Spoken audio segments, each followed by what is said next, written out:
Chapter 1:001 Sorry, my family tree does not have you _1, don't touch me.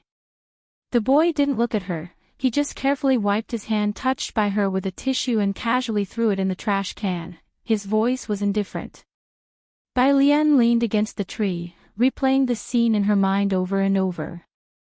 Her wet black hair clung to her pale neck, she wrapped herself in a black coat, yawned lazily, and then reported a number to the elderly man beside her. The elderly man adjusted his glasses on his nose bridge, happy to see that she finally remembered a number, and dialed it on his phone. The call connected quickly. Hello, is this Song Min speaking? Yes. The elderly man was very polite. Okay, Bai Lian fell into the water by accident at the lakeside of Mingtai Villa, could you come to pick her up?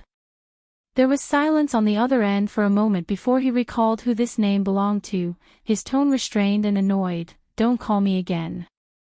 The call was disconnected. The elderly man was stunned. He, Bai Lian, still seated on the rock, chimed in. My fiancé, I presume. Drenched, one might expect a desolate figure, but there she sat, with her hands crossed over her chest, leaning against a tree. Confusion shimmered in the depths of her dark eyes, like a white tiger that had nodded off in haste and woke up lazy, not knowing where it was. What about your other family members? She pondered for a moment. They are hosting a banquet to celebrate the birthday of a daughter from a concubine. The old man looked at the pretty, well-mannered girl, unsure how to comfort her. It's fine, Bai Lian cocked her head, chuckling lightly. Thank you for saving me, I'll sit here for a while longer. He was busy with other matters, having saved Bai Lian from drowning by chance.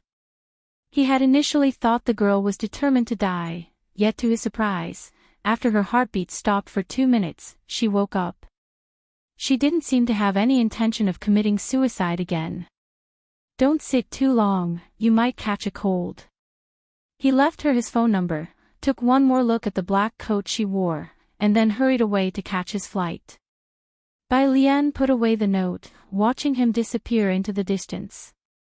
She stood there for a long while before she tugged at her uniquely styled clothing and reseated herself on the rock, elbow propped on her knee, and the palm loosely supporting her chin.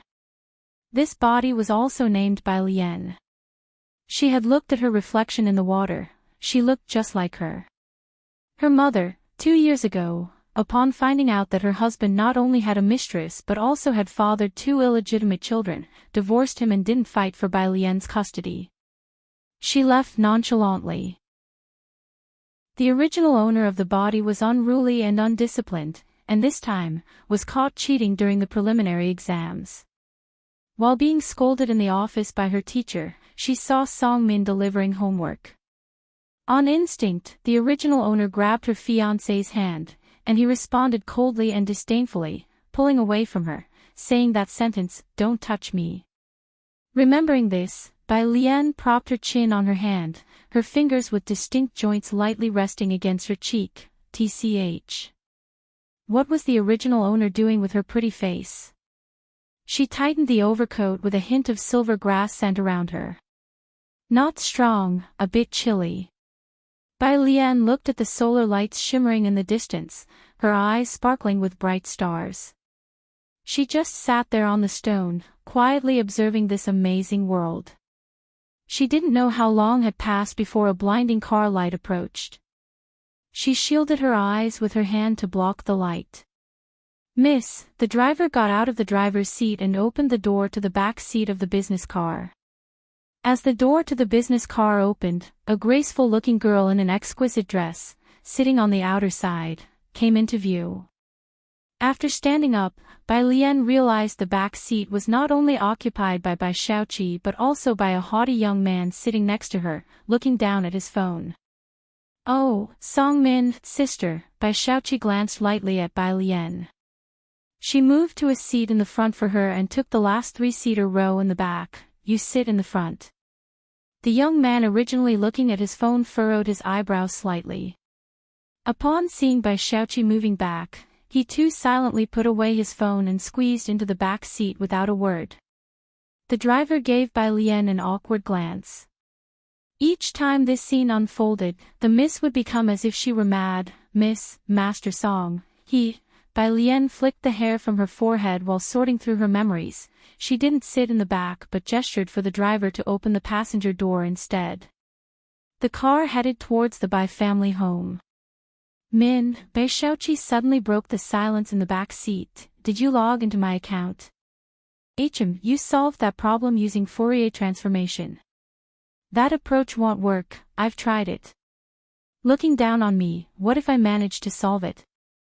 She reached for Song Min's phone. Song Min quickly guarded his phone. He would meticulously clean anywhere the original owner touched him, yet he didn't have any aversion to Bai Xiaoqi. Then I'll help you with your duty roster. Bai Xiaoqi, duty roster again. Are you complaining? Both of them were in the international class at Jingjiang Preparatory Camp, Key Talents of the Year, and often took various competitive courses together. Bai Xiaoqi was not at all inferior to any boy in the sciences. They spoke as if no one else were present, impossible for others to interject. The driver glanced at Bai Lian sitting quietly and obediently in the passenger seat, feeling a bit embarrassed. He explained to her, the software Miss and Master Song are discussing is from Jiangjing Preparatory Camp. This year there are 10 spots, and halfway through his words, the driver remembered that Bai Lian had cheated for this spot and immediately closed his mouth. The Bai family mansion. Bai Qiming sat on the sofa in the living room, waiting for Bai Xiaoqi and Song Min to return. Song Min came back with me to get my brother's notebook, Bai Xiaoqi said to Bai Qiming with a smile.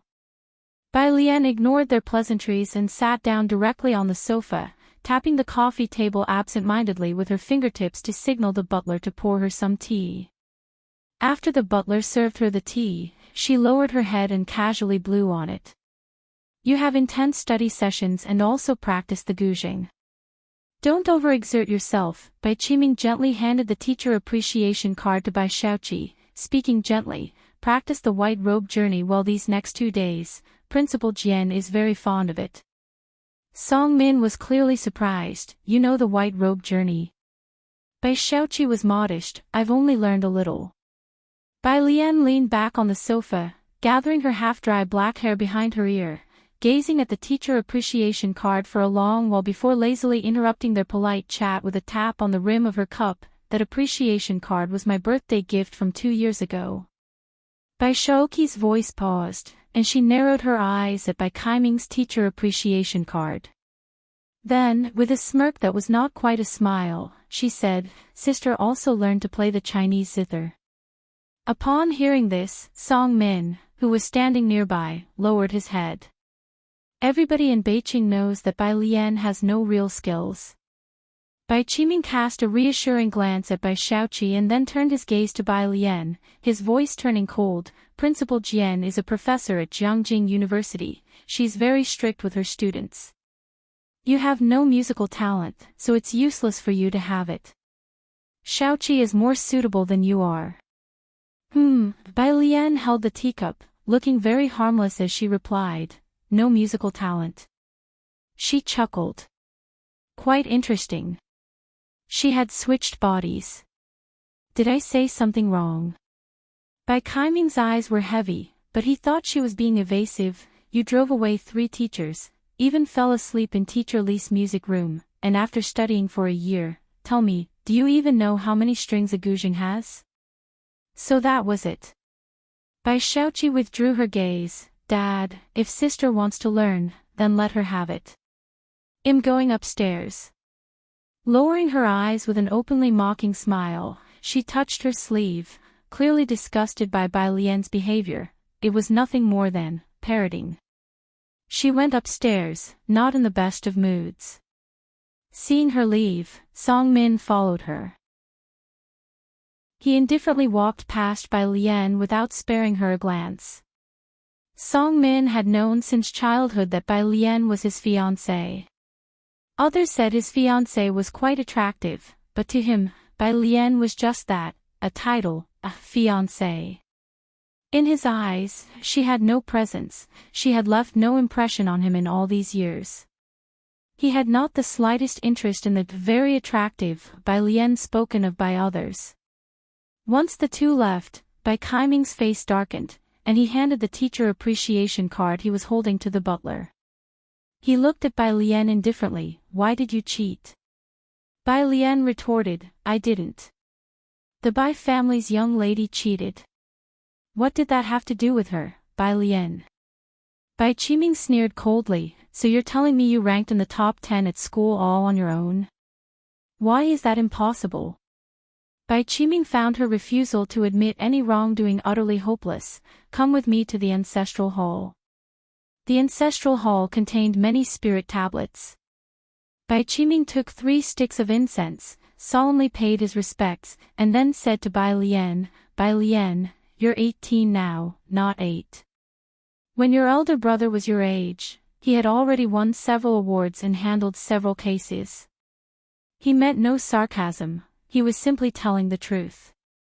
When Bai Lian was in her first year of high school, Bai Qiming also put in a lot of effort, specially arranging for her to be in the same class as Song Min to foster affection. But Bai Lian did not keep up with the international class curriculum and fell to the regular class after the first exam. In contrast, Bai Shaoqi thrived, getting into the international class on her own merit and participating in various extra-credit competitions. Bai Lian was looking at the spirit tablets behind him, his every word treading upon her minefields. "Don't talk nonsense. Can the son of a mistress also count as my elder brother? Don't you have your own family tree? Or do you have to piggyback on mine?" she said, still in her clothes from outside, the black hair winding about her slender, pale neck. She leaned on her overcoat, against the door frame, and lightly laughed at Bai Qiming. The family butler watched from the side, his heart racing. The recognition in Bai Lian's strikingly beautiful face as she smiled was akin to that of a highly intelligent psychopath. A scent of blood was in the air. Bai Qiming had never been defied like this before, especially by Bai Lian, the daughter he least respected. His face turned red with anger. "Rebellious child, you're completely unreasonable." He placed the incense properly. "Not to mention competing with Shaoqi, even if you had 1/10 of her. But throughout Bai family's 200-year history, there has never been someone like you." He looked Bai Lian up and down, defining her word by word, "A cheat in exams, a good-for-nothing scholar. Repent properly in front of your ancestors, and don't come out until you realize what you've done wrong, otherwise." He looked down at Bai Lian from his superior position, as if appraising an inconsequential product. "Go back to Xiangqing and don't ever set foot in the Bai family mansion again." Chapter 2:002 Did Miss admit her mistake? _1 The ancestral shrine doors were closed. The butler's anxiety, which had risen to his throat, slowly settled down. He looked at Bai Lian, his gaze equally complex. Xiangqing, the most remote and also the furthest city from Jiangjing on the border of Beijing.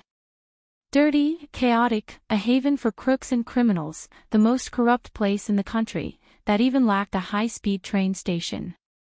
Bai Lian seemed contemplative as she looked at the Bai family ancestral tablets, with only 200 years of history. With complex emotions, she asked the butler, "Is white clothes still around?"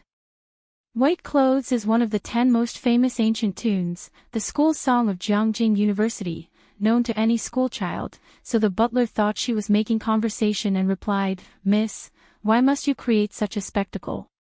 A person's destiny is what it is from birth. That's why some can turn their fate around even born in adversity, while others, despite being given the best conditions, merely squander their potential."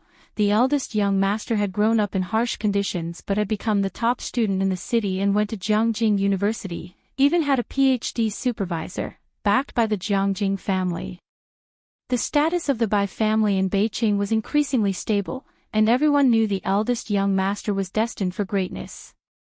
Bai Qiming was waiting for Bai Shaoke and his sister to bring glory to the family, to enroll in Jiangjing, and hopefully even get a mention in the provincial or city annals. In contrast to Bai Lian. What isn't yours will never be yours. and the second Miss accomplishments today are all due to her own abilities, the butler said for a while and then felt it unnecessary to waste time with her, and turned around. He had to deliver the letter of introduction to the second Miss right away.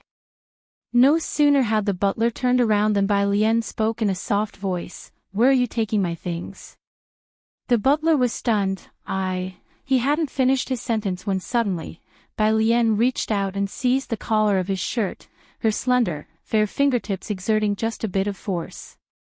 A clear sensation of being strangled surged through his neck, forcing the butler to bend down involuntarily. His heart felt as if it was being gripped, and he was compelled to look into her dark eyes.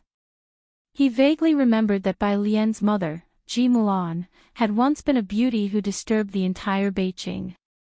It seemed to everyone that Bai Lian hadn't inherited the fine qualities of Bai Qiming or Ji Mulan, and he had thought so too. But at that moment, he was somewhat unsure. Bai Lian seemed to take pleasure in this for a while, then suddenly smiled again. She tightened her grip on him, asking slowly and deliberately, "Do you know what happened to the last person who provoked me?" The butler's face reddened quickly from the lack of oxygen.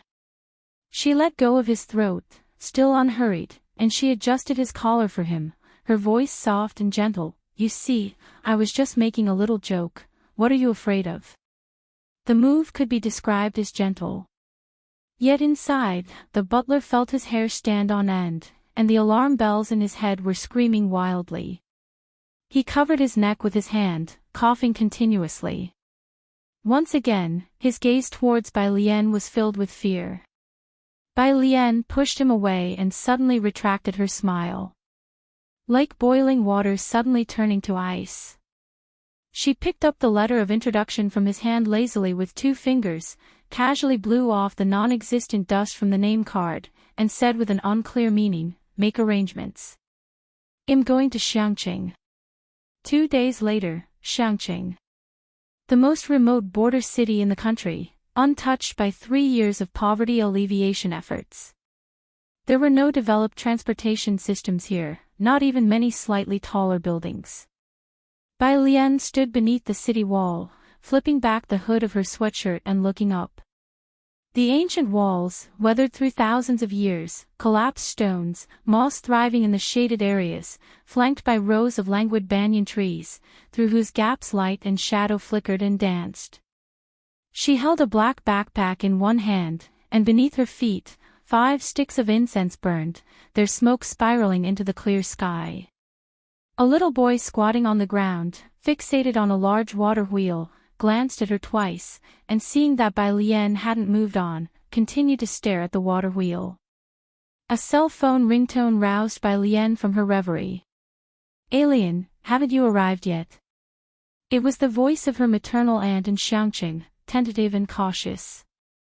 Bai Lian scooped up her backpack and swung it onto her back. "I'll be right back." In the distance, a drop of water plummeted down, melting into the dust. She watched the incense burn down to stubs before she slapped the hood of her sweatshirt onto her head and walked toward the bus station. Outside of Xiangqing ran a moat, split and diverted into the city. Inside the city gates, a large wooden windmill was perched over the water. As the water flowed, the windmill rotated at a leisurely pace. The little boy, Yu Guang, noticing her departure, finally decided to move, following her to the bus stop. Bai Lian stood in the shade of the trees, looking down at the little friend who barely reached her waist. Her slender fingertips rested against her phone, tapping away casually. This little friend had been following her since he got on the bus with her from the train station. Chapter 3:002 Did Miss admit her mistake? _2 His eyes were dark and bright, with a buzz cut, dressed in a white shirt, with a small blue knitted vest over it and black leather shoes, clean and tidy. Exquisite and beautiful. Everywhere was a sense of dissonance with the rundown town. "Why are you following me?" The child lowered his head, repeatedly unbuttoning and then fastening the cuff button, focusing on it as he said, "This morning, my brother gave me half a banana, half. There were no seats at this bus stop, quite simple, not many cars on the road, just a few here and there. Bai Lian leaned lazily against the bus sign, dozing off. I don't understand. Oh, I'm waiting for my parents to pick me up and take me to their world, he said, still staring at a red ribbon on Bai Lian's left hand. My brother can know where I'm at, he just can't be bothered with me. Ah, Bai Lian tilted his head, suddenly opened his eyes to stare at him for a bit, then reached out to flick his forehead. Then your brother is pretty cool. Oh. The child's gaze shifted to a black car slowly approaching from across the street, silently rebelling against her last statement.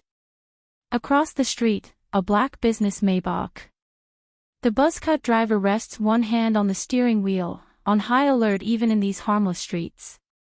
He breathed a sigh of relief only when he saw the child across the street, pressing his Bluetooth earpiece. All pull back, turn off the infrared, don't aim at the ordinary crowd. There was only a young man in the back seat, with a notebook in front of him that bore no logo, his white shirt buttoned up to the top button, with light-colored eyes and a pale complexion.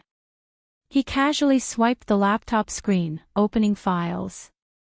The email documents showed complex numerical formulas. He glanced over them, his thick eyelashes drooping slightly, typing comments with one hand. Stop sending me junk. Jiang Fulai casually pressed a few keys, and a voice pop-up window appeared in the lower left corner of the computer, featuring a man in a lab coat, who complained, I say, what did you do to those country researchers? Speak. Jiang Fulai was a man of few words. Damn, the man laughed uncontrollably, as if recalling something amusing. Today they collectively filed a complaint against you to the Mensa Alliance. You know I can't reach the Alliance threshold. I heard from a teacher. Could this affect you? The Mensa Alliance, a global alliance of top intellects. The entry requirements were extremely harsh, with only 100 members worldwide. Many countries didn't even have a single individual who could meet the threshold. In our country, only 3 people passed the assessment. Jiang Fulai tapped idly on the tabletop with the tips of his fingers, giving a sharp comment, then I wish them success. The man on the other side gave a short laugh. Okay, I got it. Jiang Fulai turned off the computer screen, his gaze lazily moving to the window, his light-colored phoenix eyes veiling an inherent indifference.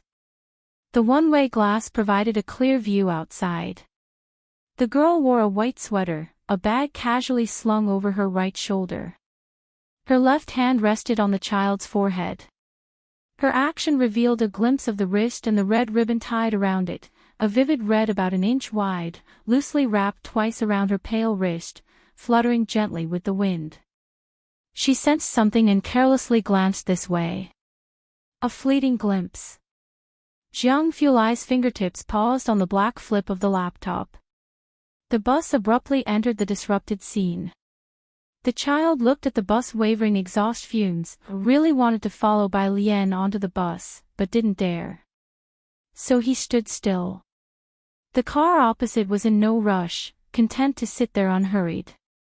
He unbuttoned and rebuttoned his jacket, dawdling for about 10 minutes before finally lifting his foot to walk towards the opposite car. The rear door opened automatically, and he climbed in, hands and feet working together. Young Master Jiang He, the crewcut driver, glanced back and greeted. The little boy took a while before he let out an "oh," his reply slow, Uncle Ming. Meanwhile, at the Bai family's residence in Beijing. Family conference room. The meeting was drawing to its conclusion. Bai Xiaoqi entered with her test papers in hand. An elder's eyes brightened immediately. He spoke up, Xiaoqi is back from school. Come in quickly, we've just finished the meeting. The others all stood up to greet Bai Xiaoqi in turn. You're in your senior year now, aren't you? The elder then said to Bai Qiming, Qiming, our Bai family clan fully supports you, whatever Xiaoqi needs, just mention it. The Bai family lineage already spanned 200 years, but it was only with the appearance of a scholar in the first generation that their ancestral records began. This scholar was also their founding ancestor. Since then, no one of note had emerged from the Bai lineage. Until Bai Shaoka appeared. Thank you, Grand Elder. Yes, she's in her senior year, Bai Qiming smiled, then shook his head. However, the competition in her cohort is too fierce. Just from what had heard, there were already 10 individuals contending for the valedictorian title, including Song Min. Why haven't I seen Alien? The Grand Elder looked towards the open doorway, puzzled at not seeing Bai Lian. Talk about jinxing the moment.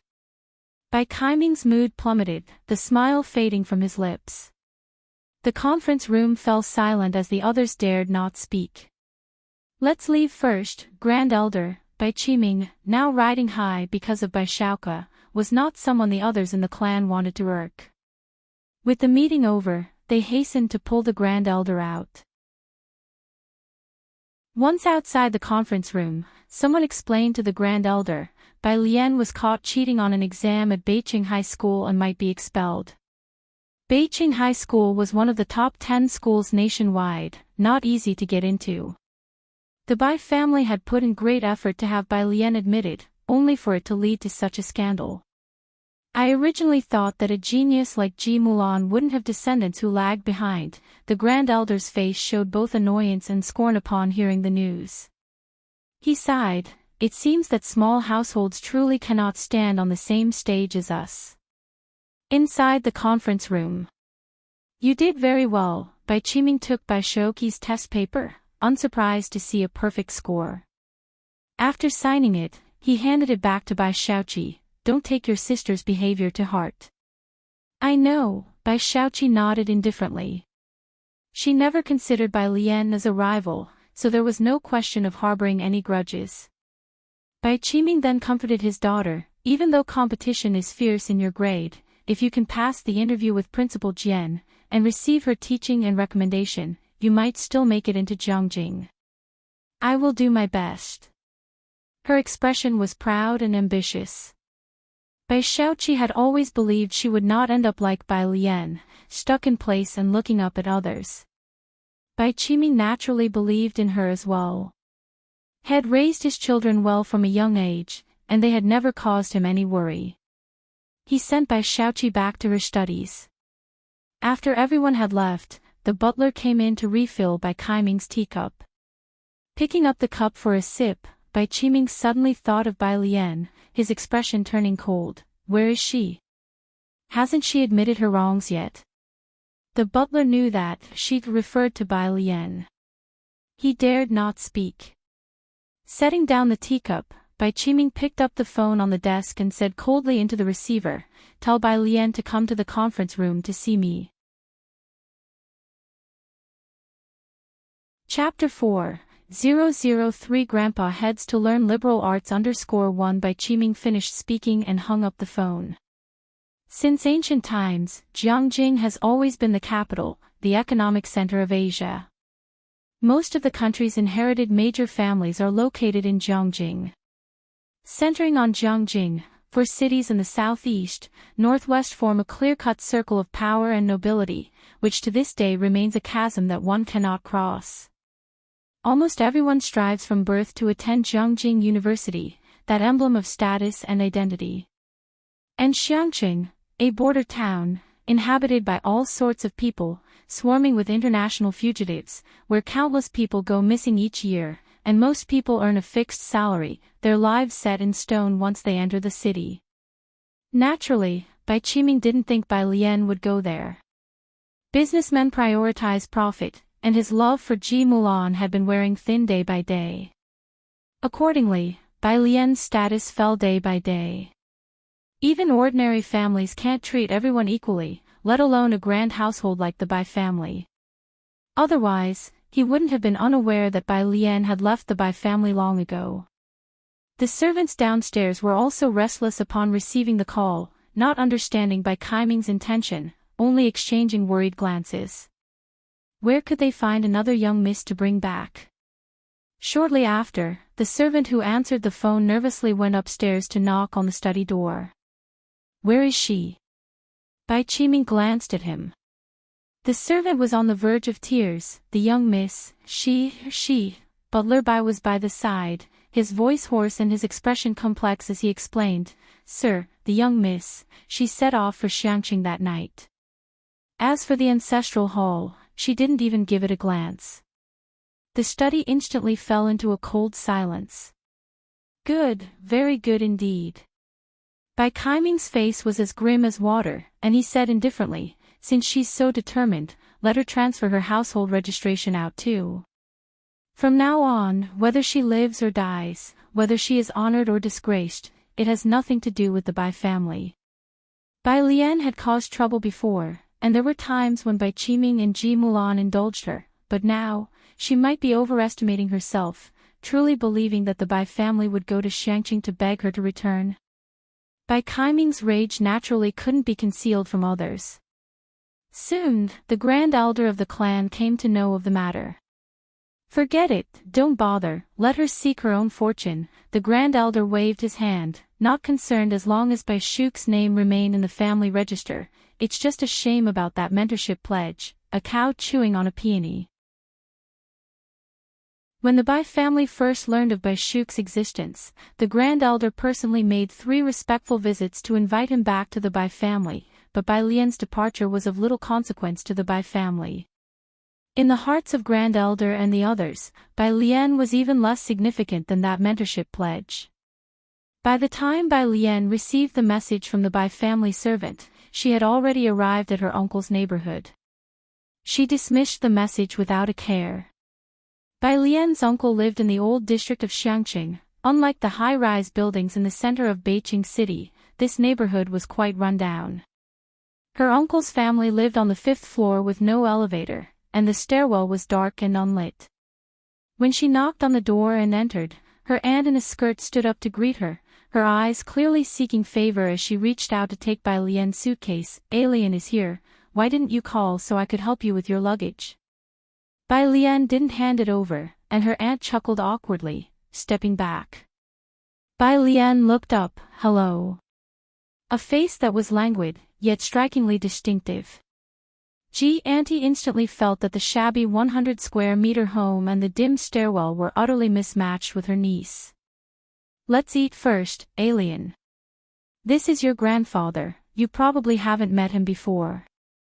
Your uncle is still teaching students to paint, he won't be back until the evening. Do you remember your eldest uncle?" Ji Auntie was very enthusiastic, and she introduced Bai Lian to her grandfather sitting on the couch. Bai Lian's gaze settled on her grandfather. Her grandfather, Ji Heng. According to the original owner's memory, Ji Mulan had a poor relationship with the Ji family and had only returned once in many years, standing at the door for a long time. Ji Heng had not opened the door at that time, nor had he seen them. This was their first meeting. Ji Heng sat on the fabric sofa, his eyes fixed on the TV playing news, with reading glasses on his nose. His jacket, though washed and slightly faded, was embroidered with extremely delicate patterns. He sat with a straight back, holding an old smoking pipe in his hand. After the aunt went to the kitchen and quite a while passed, Ji Heng finally spoke in a muffled voice. "Has your mother been in touch with you these past 2 years?" Bai Lian looked at the exquisite embroidery on his body. She sat down on the couch with her eyes lowered and legs crossed, appearing docile and harmless, though her fingers idly twirled a red ribbon. "No." The original owner's mother had been out of touch for 2 years already. Ji Heng nodded, lowered his head to silently draw a puff from his dry pipe, and said no more. Bai Lian obediently sat for a while, but when she saw no one paying attention to her, she casually leaned against the couch and lazily took out her phone to browse the news. The lunch was bountiful, all to Bai Lian's liking. "Have you transferred your school registration yet?" In the midst of silence, Ji Heng inquired. "It's being processed, it should be transferred in a couple of days." "When your uncle comes back, have him help you contact the teachers at Xiangqing Middle School." The aunt felt something was amiss. "School records." "What school records?" "I've transferred to Xiangqing to attend school." Bai Lian had only eaten a few bites of white rice before she put down her chopsticks. "I've left the Bai family." Aunt's mind buzzed. Left? What do you mean by left? Bai Lian pulled out a tissue and wiped the corner of her mouth, her tone nonchalant. It means I was kicked out, and I need to transfer my household registration too. I can't go back anymore. What? Aunt's voice was a bit shrill. What about your dad? Bai Lian looked at her with an "you tell me" expression. She didn't see any joke on Bai Lin's face. Aunt didn't eat much, she was distracted and didn't know what she was thinking about and couldn't resist taking out her phone to search. She didn't know what she saw in the news, but her expression turned sour, and she didn't even wash the bowls. Uncle Bai Lian came back quite early, and before he had a chance to greet Ji Hing, he was pulled into the room by Aunt. The soundproofing wasn't very good, and from the room came the muffled voice of Aunt, Ji Xiaojun. Did you already know she would be staying here and had me prepare a room for her? Keep your voice down. Uncle J's voice was low. Dad and Alien are outside, but did you see the size of our house? Before long, the two came out. All right. Ji Hing picked up the pipe that was set aside, knocked it on the table, making a loud noise. His wrinkled face showed no expression. He bowed his head to light it, and the smoke blurred his features. Alien, come to my place. Ji Xiaojun looked toward his father, opened his mouth, but knew once Ji Hing decided something, no one could change his mind. Aunt paused for a moment. Then, smiling, she touched her hair. Dad, why don't you stay for dinner?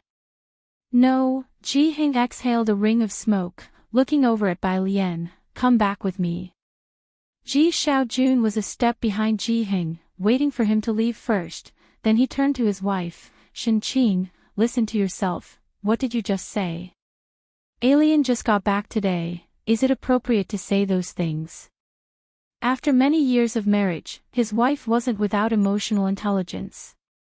He didn't understand why she intentionally made Ji Hing and Bai Lian hear those things. I made it a point to let your dad hear it. Everyone in your family acts the same. If I don't talk straight, your dad won't understand a word. Shenqing picked up a rag, her voice tinged with sarcasm. She was boiling with irritation. She knew all too well the kind of person her niece was, getting into fights, drag racing, bar hopping, she didn't miss a beat. Ji Mulan had a falling out with Ji Hing when she was 18, and nobody in the Ji family knew she had married into a wealthy family. Shenqing had secretly seen it on Ji Shane's phone before. The Bai family had never acknowledged the Ji family as their poor relations, they hadn't visited Xiangqing once. She had hoped that with Bai Lian's return to Xiangqing, there might be a chance for her to socialize with the Bai family. Who could have known that Bai Lian was just like Ji Mulan, falling out with her wealthy father as well? I'm asking you, isn't she a senior like Wanxian? Are we going to continue supporting her if she doesn't get into university next year? One Ji Mulan, one Ji Xiaorong, you won't let them lend a hand, yet you're cleaning up after her.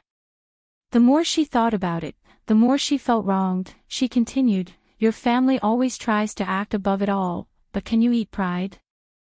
No wonder the Bai family favors that illegitimate child. This isn't about pride, it's about principles, Ji Xiaojun said as he opened the front door, glancing at Shenqing before going downstairs, and don't compare that illegitimate child with Alien. Shenqing stood there, her face cold, tossing the rag into the sink. Had she said anything wrong? Even Bai Lian's own mother abandoned her like an old shoe. She was just lucky to be born into a family with some protection. How could she compare to the highly intelligent illegitimate child of the Bai family? She didn't understand, what were Ji Hing and Ji Xiaojun holding on to? Outside. Ji Xiaojun quickly caught up to the two others, silently going to pick up Bai Lian's suitcase. Bai Lian paused, she looked at Ji Xiaojun for about 10 seconds before letting go. Ji Xiaojun hoisted the suitcase. Bai Lian watched his retreating figure for a long while before buckling her hat. She followed behind, leisurely searching on her phone for something that interested her. A new message popped up from one of the original owner's rowdy friends, and she replied. The original owner didn't have many friends, mostly rich kids with nothing better to do. This was the only one who had contacted her in the past couple of days. Rowdy friend, what's with your fiancé? As she spoke, she sent a screenshot. Bai Lian clicked on the image, revealing a WeChat moment screenshot. Bai Xiaoqi, this is the price you pay for underestimating others. Playful image. The photo showed her distinguished fiancé sideways, holding a rag and wiping a window.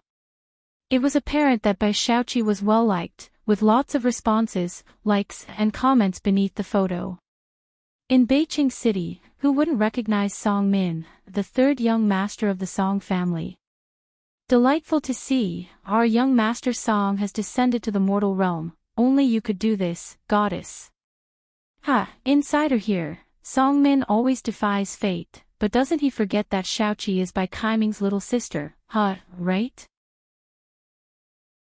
He must think Xiaoqi is that young lady who couldn't last a day in our international class, did too poorly in sciences, and then was booted out to study liberal arts by our homeroom teacher in frustration. Chapter 5:004 Purist Street Tyrant, How It's Made _1, What? She used to be in the international class. Confused face, how did she get in there? Listen to me, Class 2 is the real victim here, being dragged down by an aircraft carrier. Class 2 class representative, it's so annoying. Our humanities class grades were dragged down by her, and this time it's even better, she scored 0. She cheated alone and our whole class has to face the ridicule. Bai Xiaoqi replied to Class 2 class representative, sister has already gone to Xiangqing. This is the entire content of the screenshot. The original owner didn't add Bai Xiaoqi on WeChat, nor did they add Song Min. The friend then messaged Bai Lian, I'm so pissed, she just deliberately replied to that message from the Class 2 representative, and everyone is spreading it like crazy. What's really going on? Are you actually in Xiangqing? Bai Lian, as you can see, I'm in Xiangqing. The friend, are you a fucking idiot for going to that backup beyond place? The friend. Bai Lian, smile, the friend, you send me a smile. Miss Bai isn't too familiar with modern people's smiles. She typed a question mark and went back to the search engine, looking up topics of interest. Ji Hing doesn't live in a complex, he lives on Purist Street. In an undeveloped slum of Xiangqing, there is a large area of bungalows, dark and damp, with a street outside, a no man's land, full of bars and black markets at the end of the street, very chaotic. The river that faces Purist Street from afar marks the boundary between two countries. This area is particularly chaotic, most of the time, even the police don't dare to interfere. Today, however, a few patrolling officers can be seen, with small bulges at their waists indicating they are armed. Ji Xiaojun glanced over and was surprised, is someone patrolling today? It has been like this for some time now, Ji Hing replied, holding his tobacco pipe as he walked toward an alley. Ji Xiaojun nodded, having patrolling officers around was better, at least it ensured some safety in the area. After all, Bai Lian's face was quite dangerous in this part of town. The alleyways here are narrow and dimly lit, with cobblestone paths, and heaps of uncollected trash lying around bends. Stepping on the stones sometimes squeezed out black water, a stark contrast to the brightly lit Beijing. Bai Lian remained quiet throughout, not commenting on the conditions here. After winding through several alleys, they finally arrived at Ji Hing's residence, with low houses all around. Ji Hing took out his keys to open the gate to a small courtyard. The courtyard wasn't big, in the middle was a Chinese parasol tree, with a stone table beneath it and a well. Ji Hing, with his pipe in hand, pointed to the room on the right, that's where your mother used to live. You'll sleep there. The conditions are what they are, if you're not comfortable, you can head back to the Bai family. Having said that, Ji Hing turned and entered his own room. Ji Xiaojun gave Bai Lian a comforting smile, relieved to see she hadn't objected, and then brought her suitcase inside. The room was old, but everything inside had been well preserved and was clean. Bai Lian opened her suitcase and took out a pile of books, placing them on the desk near the window. Alien, you, Ji Xiaojun thought her suitcase would contain her clothes or women's cosmetics, but it was filled with books. He paused for a while before saying softly, "Don't worry about school. We'll figure something out." He went out to look for Ji Hing. Bai Lian sat with her legs crossed at the table, flipping through books, and pulled out a math book that interested her the most. From math to geography and politics, then to English, which was the language she least wanted to look at. She briefly skimmed it before turning to the last subject, history. The original owner studied liberal arts and took history. After about 5 minutes, she pulled out one of the history books. A test paper that was tucked inside fell to the floor. Bending down, she picked it up, but her eyes caught on a question from the paper. 20. Briefly describe Liang Zuan's corvée system and its impact on the long-term stability of the Great Yong dynasty. Why did his death push the coup of Emperor Jiang Wu to its peak? Snap! Bai Lian suddenly tucked the test paper back into the history book. Her breathing became rapid, her fingertips deforming the book with their grip, the rounded edges of her nails turning white as her long eyelashes lowered, covering her trembling eyes. "Do you want me to accompany you?" Ji Xiaojun, seeing Bai Lian about to leave from a distance, came out from inside and then explained, "It's quite confusing around here. Shen Qing and the others can't remember the way." Bai Lian stretched her hand to pull on the hood of her sweatshirt and shook her head. "All right." Ji Xiaojun noticed she seemed somewhat silent and guessed she might be upset because of the Bai family. He softened his voice, "Don't go far, call me if you can't find the way, and be careful." "Okay."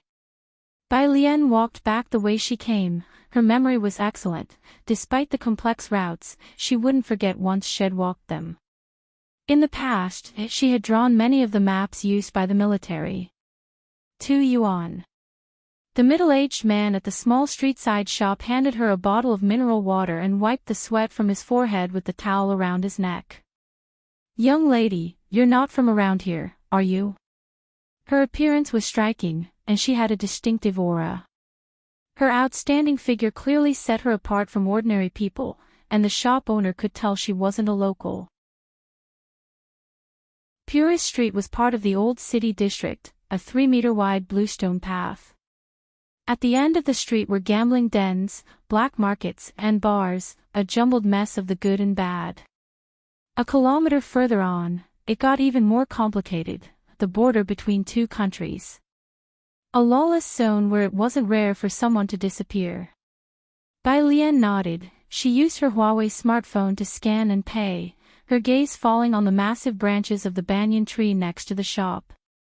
The banyan tree was in the temple ahead, and its stout branches enveloped the neighboring low-rise houses beneath its canopy.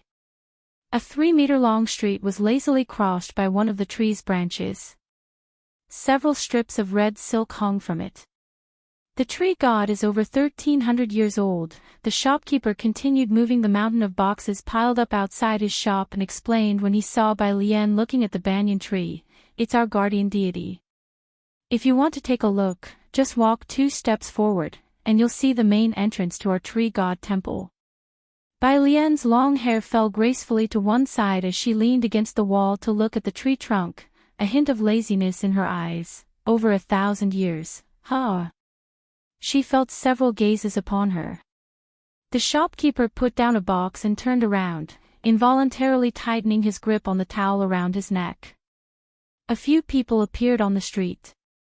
It wasn't too hot, but the leader wore a white tank top. The man in the white tank top approached, initially not concerned.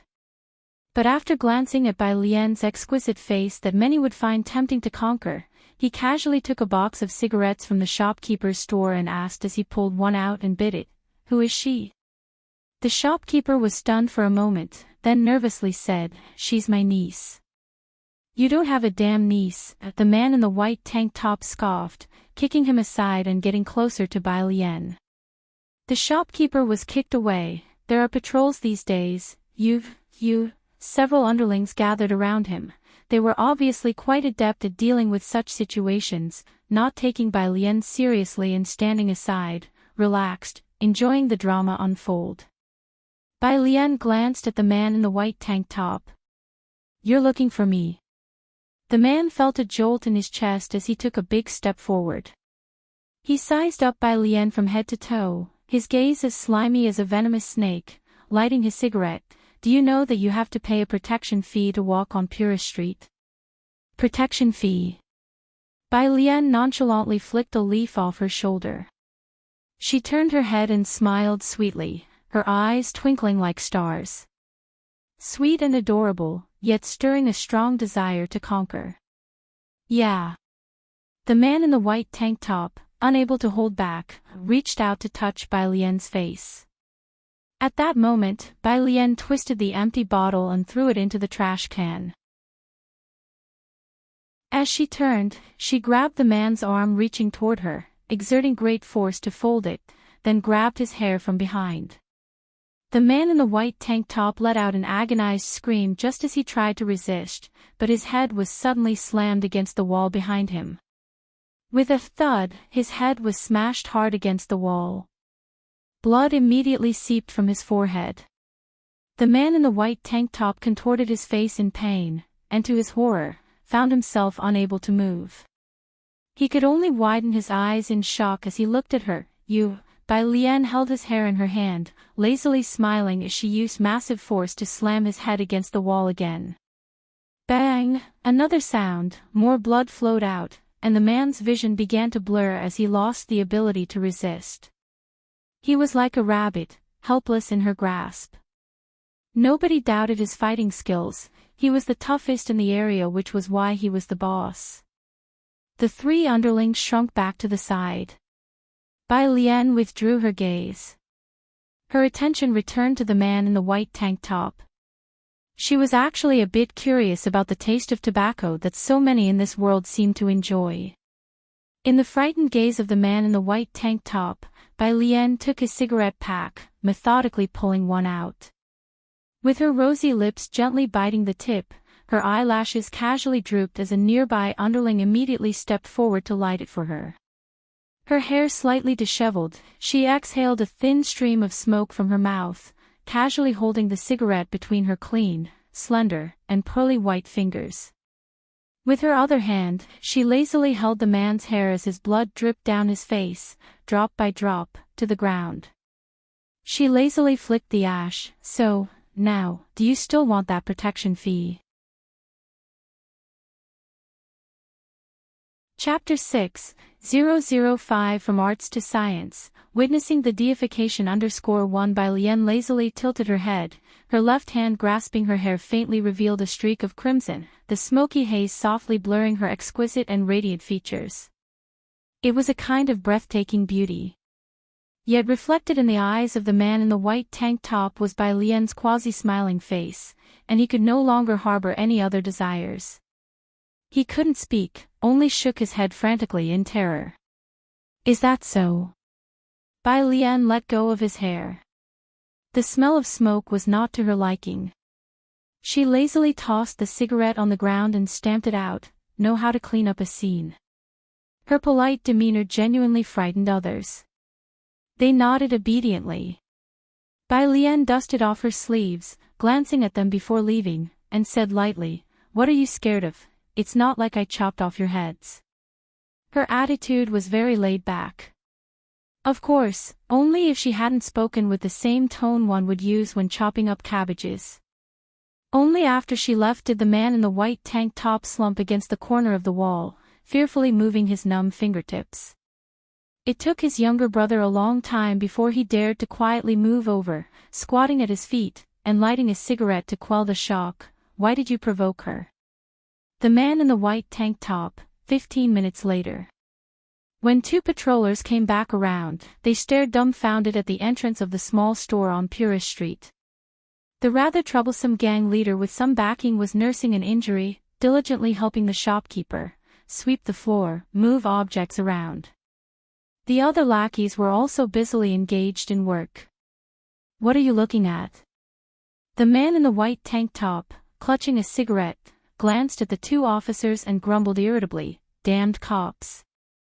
After cursing, he continued moving boxes. The shopkeeper standing nearby, trembling with fear, was just about to lend a hand.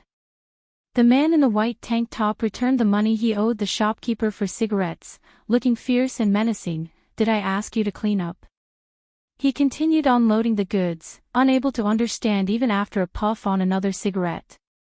What, is she crazy? How can she smile so sweetly and fight so savagely? The man in the white tank top thought expressionlessly. She even wanted to chop off his head. Not far away. "Hello, Captain." The young officer watched the small shop warily, took out his walkie-talkie with a grave expression. "Yes, request a thorough check on the owner of the small store at 112 Purist Street. No, I'm not joking." It wasn't yet dark when Bai Lian got back. Ji Xiaojun was just stepping out to look for her. He noticed that after a short outing, Bai Lian seemed to be in a better mood again. Ji Xiaojun felt a bit more at ease, knowing life in Xiangqing Beijing varied greatly. He truly feared Bai Lian might struggle to adjust. Bai Lian sat at the stone table, her hand lazily propping up her chin, watching Ji Xiaojun make several trips to fill the home's water tanks, then suddenly spoke up, "Uncle." Ji Xiaojun set the water bucket next to the well, startled by Bai Lian's voice. He paused. Bai Lian had only visited Xiangqing twice with Ji Mulan before, and this was the first time she had called him uncle. "Yes," his voice suddenly rose. "What is it?" Bai Lian blinked her large eyes, looking very docile. "I want to switch to science." She didn't say "I think." She said "I want." Ah, Ji Xiaojun picked up the rope for drawing water, his thoughts turning over. "Can you tell your uncle why?" He knew Bai Lian was studying liberal arts. The gap between the liberal arts and science courses was vast. Science was especially brutal with logical reasoning and clearly defined difficulties, where not knowing one thing meant not knowing it entirely. Bai Lian smiled. Ji Xiaojun and Ji Hing did not talk much, but in their treatment of Bai Lian, there was a distinct sense of caution and probing. This gave her a sense of acceptance and recognition in a strange world. She didn't dislike it, she even felt a bit of belonging. Of course, she didn't understand why the original host abandoned such good family members and died in the lake for a few unrelated people. No particular reason. Bai Lian titled her head and asked again, "Can't I, uncle?" Ji Xiaojun, "Good, you can. Leave it to me." Watching Ji Xian's retreating back as he went to find Ji Hing, Bai Lian withdrew her docile gaze and smiled lazily with her chin propped up. Being alive seemed not too bad after all. "That's your reason for agreeing." Ji Hing held a bolt of fabric, looking at Ji Xiaojun, his deeply lined face showing a look of incomprehension. There weren't many people in the courtyard. Besides the kitchen to the left, there was also a small storeroom, filled with brightly colored fabric despite being somewhat aged. Ji Xiaojun would help Ji Hing clean whenever he had time. He let out a sheepish laugh, adjusted a dust cover, and muttered quietly, "But she called me uncle." "Nonsense," Ji Hing's face tightened with sternness, his authority undiminished. "She's in her 3rd year of high school and knows no better, do you not? Switching from liberal arts to science at this stage, is that a joke?" Switching subjects in the senior year of high school was quite an absurdity indeed.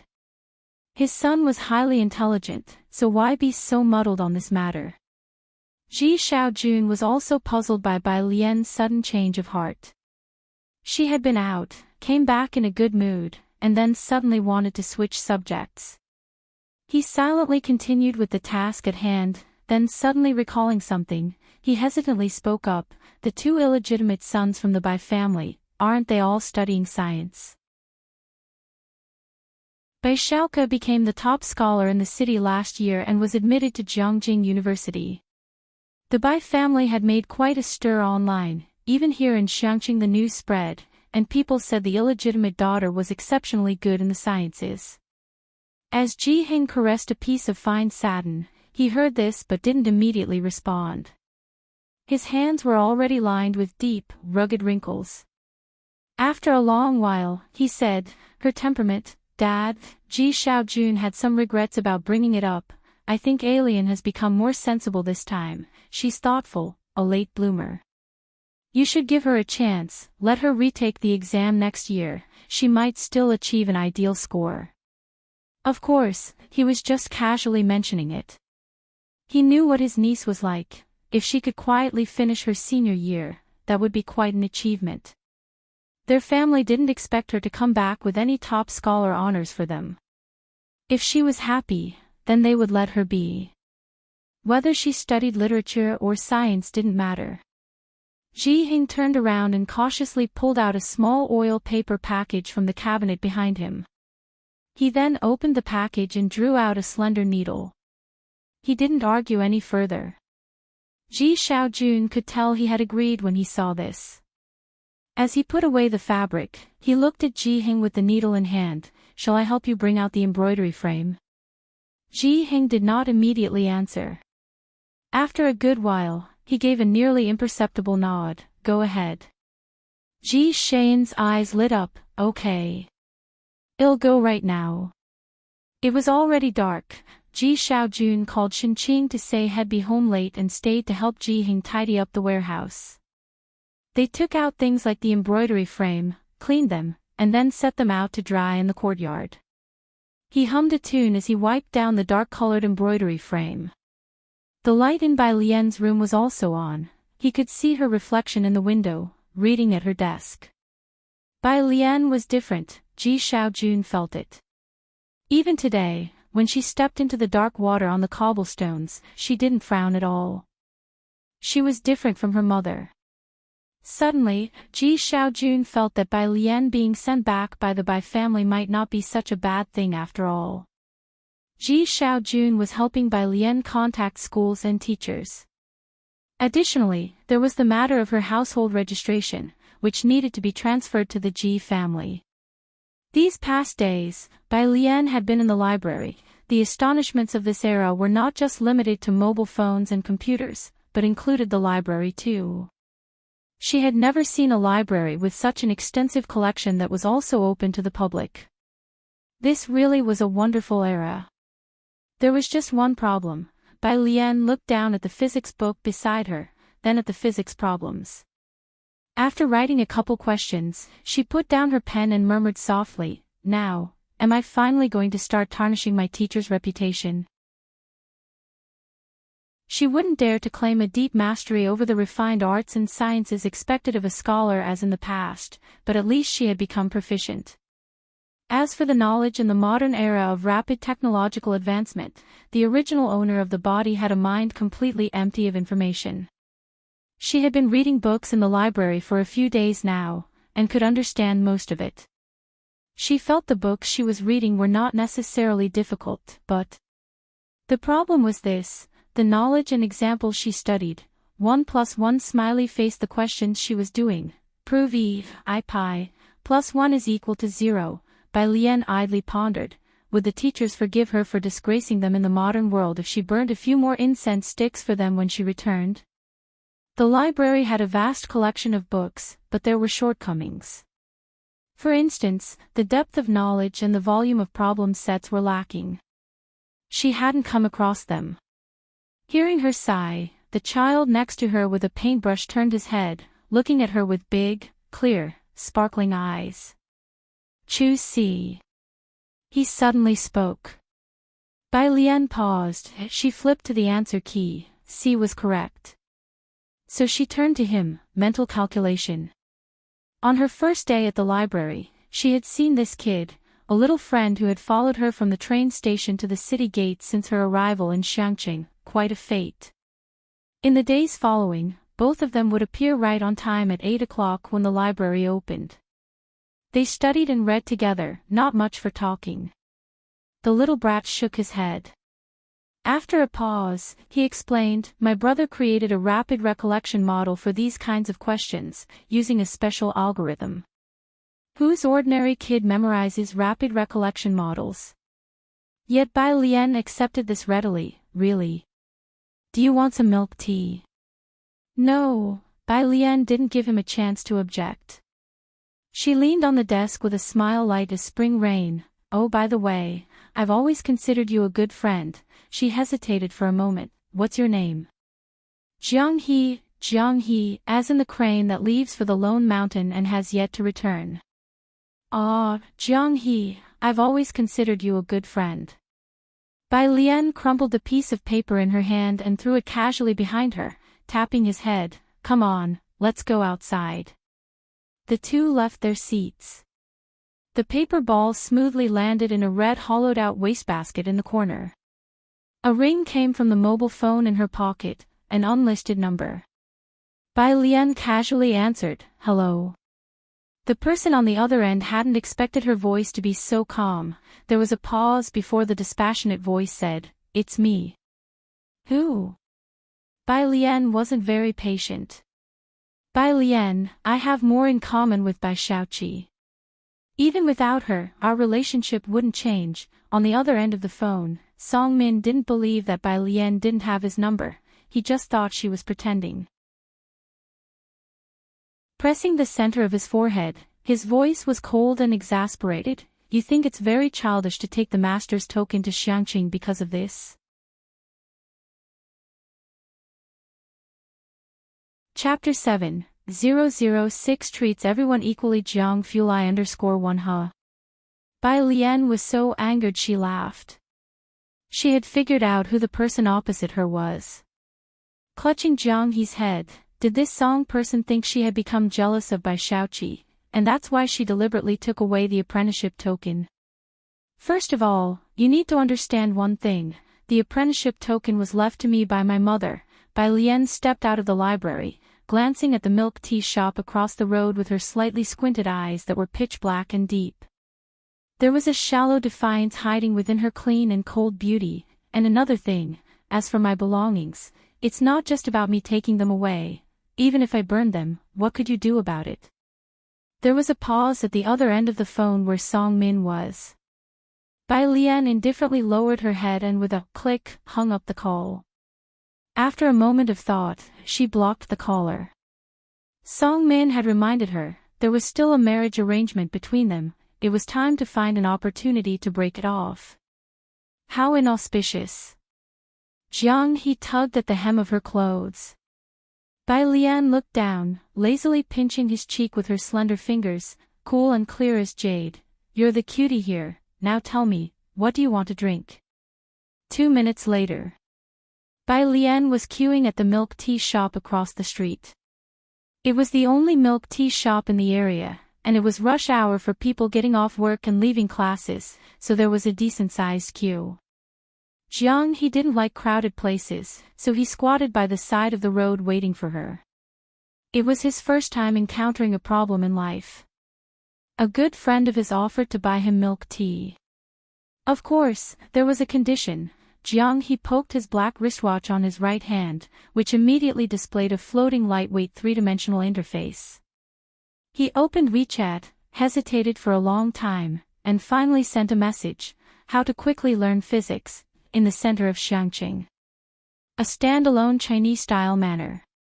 Several people were waiting across the road. "Dr. Gao, I didn't expect you to visit Xiangqing. I just received the news yesterday," said a well-dressed elderly man, looking at the young man with exceptional politeness. If other residents of Xiangqing were there, they would have been greatly surprised, for this elderly man was Ren Qian, a frequent figure in Xiangqing news, and one of the city's administrators. Dr. Gao was quite young and not tall, with glasses perched on his nose. Upon hearing, as if waiting for something, he glanced at Ren Qian and grunted in acknowledgement without saying much more. He was accustomed to being the center of attention wherever he was. Ren Qian's admiring gaze was the norm for him. Ren Qian knew of Dr. Gao's schedule today and came specially to meet him. "Dr. Gao, I've organized a dinner at Wanha Building for tonight. Do you think you'll have time?" "Well, see," Dr. Gao frowned slightly. "All right, just let the teaching assistant know if you find the time. His answer was within Ren Qian's expectations. He was there today just to make his presence felt. Then, Dr. Gao, well, be off first, before he finished speaking. Zzzt, there was a sound. A black car stopped at the entrance of the manor across the street. Seeing the young man in a black t-shirt stepping down from the car, Dr. Gao suddenly perked up, stood up straight, and strode towards the other side. Seeing Dr. Gao's reaction, Ren Qian was taken aback and looked over. Who could make Dr. Gao wait here for 2 hours? On the other side, Dr. Gao was wearing his lab coat, squeezing his way to the entrance of the manor. Following the young man in the black t-shirt inside, he carried with him the pride of his age. Mr. Jiang, you accepted other countries into CRFS but rejected our country, merely because you dislike its people. Don't you think it frivolous to let personal feelings interfere with international cooperation? As the assistant handed over the letter to Jiang Fulai, he was shocked at the forthright challenge. Jiang Fulai took the letter, ignoring him. Continuing to walk, bodyguards blocked Dr. Gao. Dr. Gao took advantage of a momentary lapse in the guard's attention to break free. As he opened his mouth wide, the assistant, sensing danger, was about to intervene. However, Dr. Gao's next words were already out, tinged with scorn and anger. Have you forgotten our university's motto that before scientific research there are no borders? You've long forgotten your original aspiration. There was a dead silence. The atmosphere was as if they had suddenly been plunged into a snowy mountain at 6,000 meters above sea level, the pressure heavy, the icy wind howling and piercing. Jiang Fulai finally stopped, raising his hand to stop his subordinates and looked down at the other man with an unflappable air. Who are you? He asked.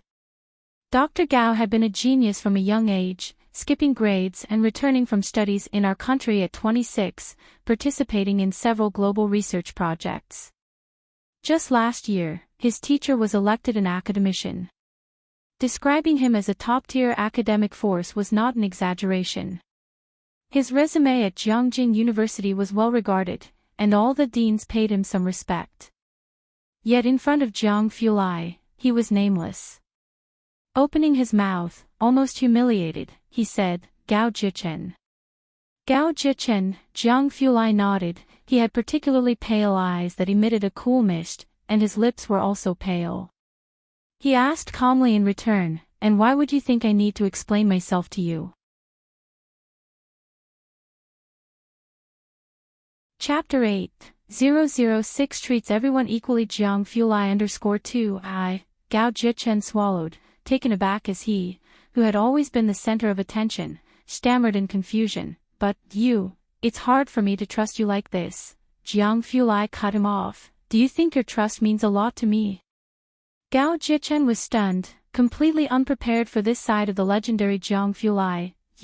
But you do have a point. Discriminating against them alone is not right. Jiang Fulai methodically folded the letter in his hand and then bent down to elegantly slip it into Gao Jichen's pocket, his eyes slightly downcast, cool and detached. The envelope has the International Alliance's contact information. Feel free to lodge a complaint. He stood up straight. His black clothes gave him a lonely and unapproachable air as he strode back into the house. Take down his name. He's permanently blacklisted from my projects from now on. The cell phone in his pocket rang. Jiang Fulai lowered his gaze. It was a message from someone who never texts him. How to learn physics quickly. Jiang Fulai casually sent back an image and turned his head. What is Jiang He up to? His subordinate, who was always informed of Jiang He's whereabouts, said, the young master is in the library, with Mr. Ming following him. Jiang Fulai tapped on his phone screen unconsciously, his nails neatly trimmed and his hands showing a pathologically pale hue through which faint blue veins were visible. He nodded and then fell silent. Behind him, Gao Jichen watched Jiang Fulai's retreating figure in alarm. This time, he was truly panicked. Jiang's young master. Jiang, he wanted to catch up with Jiang Fulai, but if his bodyguards let him succeed again, they wouldn't need to show their faces before Jiang Fulai tomorrow. Gao Jichen was muffled and dragged away by the bodyguard. The assistant nonchalantly took note of this person's name. Outside. Rin Qian and the Secretary General were still by the roadside. He watched Dr. Gao enter the manor and then get thrown out shortly afterward. Get in the car. Rin Qian turned to leave before he saw Dr. Gao. Mr. Ren, who was that? The Secretary General opened the car door for Rin Qian to enter. He looked across at the old building, astonished, barely catching Dr. Gao's reference to Jiang's young master. CRFS is an engineering project by a dark matter cooperative group. Jiangjing chose old bomb shelters left in Xiangqing to build the research institute, located 2,900 meters underground, making it the deepest dark matter research institute in the world, currently undergoing evaluation and acceptance of its associated projects. Due to its high level of secrecy, even Rin Qian, as the highest administrator in Xiangqing, didn't know the specific interior list. He had gotten in touch with Dr. Gao, a teaching assistant, through someone he knew. I don't know, the CRFS project is highly confidential, and that person inside, Rin Qian pondered for a moment, his surname, Dr. Gao called him Jiang's young master, so his surname is Jiang, the Secretary General began, but suddenly his eyes widened in realization. No wonder. Rin Qian looked out the car window, his voice distant, contact Dr. Gao's teaching assistant again tomorrow, and hope he didn't see us. The Secretary General wasn't sure if Dr. Gao had seen them. If Dr. Gao knew they had seen him in such a disheveled state, befriending him would become an uncertain prospect. Well, see, Rin Qian sighed lightly, recalling another issue. Why did Xiaorong suddenly take leave? He didn't even meet with Dr. Gao with me today.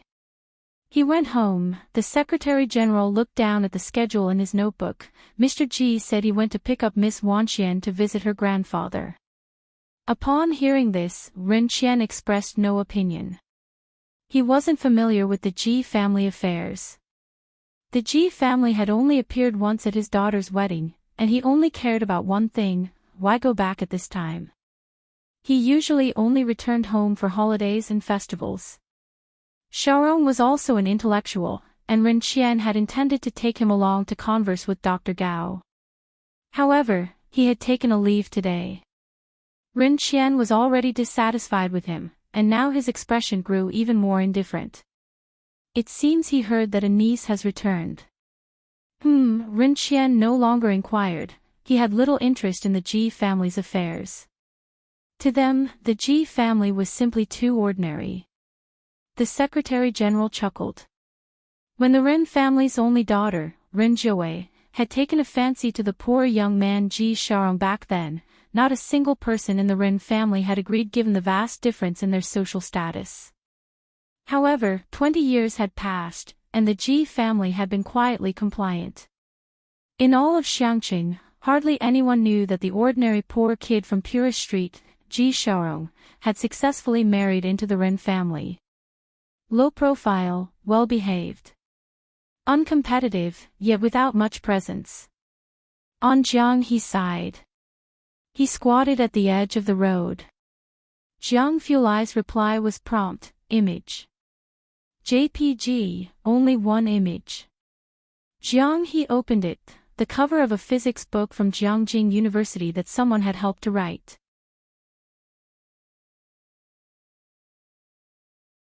Chapter 9, 006 treats everyone equally. Jiang Fulai _3 by Lian returned to see the blue fluorescent three-dimensional display on Jiang He's watch and handed over the milk tea. What's this? Shed bought an extra-large cup, and Jiang He couldn't take it with just one hand, so he used both hands to hold it. Bai Lian bent her head and saw the cover of a book. Physics at Jiangjing University. This book, Jiang He said slowly, his expression somewhat reluctant, is quite amazing. Bai Lian nodded, pulled out her cell phone to take a photo of the cover, but when she opened the camera, the image on the kid's watch wasn't visible. What kind of black technology was this? The two fell silent for a few seconds, and then added each other on WeChat. Jiang He's phone finally had a seventh contact. The two sat by the roadside, staring intently at the passing cars. It really is magical, Bai Lian said with her hand on her knee. tapping her fingertips rhythmically, her other leg casually bent. I read about the vehicle electrical systems. The book said that when electrified, the rotor's magnetic field can make the stator generate alternating current, but still, it's magical. Bai Lian was interested in everything modern, and she could visualize her electrical system with her eyes closed. But she didn't know the principles behind it. For the past few days, after finishing their studies, the two would sit by the roadside and watch cars. Jiang He hugged the milk tea, tilting his head to look at her. All right, Bai Lian glanced at WeChat. Her grandfather was asking when she would return. She inserted the straw into Jiang He's milk tea, stood up, and patted his head. I'm off, see you tomorrow. She boarded the number 12 bus. Jiang He squatted in place, hugging the milk tea while drinking it, and watched the number 12 bus wobbling away. A car silently stopped in front of him. The car door opened, and a crew-cut man stepped out from the driver's seat. Jiang He climbed into the back while the man buckled him in. He spoke, Uncle Ming. Ming Dongheng didn't expect him to initiate conversation, and with a tough guy face, couldn't muster a gentle expression. What is it? Jiang He said slowly, can I go back with Sister Bai Lian? Ming Dongheng. He replied expressionlessly. I'll ask the young master. The question is, wouldn't taking you back scare her parents to death? She kindly played with you, why would you repay kindness with ingratitude? On Purist Street, at the Ji family's home. A middle-aged man stood in the courtyard, looking down at the brown, antique embroidery frame. Dad, you've been looking for half an hour. The girl dressed in Xiangqing Middle School's uniform, who was playing with her phone at the stone table, was bored stiff. When are we going home? The man, in a black suit, upon hearing this, did not turn around. Wait for your cousin to return. Don't I just have one cousin? Asked Ren Wanxian in surprise. She hadn't visited the Ji family often since she was a child and wasn't familiar with the Ji family's affairs, but she remembered having only one uncle and one cousin. Yes, and you have an aunt, said Ji Xiaorong, succinctly. While they were talking, Ji Hing came out from inside and handed Ren Wanxian a small gift box. Thank you, grandfather. Ren Wanxian smiled sweetly, took the gift box, and then casually placed it on the stone table. But she didn't really care. Her personal items were all custom-made by the Ren family, and as the Ren family's only daughter, every piece of clothing was custom-made by renowned brands. Yet, every time she came here, Ji Heng would make clothes for her. Ren Wanxian naturally didn't like them, and the clothes were put into storage by her mother and never worn. Still no news about the young sister? Ji Xiaorong's gaze shifted away from the embroidery frame. He frowned, knowing little about Ji Mulan. She had been proud since childhood and didn't get along with him. Ji Heng picked up his smoking pipe. None. I heard Big Brother say that her daughter is transferring here. Ji Xiaorong shifted the subject away from Ji Mulan. Ren Wanxian half listened to their conversation, catching the gist. This relative was 2 years older than her, currently a senior in high school.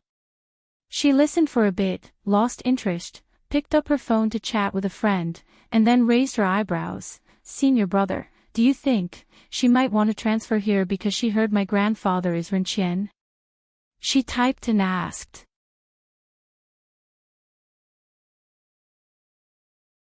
Chapter 10, 007 Ren Family. Enroll _1 Ren Wanxian never wanted to speculate about others with malice, but she knew what Xiangqing was like.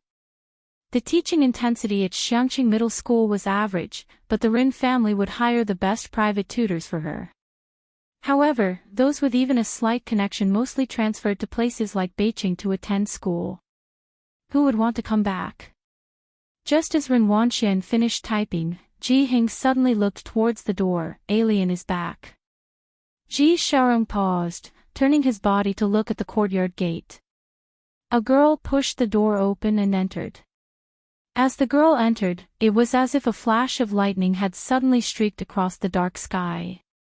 She was wearing a light blue top with neat, orderly buttons, and the three-quarter sleeves were slightly wide with a white auspicious cloud pattern on the cuffs.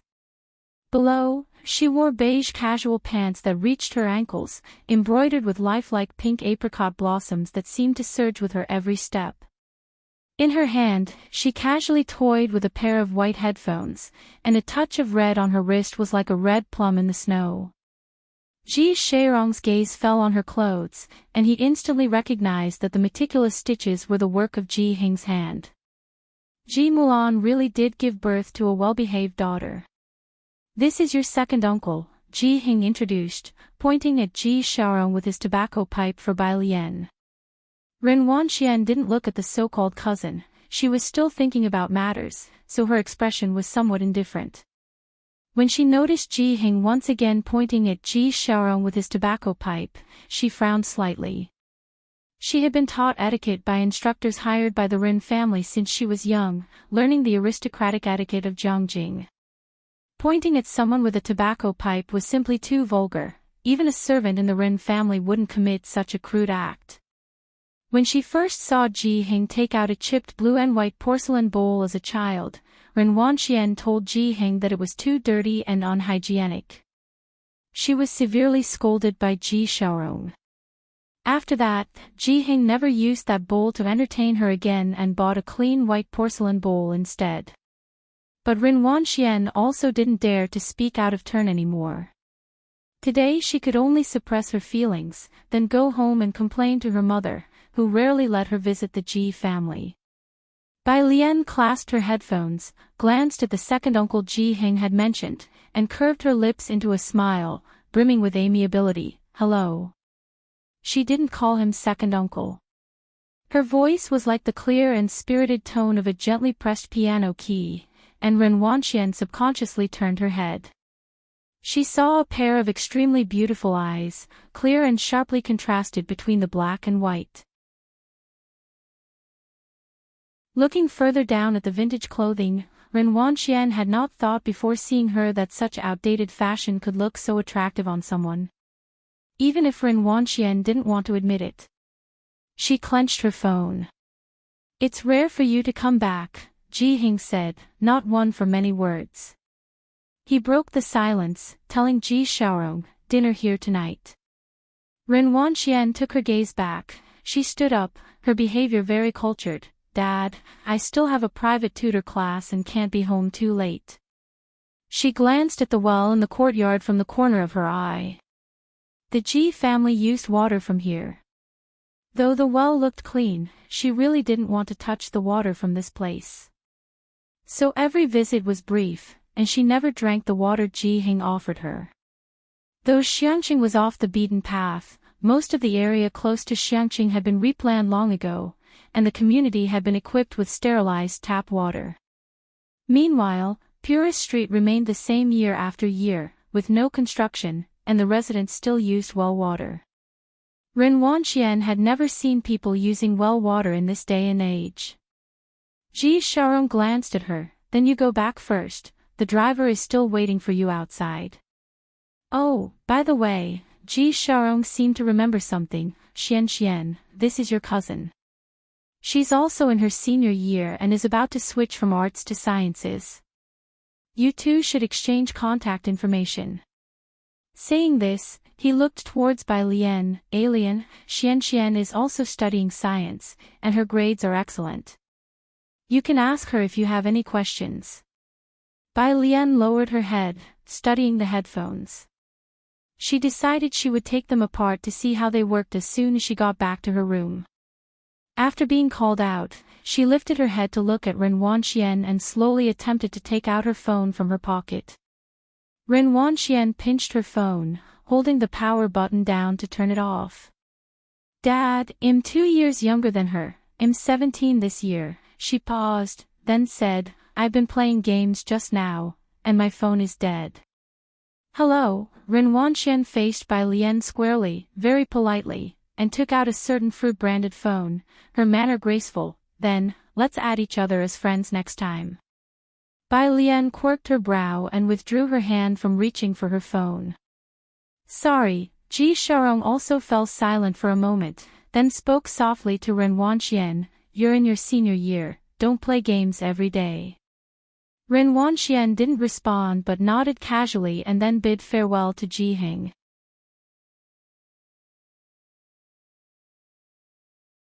Chapter 11, 007 Ren Family. Enroll_2 As he turned around, his smile disappeared instantly, replaced by irritation and impatience. Could just anyone become a relative of the Ren family?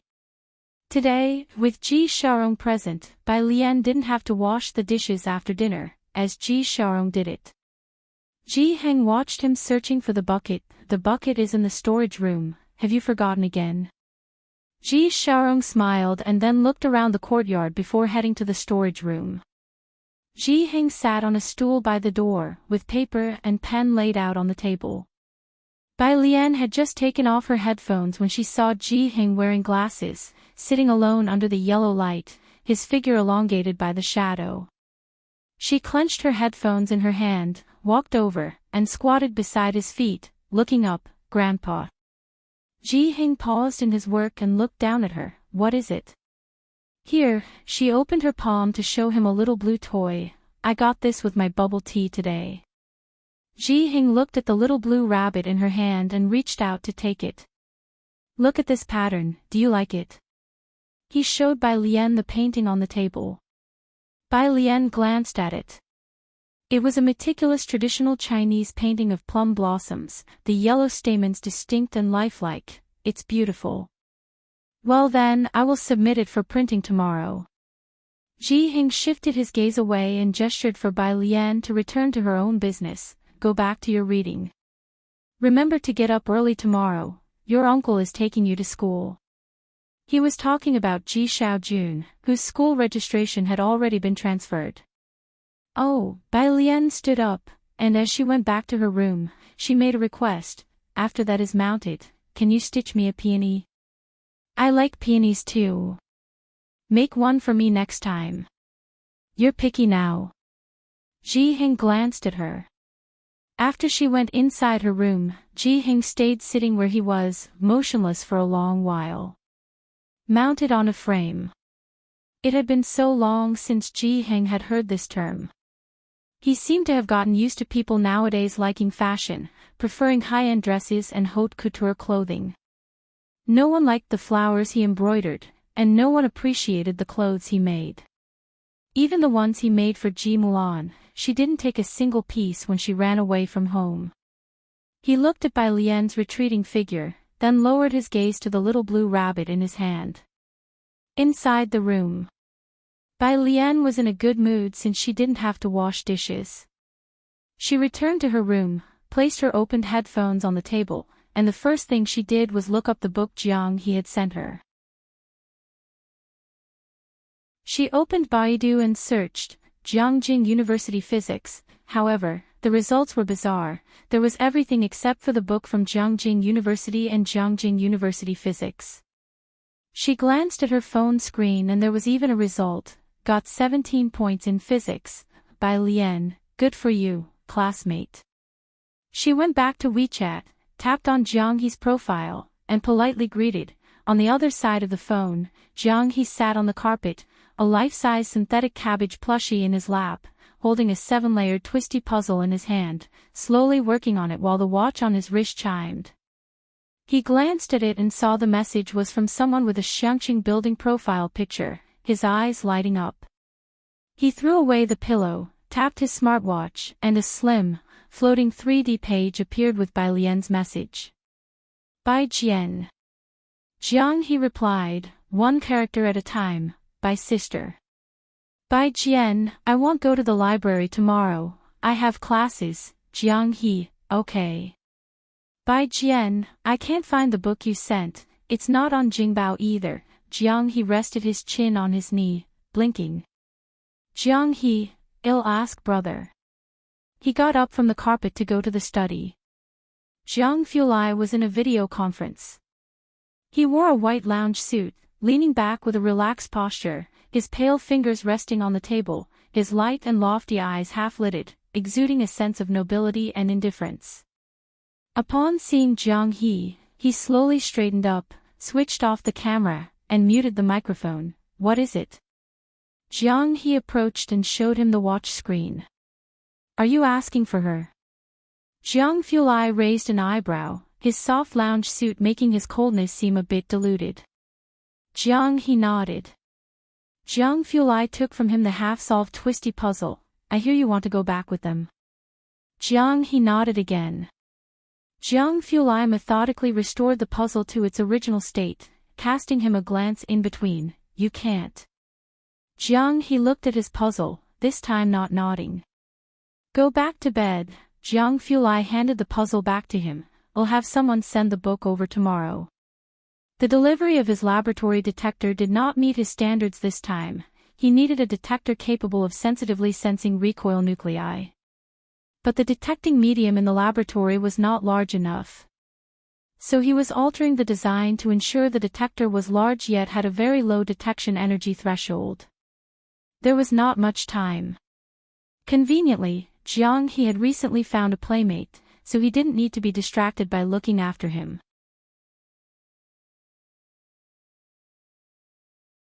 Chapter 12, 007 Rin Family. Enroll _3 After Jiang He left, Jiang Fulai finally withdrew his gaze, reopened the camera and microphone, and tapped the desk with his hand, calm and indifferent. Continue.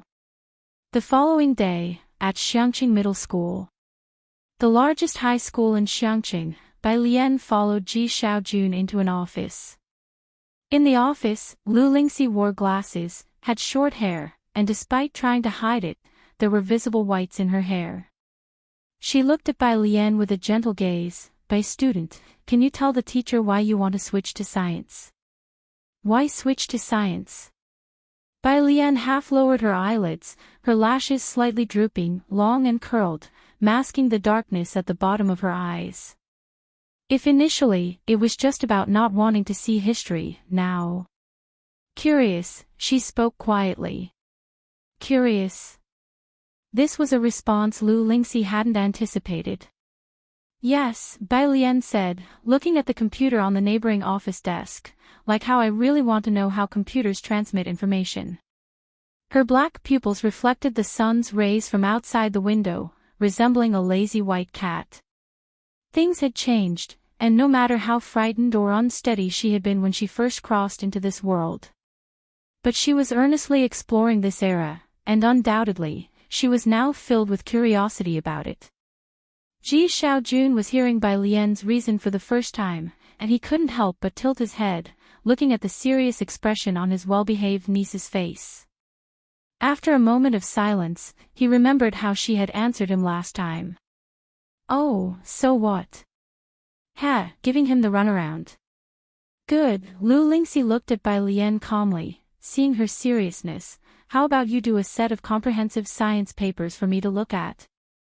She found a comprehensive science exam paper on the desk. Bai Lian took 20 minutes to complete it and returned it to Lu Lingxi. Lu Lingxi was a language teacher. She took the paper and handed it to a physics teacher in the same office, asking him to help review the exam. Then she said warmly to Bai Lian, let's go, it'll take you to our class. There are a total of 20 classes in Senior 3, and we are in Class 15. Ji Xiaojun followed as well. Senior 3 had its own building, with a total of 5 floors from top to bottom, 4 classrooms per floor, 2 stairways, and offices in the middle. Teacher Lu's office was on the 2nd floor, and Class 15 was in the middle of the 3rd floor. As they passed a stairway, there was a girl in a school uniform coming upstairs with a composition book in her arms. Teacher Lu. Ren student, Lu Lingxi adjusted her glasses and stopped, her voice tender. Leave your homework book on my desk, wait for me a moment, I have something to tell you. Okay. Ren Wanxian looked up, but her gaze fell on Ji Xiaojun. She hadn't seen Ji Xiaojun many times, but he looked similar to her father, so she could recognize him. However, at that moment, her attention was on the person beside Ji Xiaojun. It was her, Bai Lian. Ren Wanxian paused, her mind racing with thoughts. Had she really transferred to this school? Did the Ji family ever mention the Ren family to her? Ji Xiaojun saw Ren Wanxian, and from her look alone, he knew what she was thinking. He calmly shifted his gaze away. He used to be kind to Ren Wanxian. Once when he had a matter and wanted to ask Ji Xiaorong for help, he went through great lengths to get through the Ren family's doors. Then, in the Ren family's trash can, he saw the drawing he had gifted to Ren Wanxian. Since then, he had never visited the Ren family again. Lu Lingxi then explained in a low, smiling voice to Bai Lian and Ji Xiaojun, sighing, "That's Ren Wanxian. She's really very, very smart, skipped 2 grades in middle school. By student, you'll get to know her after 2 days in school. If there's a chance, you could ask her for some study tips." Ren Wanxian did not care about Ji Xiaojun. She smiled at Lu Lingxi, retracted her gaze, and headed to the office. After placing her homework book on the desk, she noticed a set of comprehensive science exam papers there.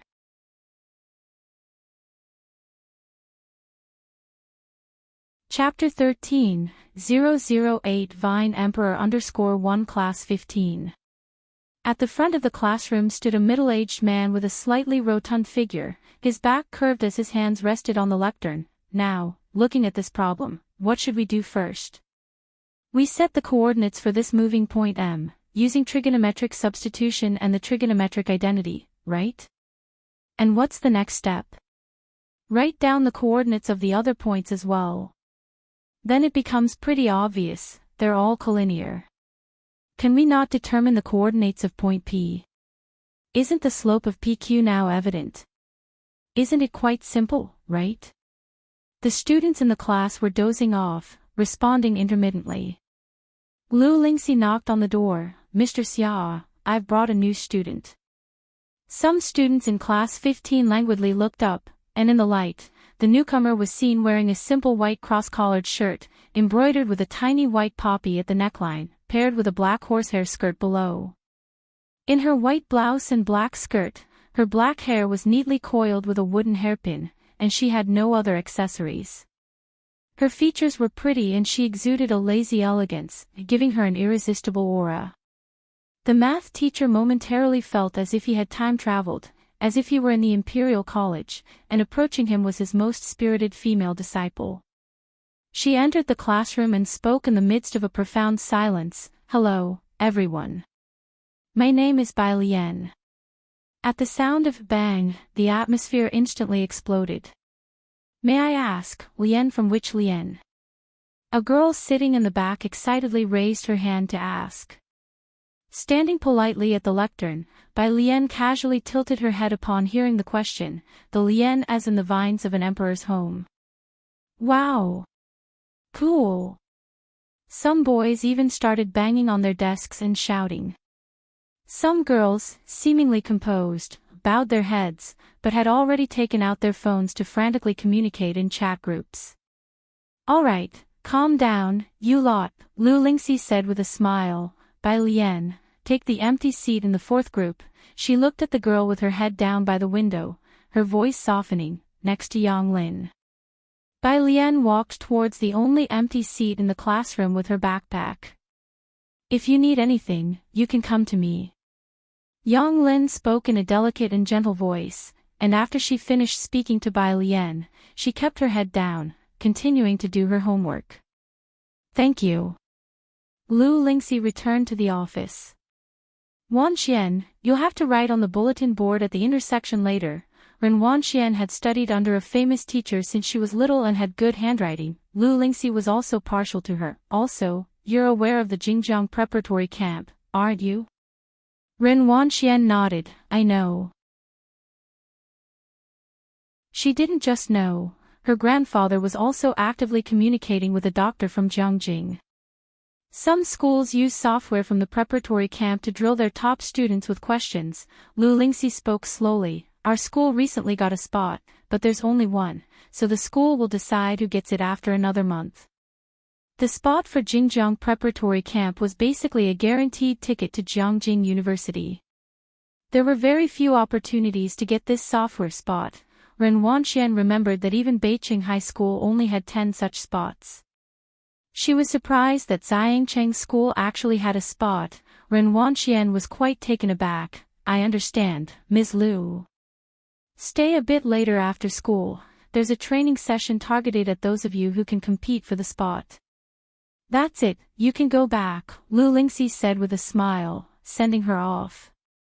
Lu Lingxi was not only the homeroom teacher of class 15 but also taught Chinese to 3 classes, concurrently holding the position of grade director. She was in charge of all the significant issues of the senior year.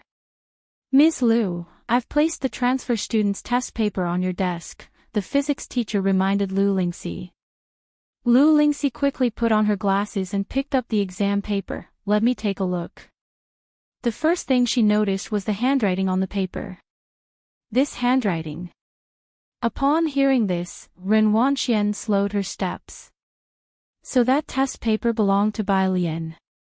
The physics teacher, holding his teacup, said with a smile, 85 points, the paper is simple, the score is a bit on the low side, but the fundamental knowledge is well learned. Ren Wanxian paused at the door, a hint of mockery in her eyes. She closed the door, thinking nonchalantly, what a refined way the physics teacher phrased it. How is that a bit on the low side? In Xiangcheng's initial exams, the science comprehensive is very simple, consisting entirely of basic questions, with a total score of 300 points, and in their class. There's no one below 150. In the office, however, Lu Lingxi was quite surprised. 85, that's also enough, Lu Lingxi said, holding the exam paper and smiling. You don't know, but Bai Lian switched from liberal arts to science. I thought if she could score 50, I wouldn't persuade her to go back to arts. She didn't have high expectations for Bai Lian, especially since she had switched from literature to science. She hadn't expected Bai Lian to score as high as 200. Lu Lingxi wasn't pursuing graduation rates either.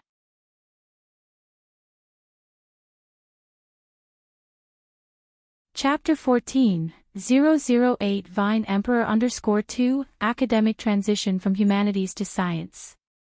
No wonder the handwriting is so neat, it's even better looking than print. The physics teacher had just been preparing for class and hadn't heard the conversation between Lu Lingxi and Bai Lian. It looks even more pleasant than Ren Wengshuan's test papers.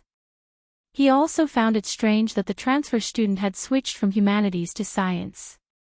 Although the test itself was simple, covering mostly basic knowledge, and she didn't do many of the major questions, in fact, whenever she did answer, everything was correct, especially in physics.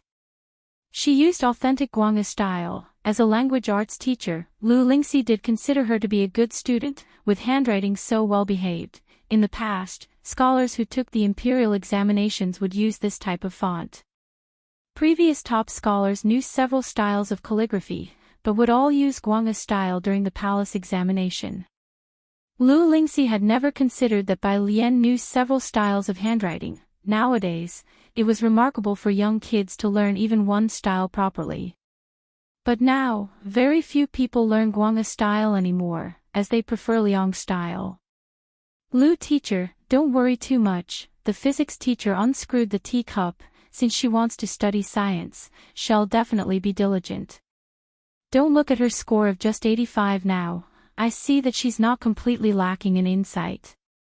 Just you watch, by next year's college entrance exam, she should be able to raise her score to 170, and with some effort, reaching the second tier of universities is quite possible. He decided to pay more attention to this transfer student. Of course, they did not know. Making the transition from humanities to science, scoring 85 on a test of moderate difficulty, indeed also indicated some talent. In their minds, the biggest challenge for Bai Lian would just be the transition from humanities to science, as it was already difficult enough to score well legitimately, let alone considering that these 85 points were entirely the result of 5 days of study by Bai Lian. And as for the many questions she hadn't answered, it was simply because she hadn't started learning that material yet. Bai Lian, relying on her own efforts, had carved out a territory for herself on the Xiangqing Middle School Forum. Today, Of 10 posts on the number 1 middle school's board, 8 are about Bai Lian, the Empress. Bai Lian herself was not aware of these discussions. Although she was good-looking, she emanated an aura that made her difficult to approach. Like her deskmate Yang Lin, she was either reading or solving problems, appearing very much like a top student. Carrying the aura of a top student naturally, other students didn't dare to strike up a conversation. After school in the afternoon, Bai Lian had just been measured for size. Her school uniform would not be issued for another 2 days. Among the sea of uniforms, she was the only one in her own clothes, a bit taller than the average girl, clean and strikingly beautiful, standing out like a crane amongst chickens. Jiang He was squatting on the street corner opposite, and he spotted Bai Lian, shining brightly amidst the crowd, in a glance. "Why are you alone?" Bai Lian didn't see the others who had been following Jiang He around, so she took him to the milk tea shop around the corner. "My brother is picking me up later." The milk tea shop was crowded just after school let out, but they waited a few minutes for people to leave. Bai Lian found a quiet table and sat down with Jiang He. "Bai student," the clerk served Bai Lian 2 cups of cherry fruit tea. "Your milk tea is ready. Straws are on the left, help yourself." Bai Lian recognized that this was her deskmate, Yang Lin. Bai Lian looked at the milk tea, which clearly had more fruit pieces than others, and smiled with her eyes, the expression shining and vibrant. "Thank you." She took out 2 straws, while Yu Guang noticed that Yang Lin's exposed arm seemed to have a purple bruise. "What's that?" Bai Lian took her eyes off it and went back to handing Jiang He his milk tea. The other person took out a colorful spherical object. Jiang He took a sip lightly. A 7-layered, 5-colored magic cube. He had already managed to restore the center colors but was not familiar with the rest. Last night, after watching Jiang Fulai's speed cubing restoration formulas, he was trying hard to replicate them. Bai Lian opened her backpack and took out a large lump, having never seen a Rubik's Cube before. "Are you restoring the colors of this sphere?" Jiang He nodded, discontent with his own speed. "My brother can solve it very quickly, but I need 2 hours. Pfft, a guy who had just come in with a basketball spat out his lemon tea. "No way, little bro." The guy spun on his foot and turned sideways, wearing the school uniform, his features handsome and sunny, and kindly suggested to him in a heartfelt tone, "Don't talk about it so calmly, have some sympathy for the average high school student." Jiang He glanced at him and said nothing. "Boy, what's with that look?" "What look?" "Hey," the boy got choked up for a moment but then greeted Bai Lian, introducing himself, "By classmate, I am your Zhang Xiais." Bai Lian recognized him. He was the guy who sat behind her. She had remembered everyone who introduced themselves to her. Zhang Xiais scratched his head. "Oh, so you did hear us talking. Lu Ma said that if you ever need anything, just ask me. I'm the sports committee member." They called Lu Lingxi Lu Ma in their class. As Zhang Xiais was talking, he saw the object that Bai Lian took out. It looked like a motor. Bai Lian inserted the straw with one hand and played with the coils of the motor with the other. "What's wrong?" Zhang Xiais, who carries this kind of stuff in their backpack? He said goodbye to Bai Lian with an incredulous face and left the milk tea shop. The group of boys waiting for him outside asked if he got the new transfer student's contact info, implying that the new student was so pretty that they could only admire her from afar. "I'll ask tomorrow." Zhang Xiais put his arm around his buddy's shoulder, exclaiming with a sense of brotherhood, "With you guys in the world, I can rest easy." The brothers were just about to be moved. Zhang Xiais, hee, it's great to have more than one useless person. As darkness gradually fell, at the school gate, students who had been staying late for the honor student training had just finished their classes. Ren Wanxian was picked up and dropped off by a personal driver every day. She was on the phone with the driver. "I've finished my tutoring class, come to." Her eyes caught sight of a girl sitting under the streetlight at the corner of the crossroad, apparently waiting for something. How come she kept running into Bai Lian at this huge school? Could it really be such a coincidence?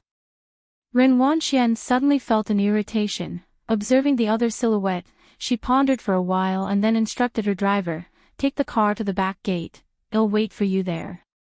"What's wrong?" the boy next to her asked her. "Nothing," Ren Wanxian shook her head, not wanting to mention Bai Lian at all. "Let's go to the back gate." She turned coldly, re-entering through the school gate. The boy, after a thoughtful nod, glanced faintly at the corner of the crossroad and said, "Then I'll have my driver wait for me at the back gate as well." Meanwhile, at the crossroad. "When is your brother coming?" Bai Lian sat beside Jiang He by the roadside, watching the passing traffic. The streetlights lit up one by one. Jiang He reluctantly lit up his watch. "Another 10 minutes. Okay." Bai Lian leaned lazily against the lamp post, taking out the coils again to play with. When Jiang Fulai came to pick up Jiang He, what he saw was this scene. The girl sat casually by the roadside. Her ink-black hair was casually held up by a brown wooden hairpin. She elegantly manipulated the motor in her hands, making the rough motor seem more like a piece of art. Her facial features were strikingly attractive, and her droopy eyes conveyed a lazy demeanor. For a moment it was as if the moonlight too favored her, casting a hazy glow as if moisturized by the moon's radiance. Suddenly, he thought of a phrase, tender yet lethal.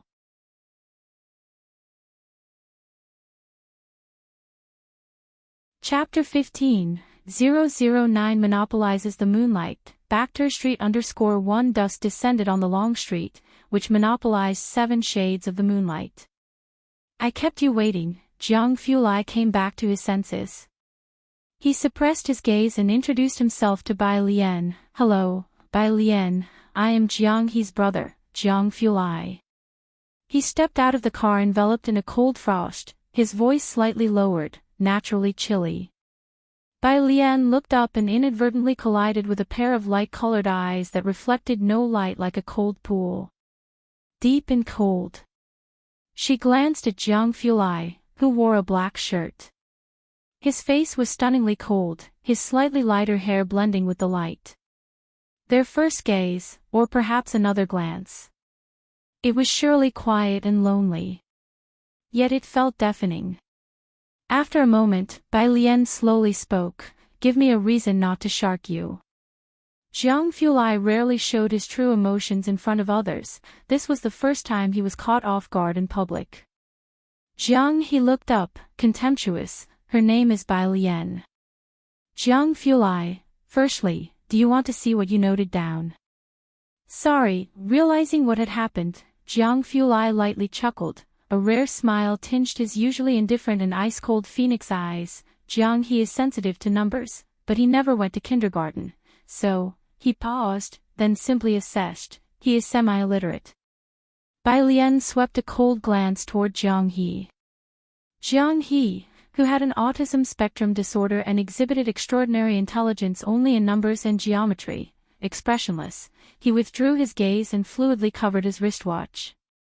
"Is that from a fan you dismantled?" Jiang Fulai's other hand held a book, rolled up like a tube, as he squatted beside Bai Lian and casually took her electric motor, looking down with serious attention. "It's probably a capacitor issue. Use a multimeter to check which wire has no resistance, and fix it." It was a hand like an artwork, with the glossy white of jade, long joints, and lines that flowed between proportion and smoothness, exuding a faint, crisp air. Multimeter. Bai Lian withdrew her death stare from Jiang He and rested her chin on her knees, tilting her head lazily. "I thought about buying one, but my grandfather wouldn't let me dismantle the house. I stole this one from his room." There was no other emotion on her face, her black pupils reflecting the streetlight above, lazy and beautiful. She just wanted to stealthily dismantle an electric fan. One could imagine her cutely stealing and dismantling her family's things, and perhaps the elder would helplessly indulge her, turning a blind eye.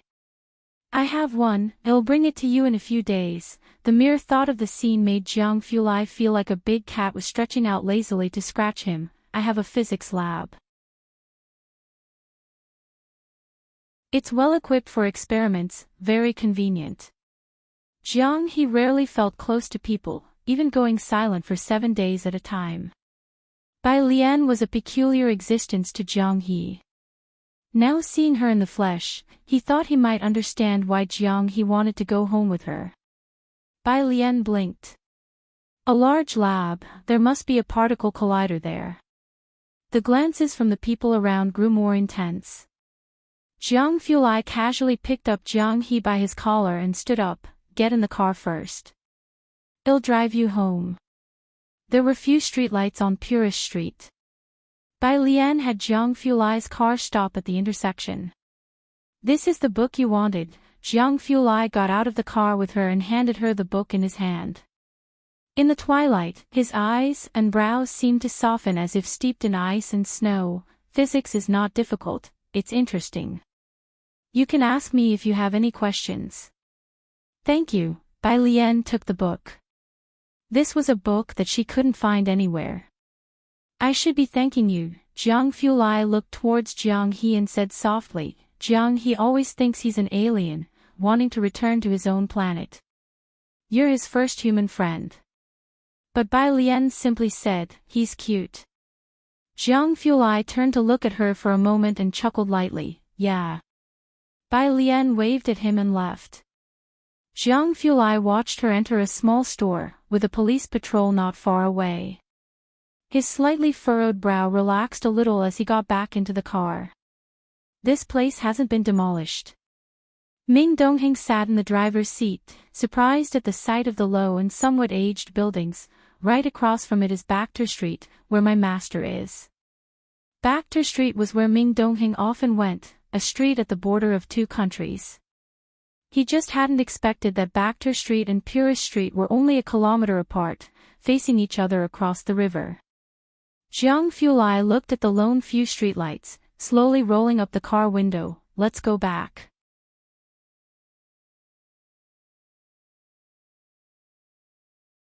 Chapter 16, 009 monopolizes the moonlight.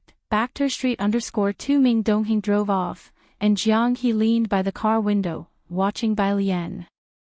Jiang Fulai's fingertips lightly tapped the phone screen, and in the dark night, his brows and eyes seemed to be coated with a faint layer of cold frost. After a while, he lit up the screen to send a message, go to the storeroom and find my physics notes. The convenience store. 2 patrol officers came to buy 2 bottles of water and chatted with the store manager as if they were catching up on family news. The store manager answered, puzzled. Today, before leaving, Bai Lian had asked the store manager to bring her some electric cables. The manager handed them to her, along with a lollipop, covering the QR code and refusing to let her transfer the money. Hurry back home, it's already dark. Oh, Bai Lian put away the cables. The patrol officers didn't find out anything and left to finish their shift. Once they were gone, a neighbor dared to come over.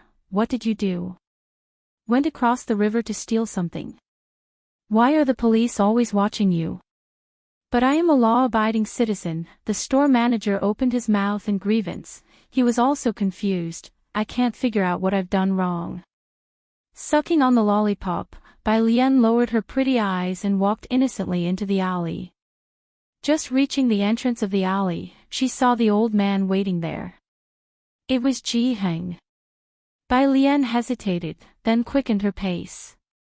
Ji Heng held a flashlight, only turning it on when he saw her, lighting the pitch-dark alley to guide her home. You can't rush your studies, take it slow. Purist Street had streetlights, but the inner alleys did not. Only the dim yellow light from the homes occasionally flickered. I want. Bai Lian took out her earphones, ready to listen to English vocabulary words and rejecting the suggestion.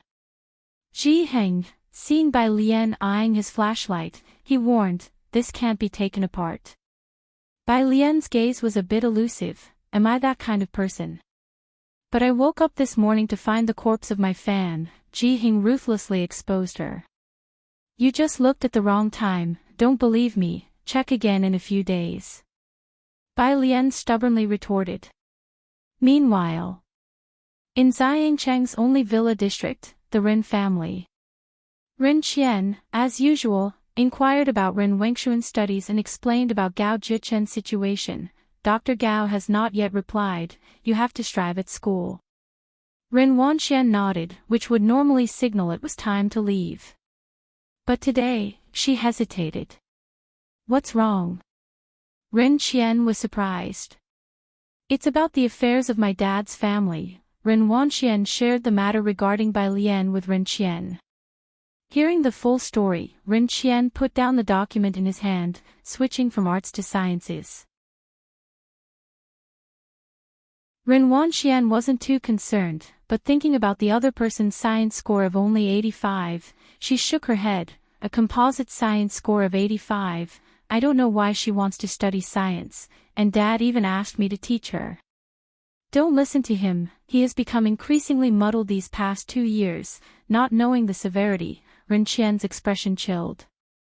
He valued Ren Wengshuan's academic performance, naturally aware that she had scored a perfect 300 in the science composite. Doesn't he know how important your studies are? He hadn't yet met Bai Lian, but he already had a rather poor impression of her. For young people, it's important to be stable and pragmatic. Ren Wanxian quickly started to rub Ren Qian's shoulders. Don't be angry, Dad didn't mean to, you know him, he's only focused on his research, he doesn't even remember how old I am. For many years, indeed, the Ji family hadn't taken advantage of the Ren family to cause any trouble. But Ren Qian was not concerned about the Ji family's affairs. He softened his tone, advising Ren Wanxian, all right, don't worry about the Ji family's matters. Your father is not clear-headed, but you need to be clear about what is truly important. Next year is the college entrance exam, don't get distracted by other things. After Ren Wanxian exited, the Secretary-General spoke up, next year's college entrance exam, it's time for someone from Xiangqing to become the valedictorian. Miss Wanxian stands a good chance. This class has fierce competition, just competing with the Qin family in Xiangqing will be tough for her. Ren Qian knew a bit of the inside story. He shook his head, let's not talk about being the valedictorian of Beijing, let's focus on Xiangqing first. In their eyes, the biggest goal was to be the valedictorian of Beijing. As for the national valedictorian, it was unthinkable. Which year had the national valedictorian not been from Jiangjing? How could it be someone from another place? This is the auction list from White Tiger Auction House for 1 week from now. The Secretary-General remembered the official matter. This time there is an authentic piece by Liang Zuan. At that, Ren Qian eagerly reached out for it, an authentic piece by Liang Zuan. Liang's style was one of the most popular scripts, not just favored by the common people but also highly esteemed by the major families and great literati. Therefore, from a young age, Ren Qian made Ren Wanxian learn Liang's style. Clearly, Ren Wanxian had made the right move. Ever since she was young, she had won many people's favor with her Liang-style handwriting. Authentic pieces by Liang Zuan were rare, with a known authentic piece residing in the private museum of the Qin family in Jiangjing.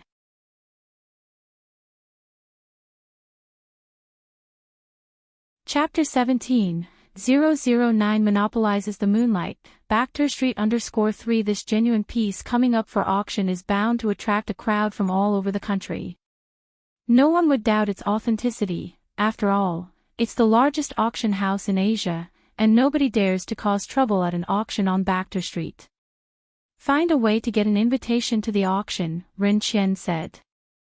The next day, Bai Lian didn't linger in the library because Jiang Fulai had someone send her the multitasker. She planned to go home and show her grandfather what bad timing really meant. Bus 12 came to a stop on Purist Street, and when Bai Lian got off with her black backpack, she saw a crowd gathered around the convenience store from a distance. As Bai Lian approached, the onlookers outside in white tank tops trembled with excitement. With a clatter, a cigarette fell to the ground.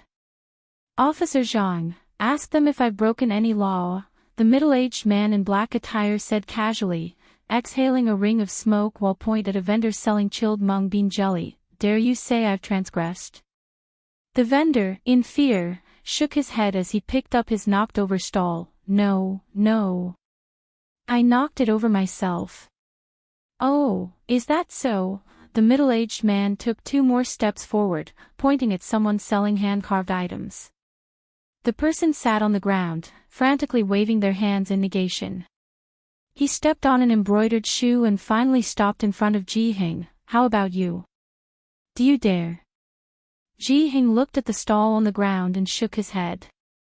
See, the middle-aged man then leisurely turned to Officer Zhang, his voice arrogant. I told you I haven't done anything, Officer Zhang. You wouldn't arrest a good person, would you?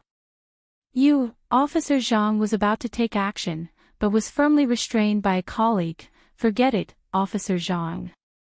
The colleague whispered in Officer Zhang's ear. He must be Poison Scorpion. Officer Zhang calmed down. Poison Scorpion. One of the top 10 on their internal most wanted list, he frequently moves between Bachter Street and the international scene. Many of his men are ex-mercenaries, protected by a bar on Bachter Street, and even the FBI is said to be unable to touch him. His power was immense. Poison Scorpion had long anticipated this scenario. He looked at Officer Zhang with disdain, carelessly dropping his cigarette on the ground and stepping on it. It seems, Officer Zhang, if you desire to catch me, you'll have to find another way. No one present dared to speak. Poison Scorpion then arrogantly left the convenience store with all the cigarettes and casually left Purist Street. Only after he had left did Officer Zhang silently help the vendors straighten their stalls, whispering an apology to them. The people from the bar on Bachter Street, at the junction between 2 nations, those people, without evidence, Officer Zhang truly had no recourse. Even if the Qin family of Xiangqing was present today, they too would suffer silently. Bai Lian stood not far away, watching the scene with an unperturbed gaze. The man in the white tank top, feeling the chill of her gaze on his back, shivered and quickly set about helping the vendors pick up their goods. Clearly, he was also one of the formidable convention people, and seeing him lending a hand, Officer Zhang gave him a glance, his gaze then shifting to the store owner not far away. As the crowd slowly dispersed, such incidents were not uncommon on Purist Street. Alien. Ji Heng, having tidied up his belongings, saw Bai Lian standing at the street corner. The neighbors liked the trinkets made by Ji Heng, who would set up his stall every few days. Bai Lian usually studied late in the library, so this was the first time she saw him vending. Bai Lian answered calmly, taking Ji Heng's items from his hand. It's all right, grandfather's used to it. Ji Heng spoke more today than usual, holding a tobacco pipe. These things don't happen often. He's from the opposite side and doesn't come here often. You should be more careful when you go out. It's better for ordinary folks like us to avoid provoking them if we can. He comforted Bai Lian. Bai Lian hummed in agreement once more, but the chill in her pitch-black eyes grew colder. Ji Heng was at ease with her. 11 o'clock at night. The lights in Ji Heng's room went out, and in Bai Lian's room, she tightened the last screw on the electric fan. Then, taking her mobile phone, she quietly closed her room door behind her and left. Crossing the bridge at the end of Purist Street, a street stretched out in front of her, resplendent with golden light. Although it was 10 o'clock at night, it was as bright as day. The entrance bore the name in 2 languages, Bachter Street. The man in the white tank top had been waiting here. He looked up to see the girl in the flowing moon-white dress, so out of place in this street. Sis, the man in the white tank top approached, handing Bai Lian a cigarette and lighting it for her. With a slender cigarette grasped between her fingers, Bai Lian appeared utterly nonchalant. As the flame sparked and smoke began to curl up, she lazily tilted her head. Where is he?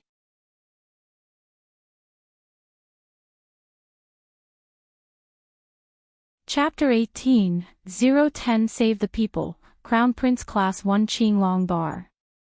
Near the bridge on Purist Street, it spread out over a wide area. Poison Scorpion was the toughest enforcer at Qinglong Bar. His recklessness had earned him a big name on this street, and most were afraid of him, which meant few dared to cause trouble in the bar. He was just sitting in the lounge inside the bar, biting on a freshly lit cigarette. Bang! The door was flung open. Poison Scorpion glanced up nonchalantly, only to see a white tank top. He stood behind a young woman. Yo, Mao Kun. He obviously recognized the man in the white tank top. He called him Mao Kun, but his tone lacked respect. Poison Scorpion stared straight at the girl behind him. Are you here to pay tribute to me? Ha, don't worry, Mao Kun, I'll be sure to speak highly of you to your godfather. The man in the white tank top looked at him as if seeing a former version of himself. Bai Lian slowly approached.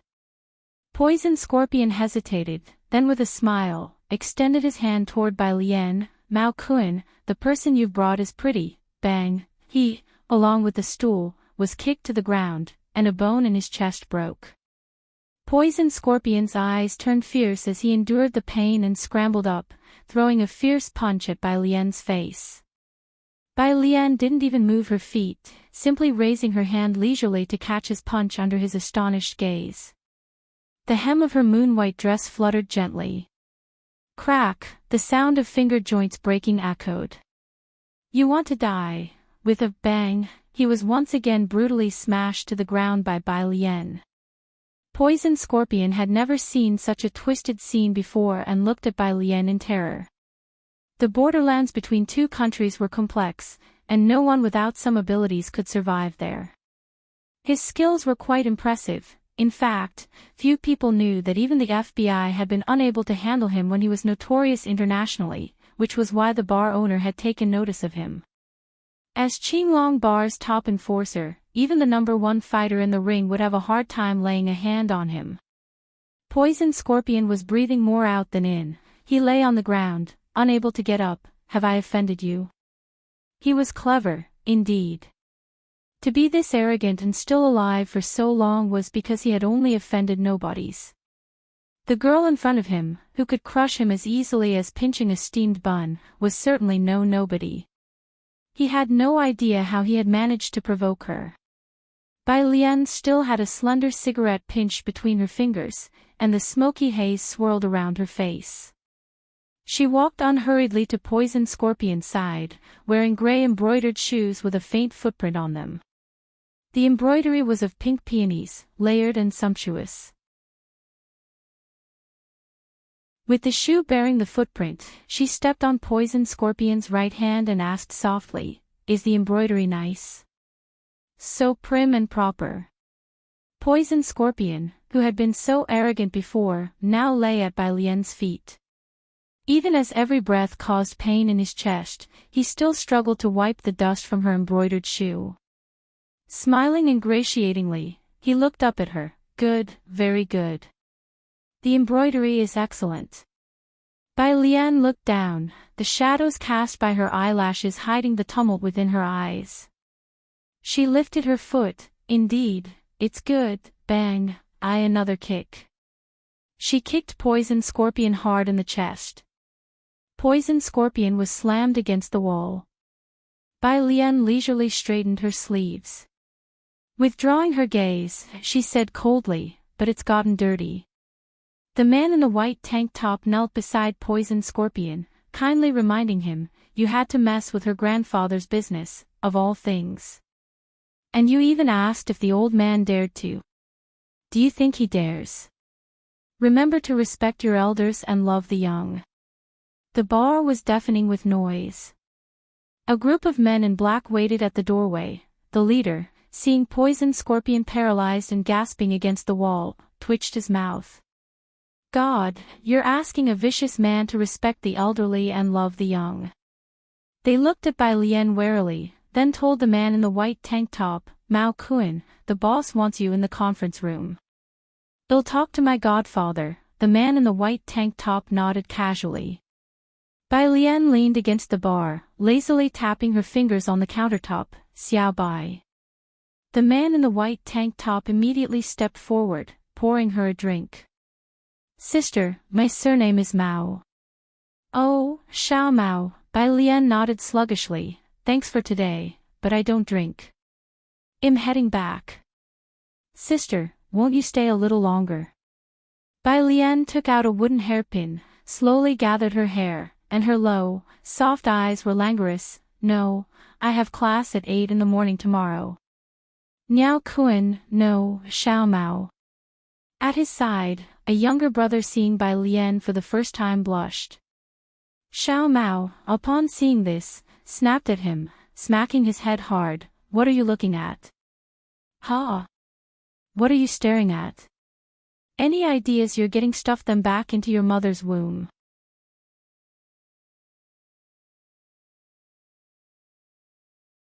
Chapter 19, 010 Save the People, Crown Prince Class 2 Purist Street. The night was dark and the wind was high. Bai Lian took out her earphones to memorize English vocabulary. It was nearly 1 in the morning, and faint sounds of a scuffle were coming from the narrow, dark alley ahead. Ordinary people would have taken a Bai Lian wore her earphones, halfway through her vocabulary listening, when her phone rang. It was Mao Kuan, she answered and calmly walked past them. There were 3 men with blonde hair and blue eyes. Because of the girl's excessive calm, they were clearly stunned for a moment. The next second, one of them came to his senses and reached out to grab Bai Lian's neck. Bai Lian tilted her head sideways, grasped the man's hand. Sister, Mao Kun's voice came through. Bai Lian looked at the blue-eyed man, then glanced down at the person lying in the corner. Wait a moment, she told Mao Kuan, then stuffed her phone back into her pocket. Then she suddenly yanked the blue-eyed man in front of her. The breeze from her punch parted the strands of hair scattered on either side of her, revealing her cool gaze. Bai Lian didn't retreat. With her other hand balled into a fist, she powerfully slammed into another who tried to make a move on her. In less than 3 minutes, 3 men were lying at her feet. Only then did Bai Lian take her phone out of her pocket, leaning lazily against the wall. Speak. Ah. Oh, Mao Kuan, on the other end of the phone, wiped his face. There's an auction here in a couple of days. Do you want to come play? No thanks. Bai Lian hung up, her eyelashes drooping down. She put her earphones back on and dug out her English vocabulary list. Hey, the bloody person lying in the corner spoke to her, shaking as he fetched a pack of cigarettes from his pocket and tried to find a cigarette to bite on. Thank you, can I have your contact information? Bai Lian glanced down at him. His leg was still bleeding non-stop. Her gaze settled on the gold-framed calligraphy next to him. When the man saw her looking, he moved his right hand but inadvertently triggered a wound, causing him to hiss in pain. Do you want this? It's an original by Liang Zuan. It's valuable but not as precious as I am. Take it if you want. As for other requests, I can manage anything as long as you don't ask to live on the moon. Bai Lian, unsure which word moved her, squatted down, flipped on her phone's flashlight, and shone it on the calligraphy beside the man. After a while, Bai Lian's gaze lazily fell on the man's continuously bleeding leg. She slightly lowered her head and reached out to fumble with the man's injured leg. What are you doing? The man was taken aback and quickly said, It's a gunshot wound. My private doctor will be here any moment. Don't touch it randomly. I don't want to be crippled just yet. While he spoke, his legs suddenly stopped bleeding. Even the pain was greatly reduced. Only then did Bai Lian stand up, reopened her English vocabulary page, and started walking back. Hey, the man snapped out of it and saw that she hadn't taken the calligraphy.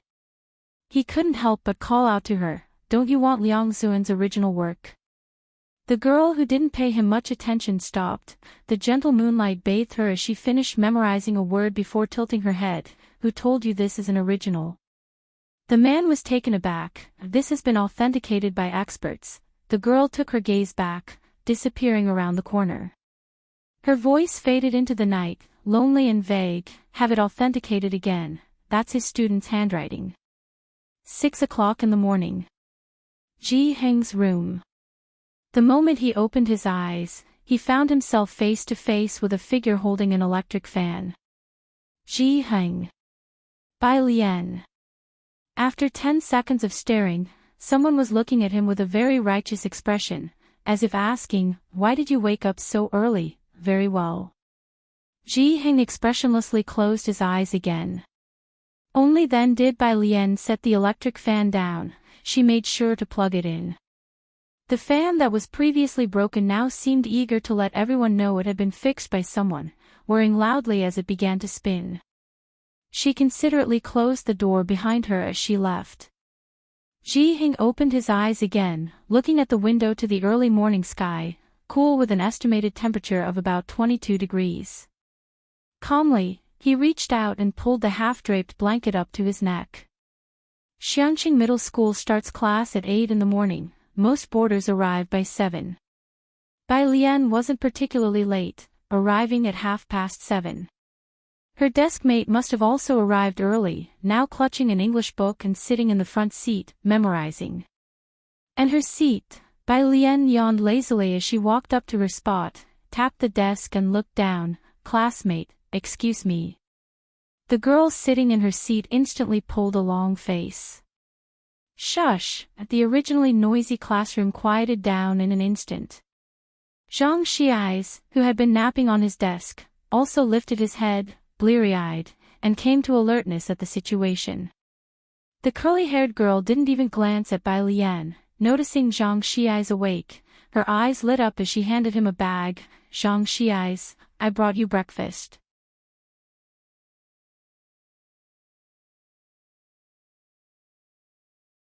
Chapter 20, 010 Save the People, Crown Prince Class _3 Meanwhile, Yang Lin gently tugged at Bai Lian's sleeve, gesturing with her eyes towards Bai Lian.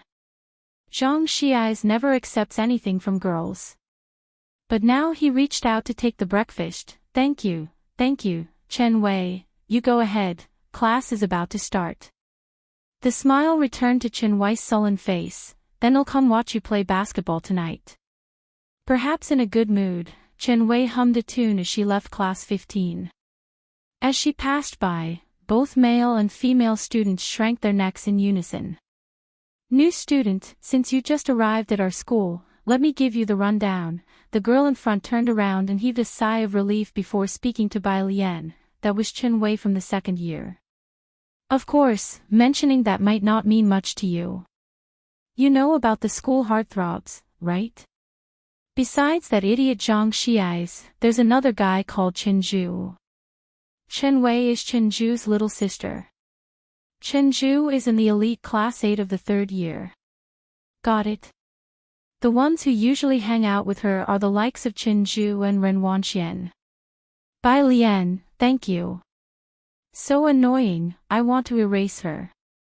In any case, we commoners should avoid provoking anyone from the elite class if we can. Eggs can't compete with stones, the girl finished, then glanced towards Yang Lin and Zhang Xi's. Right, you too. The most important thing is that Chen Zhu and Ren Wanxian are both hot contenders for the top scholar title of our graduating year in Beijing, Yang Lin said, settling into her seat, and after a thought, she added softly, "Try not to offend them." "That's true," Zhang Xi's grumbled discontentedly, "but why did you have to call me, a cheerful and pure-hearted 19-year-old guy, an idiot?" No one paid attention to him. Zhang Xi's then draped an arm around his deskmate's shoulder. "What do you think, top student?" Ning Xiao looked up and gave him a "be quiet" look. Bai Lian propped her chin with a hand, lazily flipping open her English textbook. Zhang Xi's touched his nose and took out his phone to add her as a friend. Today is Friday, after school in the evening. Yang Lin and Bai Lian walked out of the school gates together, with Bai Lian wearing headphones and listening to vocabulary words. They walked to the flower shop at the end of the street. The middle-aged woman selling flowers was enthusiastically wrapping a bouquet for a customer, but when she saw Yang Lin, she squinted and smiled gently. "Your flowers are on the table, I've set them aside for you." While reciting vocabulary, Bai Lian looked over and saw a beautiful white lily on the table. Yang Lin picked up the flower and placed the money on the table. The middle-aged woman finished wrapping the bouquet and, seeing this exchange, shook her head helplessly and then asked, "What about that boy Zhang Xiai's? He's playing basketball. Always off playing basketball, why can't he be more like you and Ning Xiao?" Zhang's mother muttered her complaints, then turned to look at Bai Lian. "Ah, this must be the transfer student in your class. Such a pretty young girl." She pulled out a red rose and gave it to Bai Lian. "She definitely seems much better behaved than my troublesome son." Bai Lian accepted it. "Thank you, auntie." "Ah," Zhang's mother clutched her chest. "Elle knew it, I should have had a daughter. That darn Zhang Xiais can only manage to kill my orchids." Don't be mad, don't be mad." The middle-aged man who had just come back from outside put down his computer bag and continuously consoled her. "Tonight, we'll pretend to fight and isolate ourselves in our room, making him do all the household chores for a week." Carrying a rose, Bai Lian took separate ways from Yang Lin at the intersection. Following the address given by Jiang He, she arrived at the wealthy district of Xiangqing. The public bus only went as far as the road on the outer perimeter. Ren Wanxian hadn't attended today's top student training because there were important guests coming to her house, and Ren Qian had notified her in advance. As she passed by the periphery of the wealthy district, her gaze caught a person not far off. "Stop the car." The boy in the front seat casually glanced at the rearview mirror. "What's wrong?" Ren Wanxian shook her head without saying a word. Swoosh! The car stopped in front of Bai Lian. The window rolled down, revealing Ren Wangxuan's face brimming with irritation. She looked at Bai Lian with a mocking expression as if she had already seen through her. "What are you waiting for here?"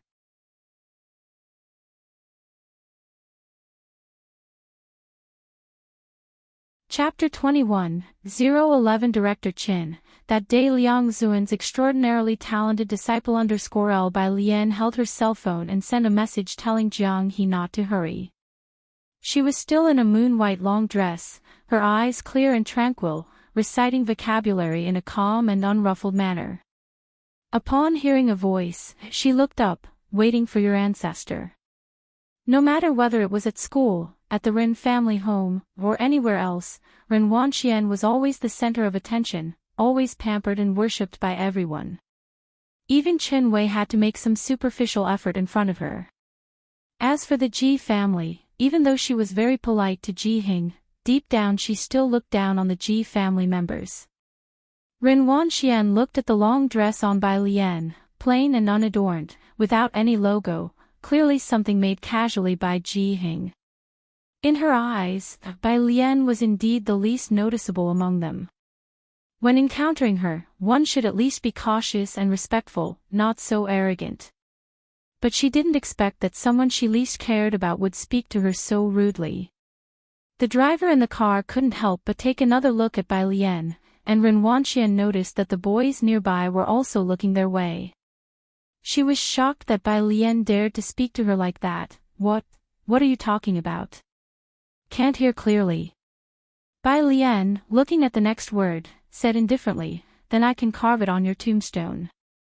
The driver wished he could cover his ears, trying hard to pretend he didn't hear anything. But Ren Wanxian, with her sense of entitlement, didn't get out of the car, only haughtily rolled down the window, so everyone in the car could hear Bai Lian's words. Even if the driver showed no reaction, Ren Wanxian still felt that everything about her was being challenged by Bai Lian at this moment. She was rendered speechless by the retort, and only managed to pull at her lips before angrily rolling up the window and demanding, "Aren't we leaving yet?" The car started. The boy in the front seat glanced at Bai Lian by the roadside through the rearview mirror. The look was as if he were observing a leaf, only for a moment before he withdrew his gaze. "You know her?" Ren Wangxuan's voice was cold with disdain. "Who knows which relative from the Ji family that is?" She didn't understand how Bai Lian could be so entitled when she was merely living in a slum that hadn't been developed yet, one that still used well water. Chen Zhu nodded, uninterested, and didn't ask any further. The car drove on for a while when another black car slowly approached. Chen Zhu, who had been sitting relaxed, straightened up, his gaze fixed on the rearview mirror, watching the black car grow more distant. Until it disappeared. As dusk approached, the black car that vanished in the rearview mirror seemed to grow more mysterious. In the back seat, Ren Wanxian had temporarily forgotten about Bai Lian, watching the direction the black car had disappeared in, and asked softly, "Was that the people my grandfather mentioned?" Although in her final year of high school and focused on her studies, it didn't mean she wasn't aware of other matters. She knew about the recent changes in Xiangqing. They had always thought that the manor behind them, which had been vacant, belonged to the government. Now that it had been occupied, the major families of Xiangqing had all received a clear message not to disturb it. Chen Zhu only casually said, "I've never seen that make of car." The one who came to pick up Bai Lian was Ming Dongheng. Bai Lian had been memorizing words all the way, and when she arrived at the entrance of the manor, she saw Jiang He squatting at the door, eagerly waiting. The man in the gray suit waiting in the garden, seeing the carefree and lazy girl behind Jiang He, was quite surprised. Then, he watched as Jiang He walked to the adjacent laboratory, adeptly keyed in the password, and entered. "Mr. Ming, who is that?" The man turned to Ming Dongheng, inquiring about the girl's identity. Despite his many years in Jiangjing, he had never heard of such a person. Ming Dongheng only warned, "Don't overstep." Chen Wei felt a chill down his back and remembered who resided in this place, no longer daring to ask any more. He secretly committed to memory the fleeting glimpse of the girl's face. With that striking face, he definitely wouldn't forget her if he saw her again. The laboratory. Most of the devices there were unfamiliar to Bai Lian, and Jiang He took her to a small table to show her a miniature perpetual motion machine on it. A metal sphere the size of a soybean slid down through the hole on the top layer into a track, then bounced back up. Both squatted on the spot, staring intently at it for 10 minutes. According to the law of conservation of energy, Bai Lian concluded, this is a fake perpetual motion machine. As she spoke, she flipped over the base and, indeed, saw magnets underneath. Jiang He nodded, and then secretly told Bai Lian, "Uncle Ming has always thought it was a perpetual motion machine." There were many instruments in the laboratory, but Bai Lian and Jiang He only looked at the toroidal collider. Jiang He squatted on one side and tried several times with Bai Lian, continuously adding fluid.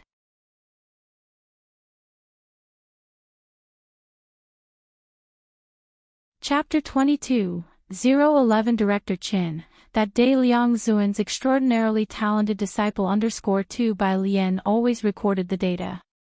She and Jiang He finally succeeded once, and after glancing at the numbers on both sides, she recorded more data on paper. After she finished, Jiang He leaned on the table and looked at the vortex machine. How come it still isn't broken? Bai Lian set the paper aside, tilted her head to look, and found it hard to disagree. Outside. When Jiang Fulai returned, it was already dark. Young Master Jiang, Chief Qin followed him into the house respectfully.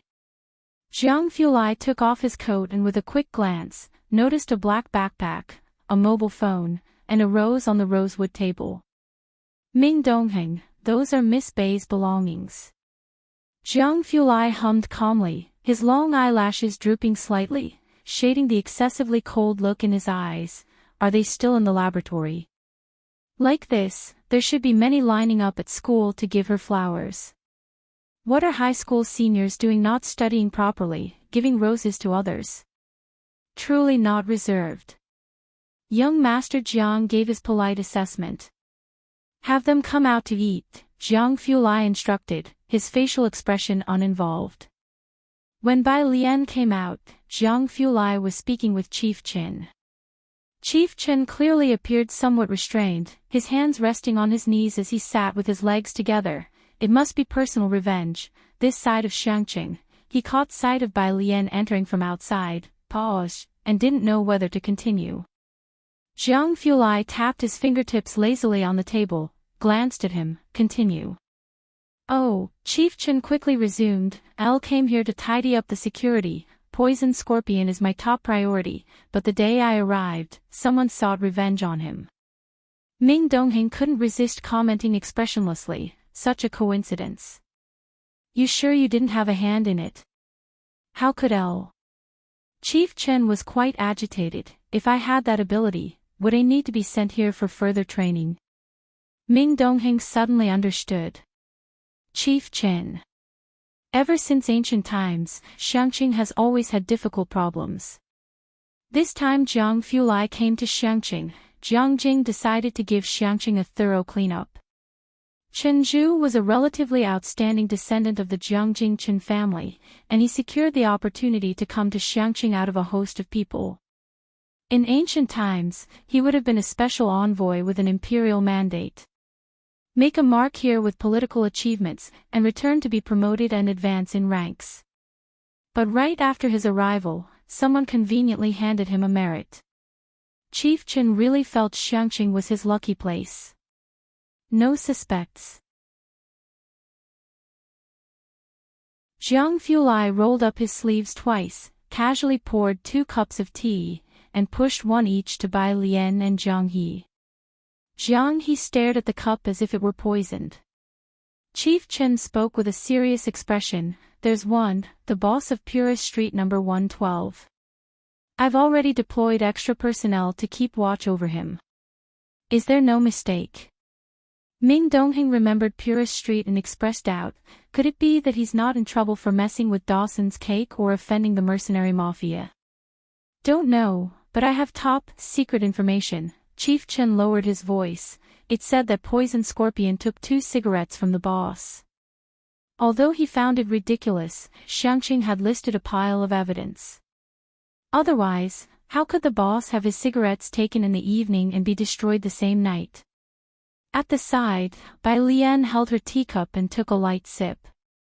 Genuine old Banjiang tea, her eyes brightened slightly. Upon hearing the voice, she put down the teacup, lowered her dark eyes, her jade-like fingers touching the edge of the rosewood table, her expression lazily concurring with Chief Chen. That man is really bad. Only then did Chief Chen dare to look at her. The young lady didn't seem to be much of a presence, and Chief Chen softened his tone, comforting her with a kind voice. Don't worry, the bad guy has already received some punishment. Don't be afraid. That's good. Bai Lian finished her tea. She picked up her backpack and bid farewell to Jiang Fulai and the others. Jiang He tugged at her sleeve. Bai Lian's eyes drooped lightly, and she gave him a sideways glance. I'm going home to have dinner with my grandfather. A few streets away at the Rin families. The Rin family and a group of people from the Qin family waited properly. Chief Chen, when can he arrive? Rin Qian looked at the middle-aged man beside him. Though anxious, he remained very polite to Chief Chen. The man referred to as Chief Chen was Qin Gang of the GDP powerhouse Qin family from Xiangqing. He was eyeing his watch. He should be arriving soon. As he was speaking, someone from outside came in with happy news. Chen Lord has arrived. Rin Qian and Qin Gang both stood up swiftly to welcome the guest at the entrance. Rin Wanxian and Qin Zhu also got up, exchanging glances. Chen Lord, Qin Gang, accompanied by Rin Qian, respectfully ushered the person in, and then introduced Rin Qian. This is Ziyang Cheng's current highest administrator, the elderly Mr. Rin Qian. If Bai Lian were here, she would recognize this man as the Chief Chen she had just met.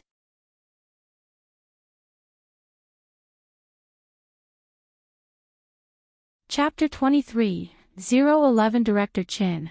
That day Liang Zuan's extraordinarily talented disciple _3 Director Qin casually took a seat by the dining table. He was likely in his 30s or 40s, with a stern expression that rarely broke into a smile. Resting one hand on the table, he looked toward Rin Qian. Mr. Ren, I'm afraid I'll be imposing on you with my visit this time. Please do take good care of me. How could I dare? Rin Qian, also a sly fox, responded with a smile, his demeanor perfectly pitched. It's our Rin family that's honored by your presence. Although he smiled, Rin Qian's heart was truly shocked. There had long been rumors in Xiangqing that Qin family was a side branch of that Qin family in Zhongjing, but Ren Qian had his doubts. Not until recently, when a secret order suddenly descended on Xiangqing. A certain director Qin would be sent from Zhongjing to oversee Xiangqing. The sudden deployment left Ren Qian at a loss until Qin Gang arrived with the news of Director Chen's arrival.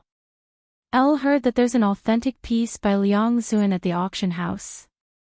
Director Qin took the wine Ren Qian poured for him and said indifferently. This was another task given to Director Chen by the Qin family in Zhongjing. Indeed, but the auction house issued a notice in the past few days, Ren Qian explained. Rumors suggest the handwriting may not be his own. Director Chen frowned. Ren Qian felt a flutter of anxiety. However, it is indeed authentic. It appears to be notes from one of his disciples. The auction house has already engaged an appraisal expert. The appraisal is still ongoing, so the auction has been postponed by 5 days. Really? Director Chen sat up straight. The appraisal is still underway. Beside him, Chen Gang quickly added, I will keep a close eye on this matter. As everyone knows, Liang Zuan, the illustrious prime minister from ancient times, in his life took only 2 disciples besides Emperor Jiang Wen. And they were the exceptionally talented siblings from the Bai family. Emperor Jiang Wen naturally wouldn't use the same handwriting as Elder Liang. Thus, if it was someone else's, it could only be one of the siblings from the Bai family. It seems that not all unofficial histories are groundless. The Qin family in Zhongjing, untouchable and revered through the ages, has always been a staunch fan of the Bai family. The majority of the private museum's collection belongs to the Bai family, and generation after generation, the Qin family reverently enshrines the Bai family's ancestral tablets. For the Qin family, this was more attractive than an authentic piece by Liang Zuan. Ren Qian only exchanged a glance with the Secretary General. Clearly, they had to find a way to get an invitation to the White Tiger auction house. Meanwhile, Ming Dongheng watched with unease as the bus wobbled away. He was tempted to follow the bus in his car. But Bai Lian wouldn't allow it. He had no choice but to wait for her to get on the bus before driving back to the manor. Jiang Fulai was dining with Jiang He at the table, both of them speaking seldom, as they always did during meals. Silence and tranquility reigned. Ming Dongheng sat down and began to eat slowly as well.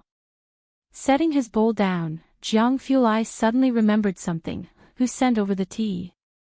Everything delivered here was hand-picked by Su Nanjing. Ming Dongheng swallowed a mouthful of food. Su Nanjing. Jiang Fulai drew a disinfectant tissue, meticulously wiped his hands clean while looking at his lap, his tone casual. From now on, everything follows this standard. Ming Dongheng nodded. Jiang Fulai stood up, taking the documents on the table with him to the laboratory. The experiment on dark matter had a long schedule, and he had recreated his Jiangjing laboratory in Xiangqing in its entirety, which is why there was a corner reserved for Jiang He's stuff. A table no taller than 70 centimeters, a stool merely 20 centimeters, even the experimental apparatus were a size smaller. Jiang Fulai walked up to the long laboratory bench, about to place his own documents down, when he caught sight of a piece of paper not far away. His laboratory was always clean and tidy. This paper must have been left by the other 2. He approached, casually picking up the paper. There were 7 sets of data from top to bottom. He was initially just curious about what the other 2 had been up to until his eyes fell on the 4th set. He froze.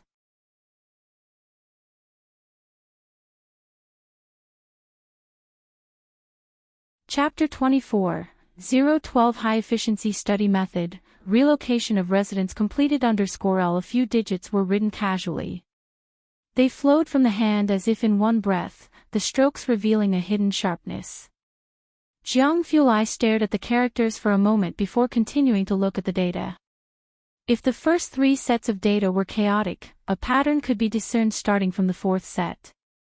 Jiang Fulai immediately recognized it as data from vortex ring collisions.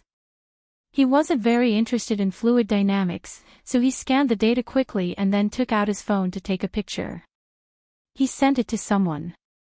Member of the Ma Institute, I'll need to calculate 5,000 Gaussian Bose samples, I don't have time. Member of the Ma Institute, of course, if you're willing to switch to quantum mechanics, I think I might find some time. Clearly, the other party didn't look at the content carefully, the reply was quite heartless. Jiang Fulai was not in a hurry. 10 minutes later. The phone rang. Jiang Fulai's eyes were faint, he wore half-frame glasses on the bridge of his nose, and there were no chairs for resting in the lab, nor was the experimental table suitable for sitting operations.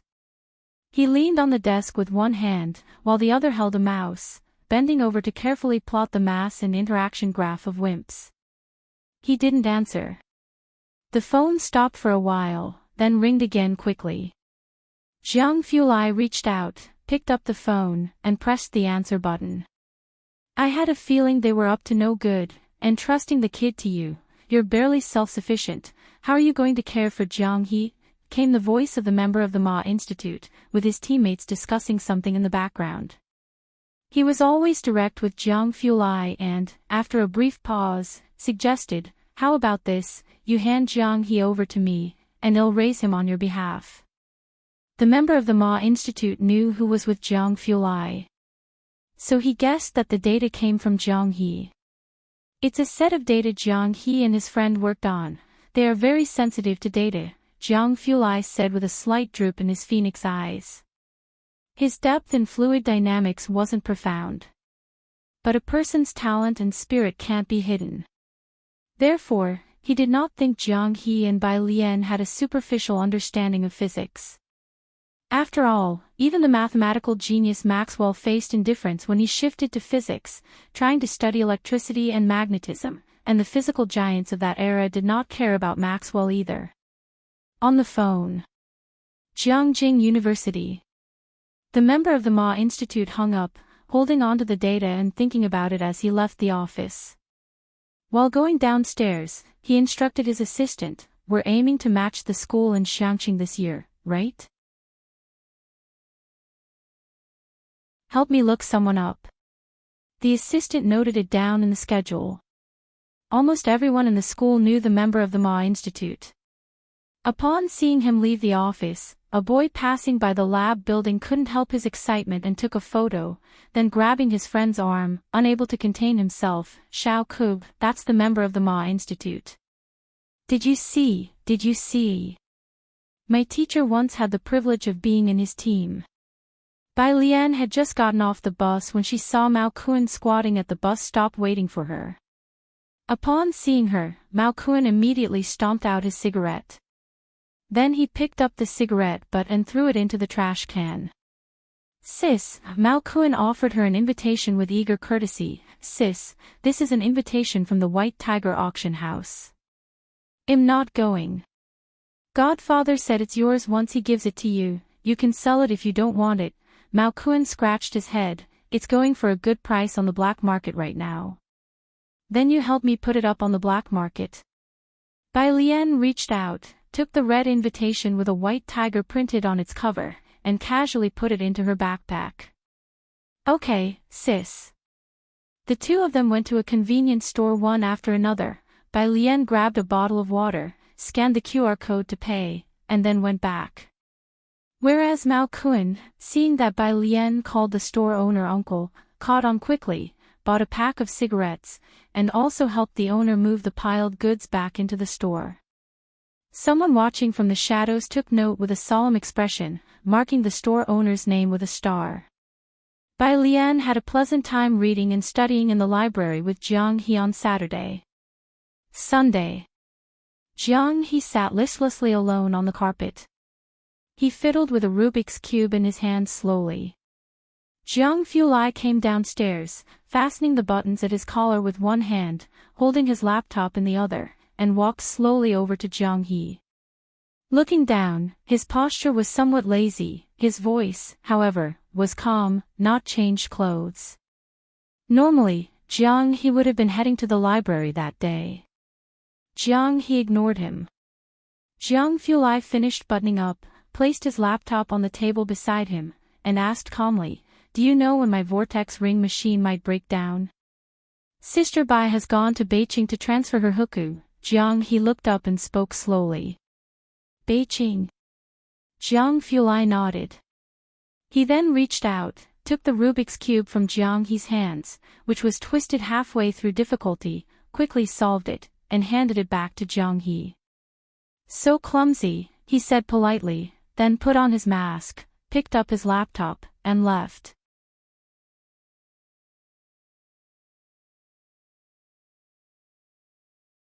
Chapter 25, 012 High Efficiency Study Method, Relocation of Residents completed. _2 Ming Dongheng stood in place, his face expressionless as he watched. Jiang he frustratedly scrambled the Rubik's Cube again, opened his watch, and sent a message to Bai Lian. Text: Bai Lian had already boarded the train, and her household registration transfer certificate for Xiangqing had been processed. The certificate for moving out still needed to be arranged in Beijing. Beijing was far away, and Xiangqing only had a train service, so a round trip took a whole day. As household registration had to be done on a workday, she went a day early and planned to return directly after getting the certificate the next morning. Ji Xiaojun went with her, and the two of them sat together. The train ride was nearly 12 hours long, and Bai Lian had brought a physics question bank in advance. She buried herself in the questions as soon as she got on the train. A middle-aged couple and an elderly person sat opposite them, who, upon seeing Bai Lian working on her problems, spoke in hushed tones and deliberately lowered their voice when occasionally conversing with Ji Xiaojun. Ji Xiaojun watched as the three passengers opposite handed Bai Lian a bunch of fruit and some biscuits. Then he looked at the focused Bai Lian solving problems. During the 12-hour train ride, even Ji Xiaojun couldn't help feeling a sore back and stiff waist. He had thought that being pampered from an early age, Bai Lian would find it more difficult to endure, but to his surprise, she remained upright and attentive, maintaining her studying posture throughout the journey. The train's signal was poor, and Bai Lian was concentrating on her questions. By the time she saw Jiang He's message, it had already been 2 hours. Illiterate, text, Bai Jian, I've seen it. Bai Jian, image, Jiang He opened it and looked, knowing the result but not the principle. He then forwarded it to Jiang Fulai. Jiang Fulai was still in the underground laboratory, holding a tablet and returning to the computer, its fluorescent light reflecting his expressionless face, cold and piercing. The group of trainees beside him tried their best to pretend to be busy, not daring to look at him. An assistant entered through the glass door with a document in hand and said, "Young Master Jiang." Jiang Fulai's gaze didn't shift. After briefly pointing out an experimenter's data beside him, he took the document from the assistant and casually flipped through it. "This is an invitation from the Gao family," the assistant reminded. Gao Jichen was a carefully cultivated plant by the Gao family and the Jiang family, but after this incident, they had been busy managing the fallout and finally sent this invitation to Jiang Fulai as an apology. Upon hearing this, Jiang Fulai turned his hand, calmly handing back the invitation to the assistant. The message was clear. His phone rang, and Jiang Fulai gestured for the assistant to leave. Then he checked the message from Jiang He, opening the image. It was a complex question with a few formulas listed on the side. The handwriting looked neat and clean, slightly different from what he had seen the night before. However, he could guess who had written it, and being too lazy to type, he sent a 52-second voice explanation to Jiang He. Jiang He sent a comma. Jiang Fulai followed up with, 47 Jiang He, ? Jiang Fulai, 60 Jiang He, you know the teacher's microphone was on, right? Out of patience, Jiang Fulai coldly typed 2 characters, add group, Jiang He, okay. On the other side of the phone, Ming Dongheng watched with an expressionless face as the well-known genius Jiang He got scolded by young Master Jiang for 2 minutes, thinking to himself, luckily, he doesn't study physics. Bai Lian and Ji Xiaojun arrived in Beijing after 10 o'clock at night. The two stayed at a hotel not far from the Public Security Bureau. It was only after washing up for the night that Bai Lian discovered that Jiang He had added them to a three-person group.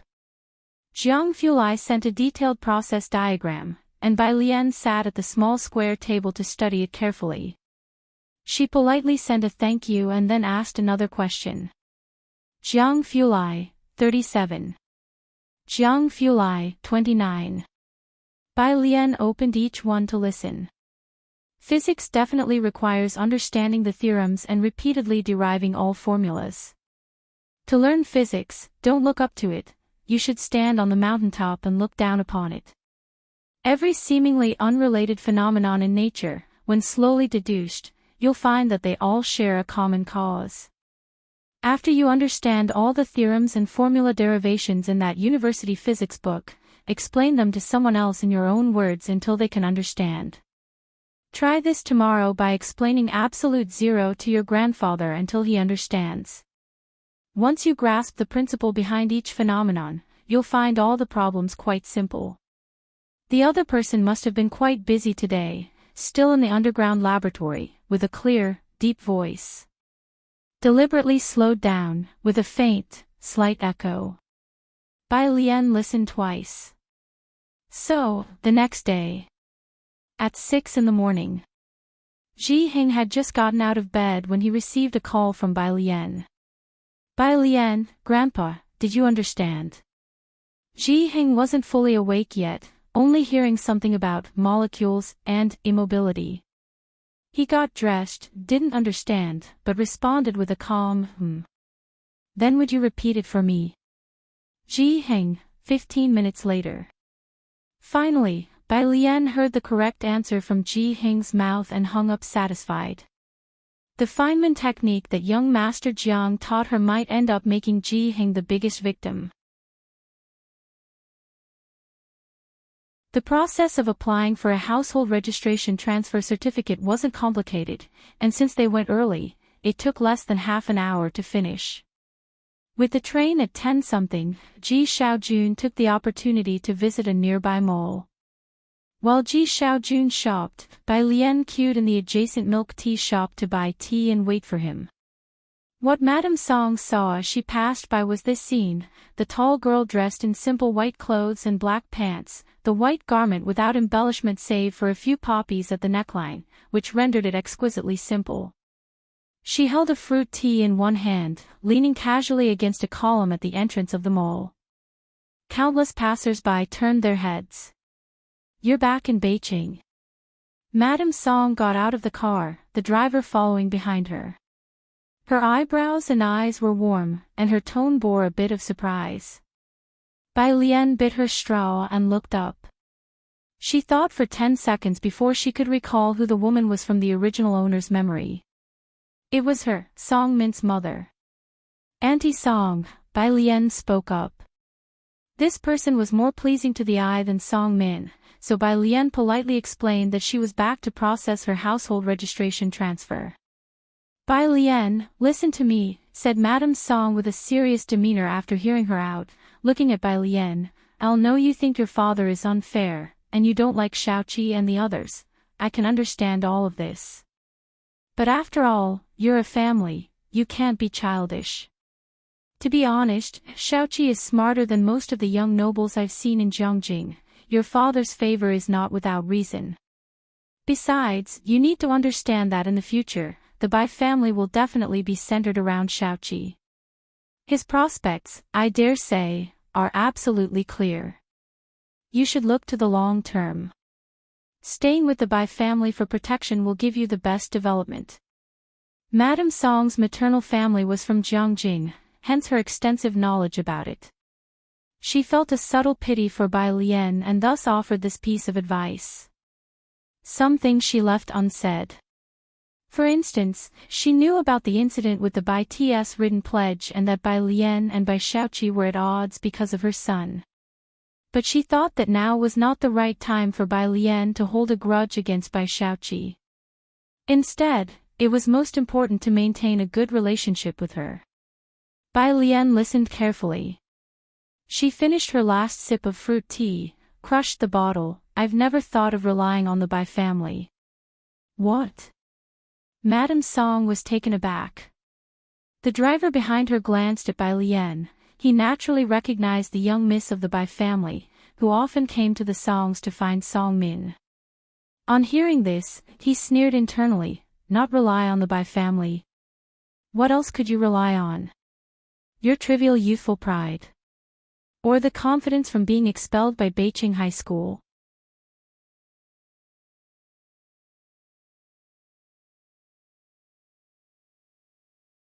Chapter 26, Is the grade of the transferred student 013 good? _L anti-song, goodbye. Bai Lian saw Ji Xiaojun come out and politely bid farewell to Mrs. Song. Mrs. Song stood at the door, watching Bai Lian and the other person leave. She returned to her car, took out her mobile phone, and after a long while, finally dialed a number. The call was answered quickly, Mrs. Song. It was Bai Qiming. Mrs. Song instructed the driver to start the car. Mr. Bai, I just saw an alien. She came to Beijing to register her residence, on the 10:35 train. Once she returns, she will no longer be part of the Bai family. She's just a child in temperament. Would you want the butler to pick her up first? On the other end of the phone, Bai Qiming put down his pen. He looked out of the window. It had been nearly 10 days since the butler reported Bai Lian's departure, and he had not heard from Bai Lian since then. In the end, Bai Lian had taken the apprenticeship token with her, a trait quite like her mother's. She would rather ruin it than give anyone else an advantage. In fact, over the 10 days, half of Bai Qiming's anger had dissipated. But, thank you, Mrs. Song, for informing me of this matter. Bai Qiming retracted his gaze, but Bai Lian is already 18. She can decide for herself whether to stay or leave. After speaking, he hung up the phone. The Bai family was large, supporting one more Bai Lian was not difficult. But Bai Qiming was also aware of the conflict between Bai Lian and Bai Shaoqi. If Bai Lian, who had taken the apprenticeship token, were to be brought back now, Bai Shaoqi would inevitably feel uncomfortable. Bai Qiming was thinking long-term. Now that Bai Shu's future looked bright, he couldn't afford to lose the watermelon for the sake of a sesame seed like Bai Lian. So he could only act as if he hadn't received Mrs. Song's call. Today was also when he made a choice between Bai Lian and Bai Shaoka, but obviously, there was no need to choose at all. The Bai family. The grand elder, the highest in seniority at the family ancestral home, took some interest in the matter. Find an auspicious time tomorrow, and remove her name. Remove it tomorrow. Of course, the grand elder pondered briefly. Make sure to let Shaoqi and Shaoka know. Erasing Bai Lian's name was a minor matter. What mattered was to show her siblings the Bai family stance. Making a simple mark to erase a name was, after all, nothing noteworthy to them. Elsewhere. Although Mrs. Song had anticipated it, she still sighed softly upon hearing Bai Qiming's words. She had phoned Bai Qiming not only to inform him of Bai Lian's whereabouts but also to see what Bai Qiming would decide. Mrs. Song took out her mobile phone, thinking that Song Min should be in class by now, and just sent a WeChat message. Come home early tonight, I have something to tell you. Song Min usually stayed with Bai Shaoqi at the library to discuss the challenging problems of the Jiangjing preparatory camp. But when Mrs. Song wanted to see him, he would come straight home after school. When he returned, Mrs. Song, pruning her flowers, slowly began, "I wanted to talk to you about Bai Lian." Song Min, looking indifferent, showed no change of expression upon hearing this name. Her? Yes, Mrs. Song's voice was gentle. She has officially been removed from the Bai family register. There's the engagement arranged since childhood between you and her. If you have no objections, we'll find a time to speak with the Bai family and then clarify things with Bai Lian. How about that? Song Min didn't even think about it. Whatever. Mrs. Song didn't have much of an opinion about Bai Lian. Bai Lian was good-looking. She had watched Bai Lian grow up since she was a child and had some fondness for her. But that was all. Compared to Bai Shaoqi and Bai Shaoka, this fondness seemed insignificant. Mrs. Song snipped off an excess branch. Shaking her head, she thought that Bai Lian was still too young and impetuous, not understanding what was truly important. On the train, Bai Lian was also in a very good mood. Not only did she transfer her residence, but she also resolved the matter with Song Min. She was well aware that Mrs. Song had specifically stepped off the train to inquire about something. Ji Xiaojun, however, was extremely silent throughout the journey. He had thought that accompanying Bai Lian would mean encountering the Bai family and hoped that if the Bai family wanted Bai Lian to return, he could help negotiate terms with them. But unexpectedly, the Bai family never made an appearance from beginning to end. It was nearing 11 at night. The train finally arrived at Xiangqing Station. At this time, the buses had already stopped running, and even taxis were scarce near the station. The two of them exited the station and were about to look for a taxi on the roadside when upon exiting, Bai Lian saw Jiang He squatting by the road, staring at a tree. "Why are you here?" Bai Lian approached him and then introduced him to Ji Xiaojun. "This is the first friend I met when I came to Xiangqing. Waiting for you. My brother hasn't come back yet." Jiang He looked up, somewhat blankly. "Hello, uncle."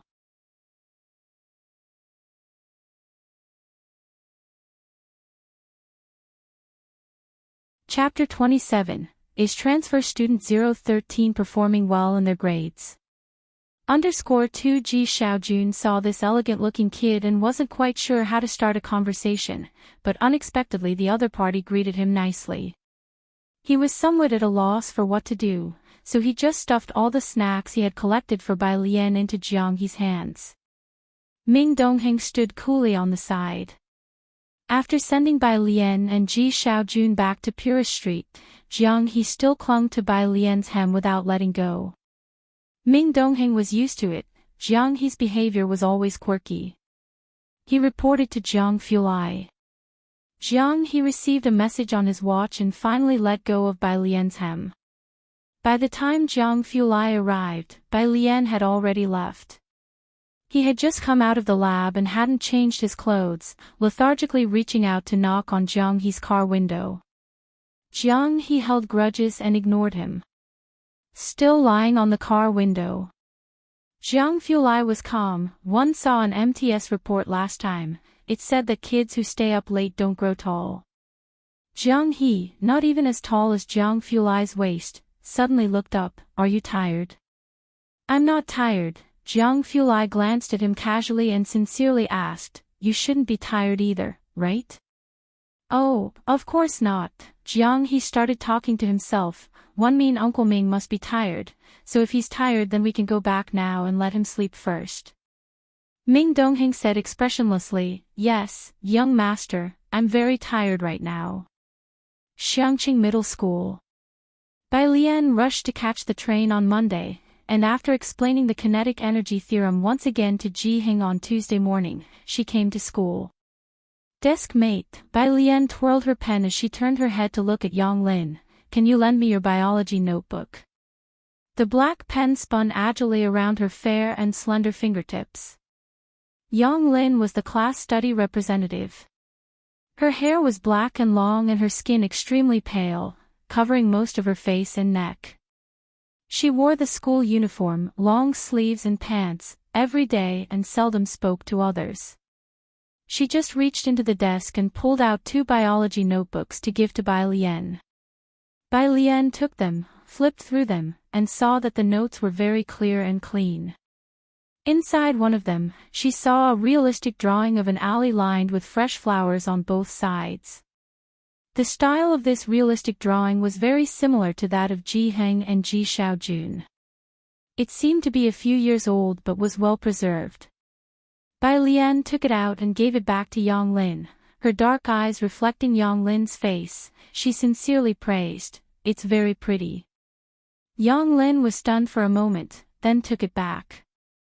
After quite a while, Bai Lian heard her softly, in response. The first class in the morning was Chinese.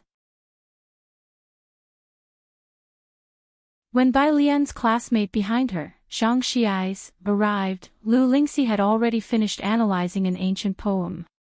Report. Zhang Xiai's ran to the entrance of the class, not even having had the time to zip up his school jacket. Lu Lingxi stood by the lectern, one hand resting on it, looking at Zhang Xiai's, and with the other hand pointing at the clock on the wall. Zhang Xiai's, it's already our senior year, and yet you're still so lax. Class starts at 8, look, open your eyes wide and see what time it is now. Zhang Xiai's looked at the clock hanging on the wall behind him, his expression serious, 7 hours 70 minutes. Lu Lingxi, the classmates suddenly burst into laughter energetically. Lu Lingxi was also beside herself with a mixture of laughter and exasperation, scolding with a smile, get in here. Zhang Xiai's touched his nose dejectedly and returned to his seat. Last night, he stayed up late squatting to snatch Yan Lu's photo book, so he got up late this morning. Seeing that his mother was still angry with his father, he helped his mother cut some flower branches until he realized he was going to be late. The class finished quickly. Lu Lingxi called Bai Lian to the office separately. "Elle saw you getting along well with Yang Lin this morning." Lu Lingxi handed a box of band-aids to Bai Lian and said softly, "Could you give this to her? She has a wound on the left side of her forehead." Bai Lian reached out to take it, tossing it in her hand with a cheeky smile in her eye. "Got it, but I can't promise anything." She was wearing the brand new school jacket she had just received today, her hair still tied up at the back of her head with a hairpin, and her prepossessing brows and eyes drooped as she looked quite well behaved. The blue and white school uniform didn't look bulky on her at all. Slack and casual. "It's all right, you try it," Lu Lingxi sighed, remembering something important. "Also, there's a training program for top students. It's every day after school until 8 in the evening, featuring exercises from Jiangjing University's affiliated schools." Lu Lingxi wasn't too clear on the specifics. The principal had called her on Sunday to ask if there was a transfer student named Bai Lian in her class, and just like that, it was settled. In any case, attending the training wasn't a bad thing. Okay, Bai Lian put the band-aid back into the pocket of her school uniform. Returning to her seat, Bai Lian looked at Yang Lin, who was hunched over doing homework, and initiated conversation. "Desk mate." Yang Lin lifted her head slightly. Bai Lian quickly tore open a band-aid, lifted Yang Lin's hair, and accurately stuck it on before letting her hair fall back over it. The whole movement was smooth and fluid. It took a while for Yang Lin to realize what had happened. Bai Lian thought lazily, proving that sometimes it's not good to be too polite. Lu Lingxi was so polite she couldn't even give things away. The training class for top students was held in the auditorium of the comprehensive building. With only about a dozen participants, there was less than one person per class. By the time Bai Lian arrived, most of the students were already there. To the front left, a circle of people sat around Chen Zhu as their center. On the right, there were a few scattered boys, with Ning Xiao, Zhang Shi's desk mate, also sitting there. Bai Lian walked to the right and found an empty spot to sit down. Although she had only transferred a few days ago, she was already quite famous at the school and her presence was all over the forums. Someone noticed her as soon as she arrived. "It's Bai Lian." Ren Wanxian, sitting to the left of Chen Zhu with a boy behind her, was surprised. "That transfer student, huh? Damn, is her academic performance actually that good?" The school was rife with rumors about Bai Lian being a top student because she was always seen reading books or solving problems. But no one had expected her to show up for this training class. As Ren Wanxian was working through the test papers distributed in the training class, she caught Bai Lian's name from the surrounding discussion and momentarily wondered if she had heard wrong. "Who did you say?" she asked. There, the girl in front of Ren Wanxian, Shi Yutong, her chief lackey, gestured with her chin toward the right. "Her, Bai Lian, the pretty transfer student. Ren Wanxian glanced over reflexively and saw Bai Lian settling into her seat not far away, her school jacket casually slung aside, with eyes as lazy as a beautiful cat's. Murmurs about Bai Lian buzzed around her. It seemed she was the center of attention. The discussions invariably revolved around Bai Lian, daring to transfer in senior year like that, and joining our training class within a few days of arriving at school. She can't possibly be as freakish in her studies as Chenju and Ning Xiao, can she? The people here had known each other since first year when they started taking competition classes together in Shangqing. They were all very familiar with each other. Hearing his name linked with Ning Xiao's, Chenju looked up. Chenju was the pride of the Qin family's generation. Unlike Qin Wei, he always kept away from trouble at school, focusing solely on his studies and regularly competing with Ning Xiao for the top spot in their grade. So, despite Ning Xiao's gloomy and reserved demeanor, avoiding interaction and rather reclusive, Chenju recognized his name. There were whispers that someone had scores close to Ning Xiao in the combined sciences. For the first time, he spoke up, "What transfer student?" Seeing Chenju asking, Shi Yutong hurriedly glanced his way, half in admiration as she began, "That's Bai Lian. To be in this program, her grades. With people all around discussing Bai Lian and even Chenju asking about her, Ren Wanxian cut in. She scoffed, almost mockingly looking away. The others immediately sensed something unusual as the boy behind pressed, "Ren, do you know her?" Most people turned to look her way. On the first term exam, her combined sciences score was 85. Ren Wanxian picked up her pen again, the tone almost scornful. As for why she's here, she almost didn't even have to think about why. The school must have learned Bai Lian was a relative of the Ren family.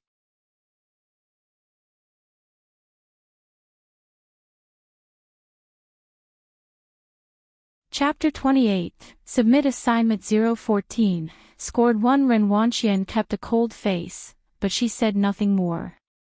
Inwardly, however, she was immensely irritable.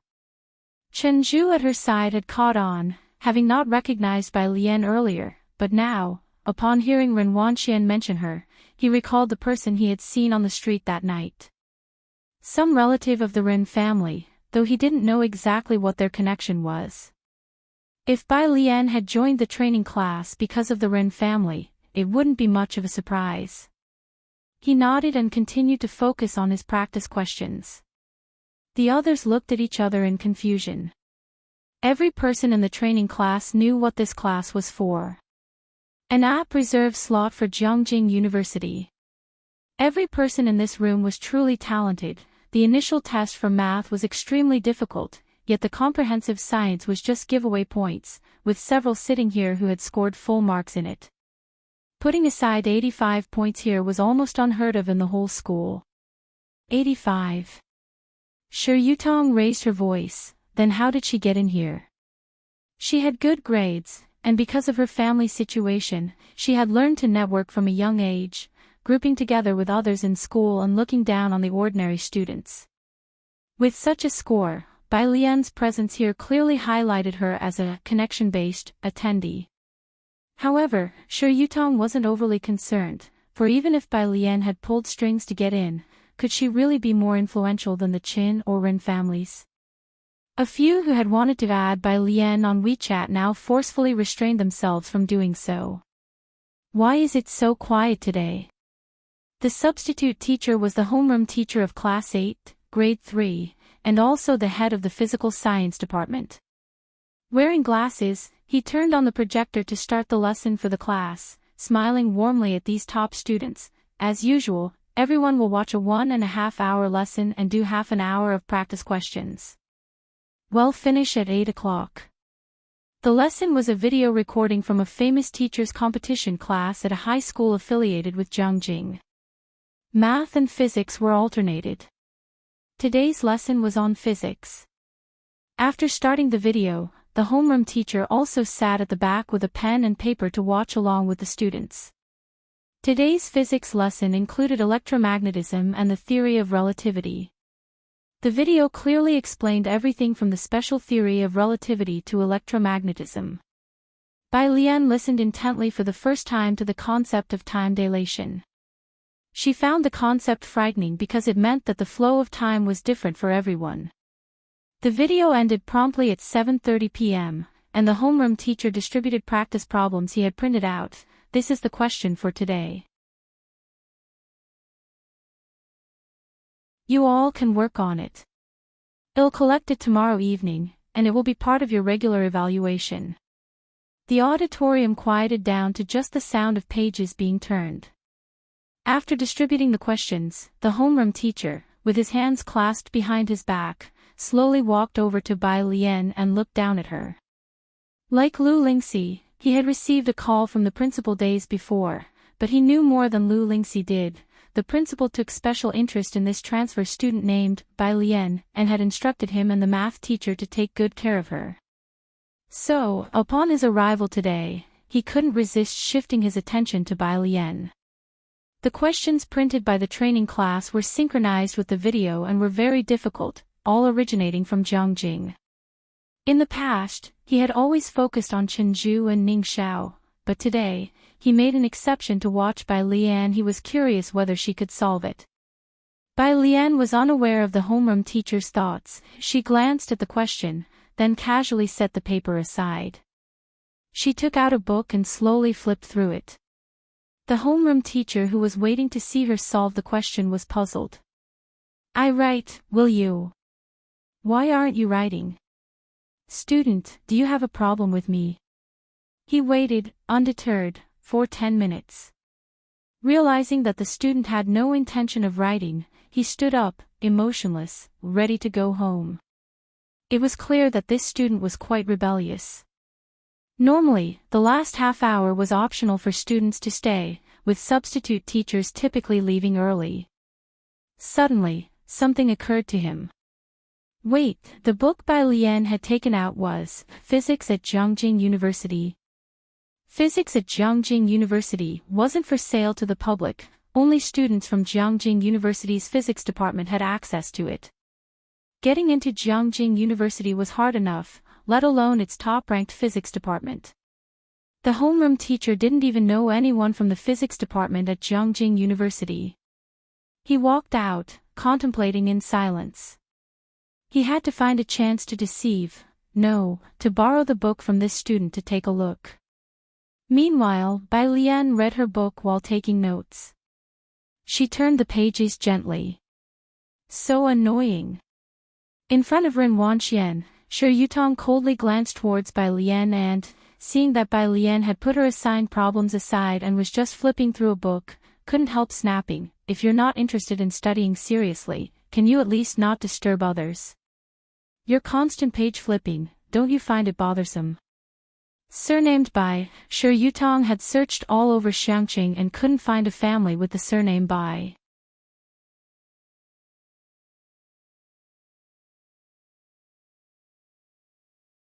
Chapter 29, Submit Assignment 014, scored _2. Her father is in the Department of Education and knows the students' files. While others at school don't know, she is crystal clear about it. Chen Zhu's Chen Wei's family is the richest in Xiangqing, and Ren Wengshuan's family is even more incredible. Bai Lian still kept her head down slightly. The lights in the lecture hall were quite bright. She leaned casually against the back of her chair, one hand flipping through a book and the other holding a pen, occasionally making notes on the page. She paid no attention to Shi Yutong. Although Shi Yutong couldn't compare with Qin Wei or Ren Wanxian, she wasn't invisible at school either, with good grades and a respectable family background. She couldn't let go of her dignity being snubbed like this. Bai Lian, are you deaf? Ah. Bai Lian finally looked up, glancing at Shi Yutong as if she had just realized someone was calling her, a strand of black hair falling onto her cheek. Are you hollering at me? Her use of the word hollering made it seem like she was referring to the barking of a dog. Shi Yutong's face darkened. You better stop flipping, I'll insist on flipping. Bai Lian interrupted Shi Yutong, appearing like any other ordinary student, but her posture was upright, her arm casually resting on the table, yet when she turned to the side, her gaze was overwhelmingly haughty. She lazily flipped another page of her book and smiled at Shi Yutong. "Why don't you call the police?" Shi Yutong could swear she heard a few suppressed chuckles. Ren Wanxian had experienced Bai Lian's sharp-wittedness before. She could not comprehend how someone who got into the tutoring class through the Ren family connections could be so confident. However, Ren Wanxian didn't want more people at school to know about her relationship with Bai Lian, so she didn't clarify. She hoped that Bai Lian would have the self-awareness not to stick to her. Ren Wanxian looked at Shi Yutong. "Take a seat." Shi Yutong sat down. She glared at Bai Lian with a dark expression. She had never faced embarrassment in front of others, let alone by a transfer student whose background was a mystery. Half an hour quickly passed. One by one, those who couldn't solve the problem in the lecture hall stopped trying, packed up their things, and went home. Ren Wanxian looked at Chen Zhu beside her. "Did you figure it out?" Chen Zhu shook his head and then glanced at Ning Xiao's seat. Ning Xiao was preparing to leave, but it was unclear if he had solved it. "Shall we go back?" Ren Wanxian hadn't found the correct answer either. "Do you have news about the invitation?" Chen Zhu was also putting away his pen and, upon hearing this, turned his head. "Where did you get the news from?" "My GRA." As Ren Wanxian started to speak, she noticed Bai Lian was still there and dropped the subject, giving Chen Zhu and the others a look. "Let's talk outside." She didn't want to discuss her grandfather and her family history in front of Bai Liana. The group packed up and left together. As they left through the front door, Ren Wanxian noticed that the exercise paper on Bai Lian's desk was still spotless. She hadn't even attempted the first question. A cold sneer curled the corners of Ren Wangshuan's mouth. "Do you have news of the White Tiger auction house invitation from your grandfather?" With hardly anyone in the stairwell, Chen Zhu took the initiative to ask. "There's no news from my dad's side." "That's quite normal." Ren Wanxian was not surprised. Not just anyone can get into the White Tiger auction house. The White Tiger auction house catered to an international audience. Xiangxing was insignificant to them, and if they wanted to get an invitation, they would have to resort to the black market. The two of them continued talking to themselves, while Shi Yutong and the rest were in the fog listening in. With only ordinary family backgrounds, they were somewhat informed about domestic affairs, but had never even heard of the White Tiger auction house.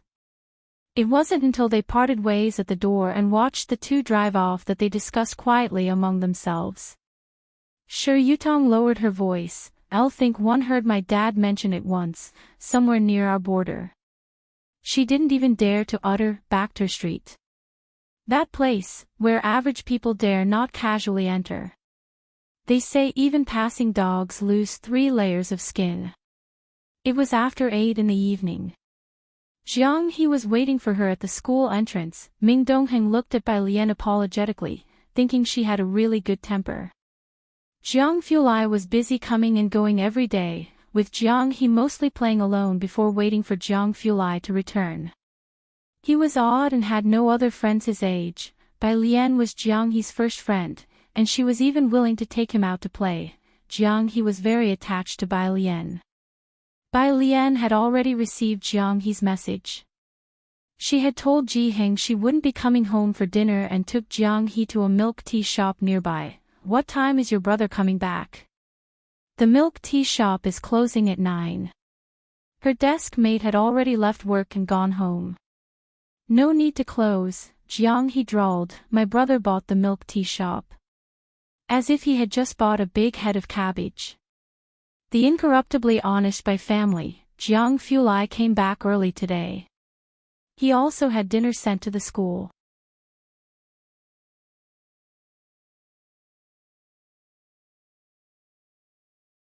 Chapter 30. Submit Assignment 014, scored _3. When he got out of the car, the milk tea shop was no longer open to the public, with only one incandescent light on by the window. Bai Lian was doing her homework with her head down. It was a bit cold that night, so she had put on her school uniform jacket, without zipping it up, revealing the white embroidered collar inside. She rested her chin on one hand in a lazy manner while holding a pen in the other, her eyelashes half lowered. People passing by would frequently turn their heads for another look. Jiang He sat beside her, engrossed in twisting a Rubik's cube. The wind chime at the door rang, and Bai Lian and Jiang He both lifted their heads simultaneously to see who was coming in. Jiang Fulai always had a cold and noble look in his eyes, restrained in his elegance. He was still holding his coat that bore the chill of the outside, his figure tall and straight, slightly bowing his head as he entered. Seeing the two of them look up at him, his steps halted curiously for a second.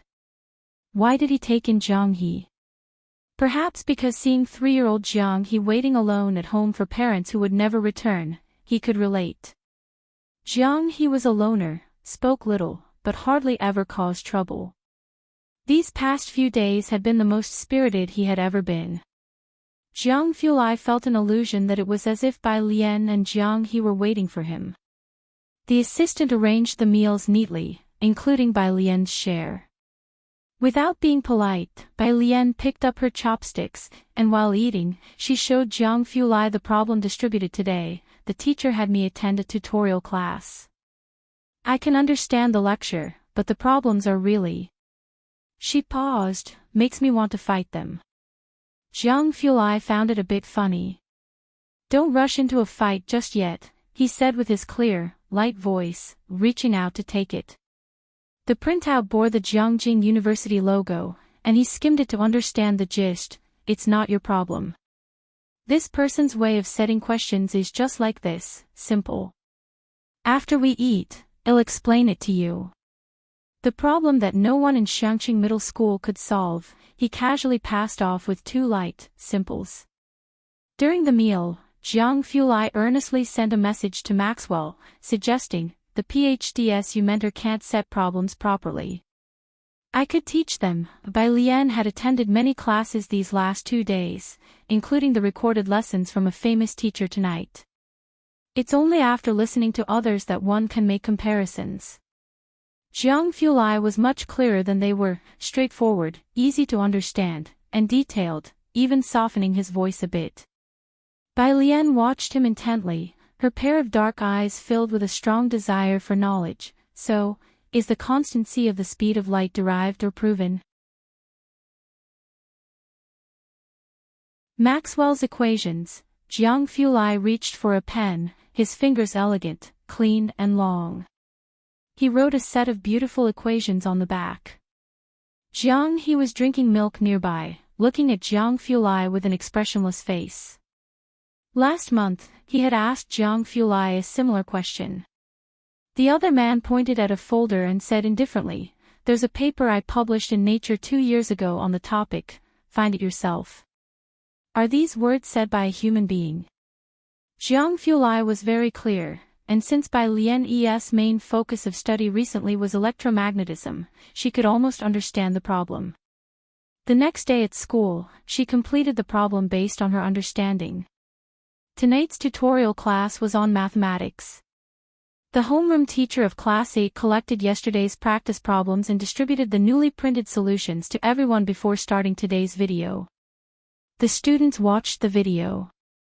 After returning to his desk, the homeroom teacher took out his usual grading book and 2 pens, and started correcting the submitted practice problems.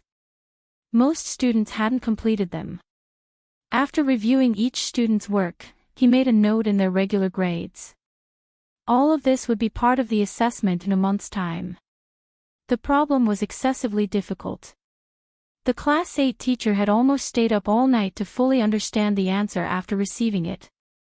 When he saw Ning Xiao's answer, he WFF0TE a big 8 behind his name. The regular grade was out of 10 points. Most others scored between 4 and 5. Ren Wengshuan's answer was a bit higher, 6 points. Chen Zhu didn't cover as many aspects as Ning Xiao did, 7 points. A bunch of science students with wildly scribbled writing, he spent years searching for twisted answers in various cracks. Not until turning to the last page did the words arranged neatly, stroke by stroke, catch his eye. even neater and more beautiful than the printed problems. The homeroom teacher's eyes lit up. He focused on the content, becoming serious at the first question, but when he reached the second one, his pupils contracted.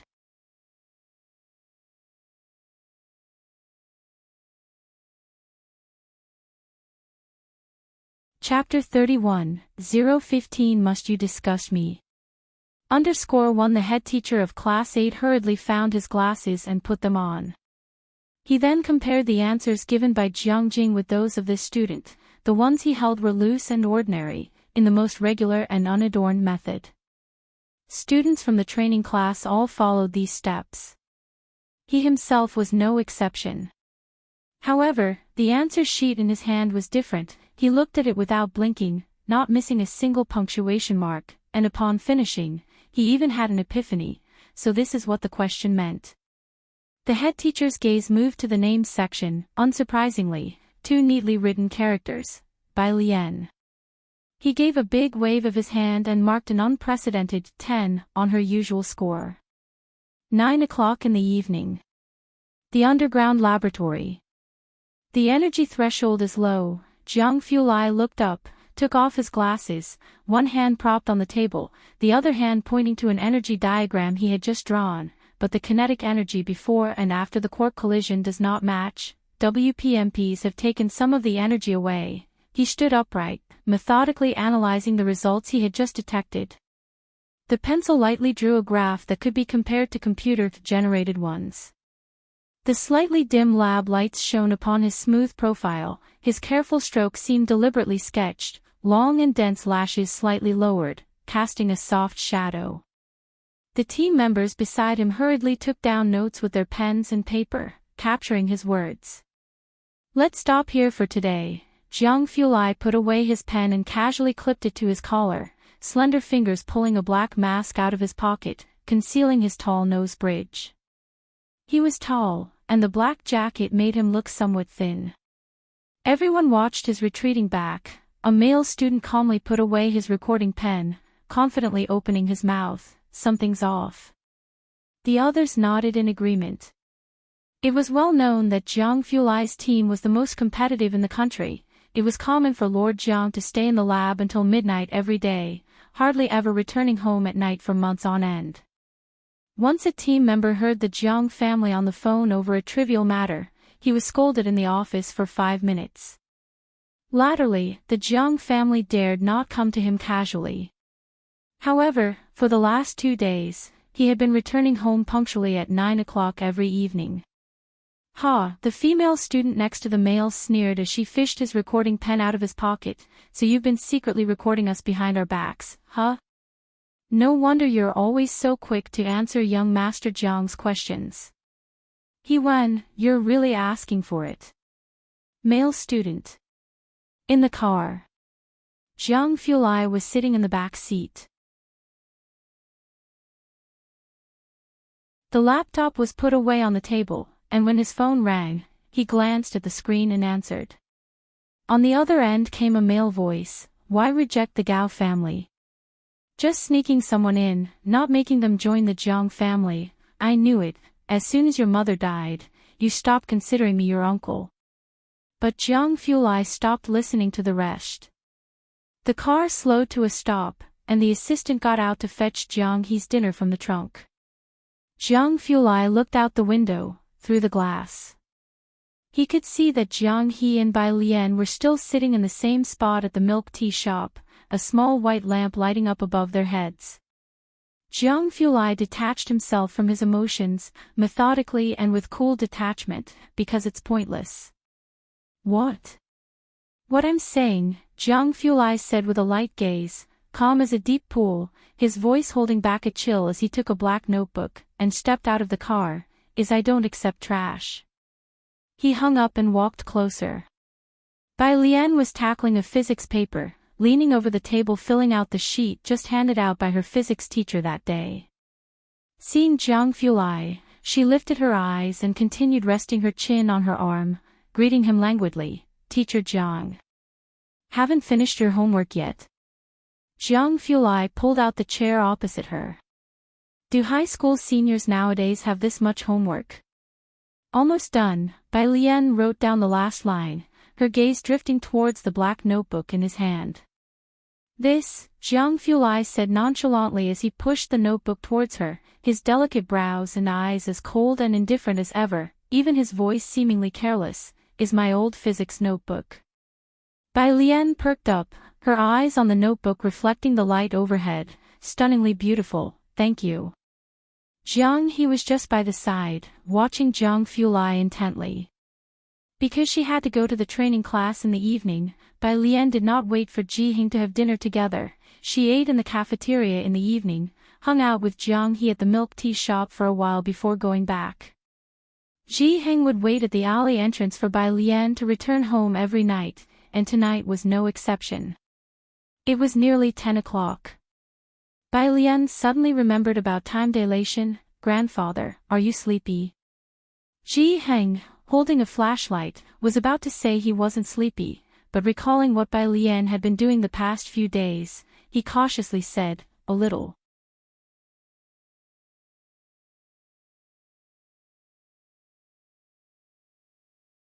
Chapter 32, 015 Must you disgust me? _2, Bai Lian said with some regret, then I'll call you again tomorrow morning to wake you up. Ji Heng. Must you really call? The next day, Thursday. As soon as Ji Heng opened his eyes, he saw the person squatting by his bed. Grandpa, Bai Lian had been listening to English vocabulary, but upon seeing him open his eyes, she turned off the sound. Are you awake? Ji Heng. Afterward, wherever he went, Bai Lian followed. As soon as Ji Xiaojun stepped into the courtyard, he heard Bai Lian's lazy voice, so time will change according to everyone's pace. Grandpa, do you understand? Grandpa, why aren't you talking? Bai Lian turned her head back. Ji Hing silently spit out the mouthwash. Maybe it's because your grandpa is brushing his teeth. Why? Why do high school students have so much energy? Doesn't she need to sleep? Ji Hing's courtyard had never been so lively. Ji Xiaojun smiled as he watched Bai Lian follow Ji Hing from the kitchen to the courtyard, then to the storage room. Breakfast was something Bai Lian went to Purist Street to buy early in the morning. At 6:40, she got a precise answer from Ji Hing's mouth and then left with her uniform. Grandpa, Uncle, I'm leaving first. Once she left, the whole courtyard became quiet. Ji Xiaojun looked at Ji Hing's serious face and complained in his heart. Just keep pretending. The word grandpa must have made you feel like you're floating in the air. At Xiangqing Middle School, the senior year has physical education classes. Class 15 has theirs last on Thursday mornings, together with Class 8. With only so many classes in a week and over 80 classes in the school, some classes have PE at the same time. It wasn't like this before. Pu Xiaohan, who sat in front of Bai Lian and was also too lazy to move, informed her. Later, someone anonymously reported it, and the school had to schedule physical education classes. Bai Lian, holding a black notebook, sat under a tree as soon as the PE teacher announced free activity time, slowly flipping through it.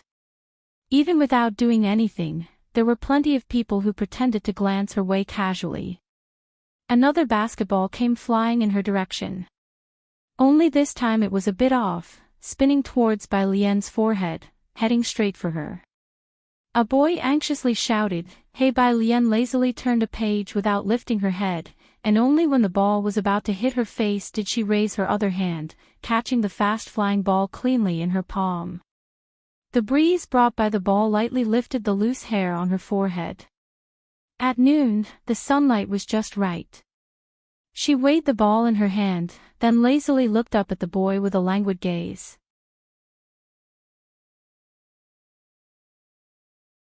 Sunlight filtered through the tree branches, sprinkling bits of light over her head as she tossed the ball back to him carelessly.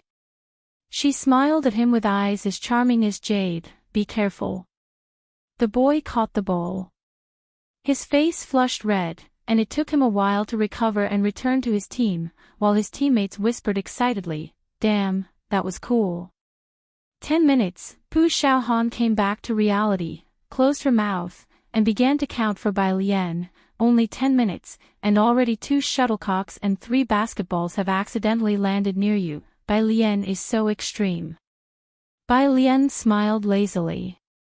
She looked down, took out her phone to snap a photo of a black cat on the notebook, and sent it to Jiang Fulai. Your drawing isn't as good as my grandpa's, Jiang teacher. Not far away. She's actually reading a book. Shi Yutong stared intently in Bai Lian's direction, her expression heavily sullen, scoring 85 in comprehensive science and still pretending. Ren Wanxian leaned against the horizontal bar with a bag in her hand. Wanxian, Brother Chen said you have an invitation to the International White Tiger Auction House. A few students from Class 8 came over with a basketball, whispering mysteriously, we've never seen one before. Ren Wanxian looked towards Chen Zhu. Chen Zhu nodded at her. Ren Wanxian laughed and weighed her bag in her hand. She originally intended to open it right then and there but, seeing Bai Lian not far away, paused. Let's find another spot to show you guys. Pu Xiaohan did not dare offend Class 8's people and could only resentfully mutter to herself about Bai Lian, I wouldn't fancy it even if you showed me. But she also knew that something treasured by the people from the crown class had to be extraordinary. After gym class, Bai Lian went with Pu Xiaohan and Yang Lin to the cafeteria for lunch. All the way there, Pu Xiaohan tried hard not to stare at Yang Lin. Zhang Xiais and others, after getting their food, gathered around Bai Lian's table. Yang Lin sat next to Bai Lian with just a green vegetable in her bowl. Without much thought, Bai Lian put a chicken leg in her bowl, and with an indifferent air she received from her $1 million child support said, this is the child support that my mom and my crappy dad each gave me after their divorce. It's not much, but remember to pay it back later. Yang Lin's chopsticks halted. Pu Xiaohan's mind was racing with Bai Lian's loaded words. She opened her mouth, about to tell Bai Lian, Yang Lin won't take it. But then she saw Yang Lin gently make an sound. Yang Lin ate quickly, finishing in a few bites before heading back. Pu Xiaohan and Zhang Shi's group were still seated, completely astounded, so the reason they couldn't give their things away was that their parents hadn't divorced.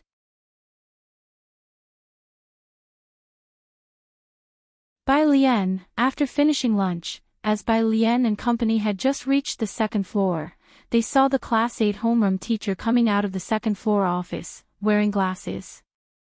As the homeroom teacher of the crown class, Zhang Xiais and others naturally recognized him.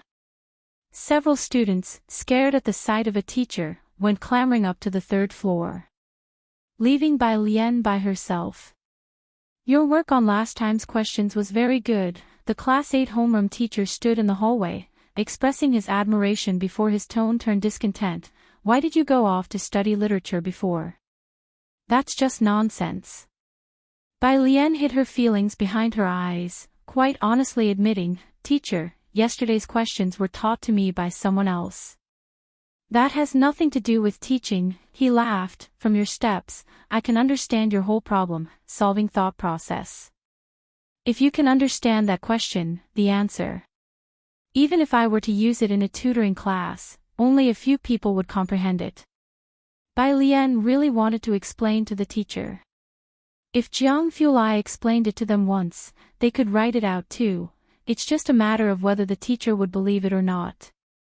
She touched her nose and collected the compliment before heading back to the third floor. Of course, she didn't know. Jiang Fulai would find it decent enough if he didn't curse them out, explain a question. Class 8. Chen Zhu and company never ate at the school cafeteria, preferring to eat at a small private restaurant outside before returning. Ren Wanxian returned to her seat. Because she was going out for lunch and others still wanted to look at the invitation, she asked Shi Yutong to take her bag back to class after they were done. As soon as she came back, she opened her bag. What's wrong? Noticing Ren Wangxuan's expression change, Chen Zhu stood up. Ren Wangxuan's face chilled over, scanning around the class, who came to our class at lunchtime. That expression made it clear, something was missing. The people of Class 8 were all prominent figures of Xiangqing and internally aware of Ren Wangxuan's identity. They would not commit such an act. That left only one possibility, someone from another class. Couldn't be that, right? The worried class president quickly stood, referring to the invitation. Today, the whole class had been queuing up to view her invitation. Seeing Ren Wangxuan's dark expression, the class president knew he had guessed correctly. Damn it, he smacked the table hard, scanning the room. Who came to our class at noon? No one dared to speak out in the dead silent room. After a long silence, a girl in the corner hesitantly raised her hand and spoke. At noon, I think I saw that transfer student from class 15 on the second floor. Ren Wanxian had never been this angry before. She had lived a life of privilege since childhood.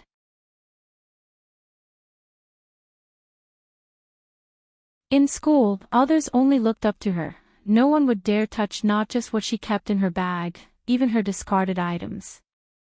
Hearing the girl's words, Ren Wanxian grit her teeth. Bai Lian, isn't it? She threw her bag onto the floor and headed directly towards class 15. As she walked, she took out her phone and sent a message to her dad. Do you have to bring your relative to our school to disgust me?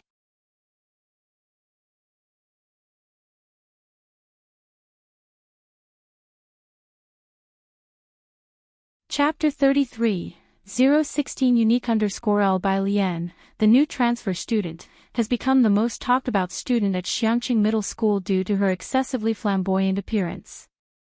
Those who have seen her will never forget.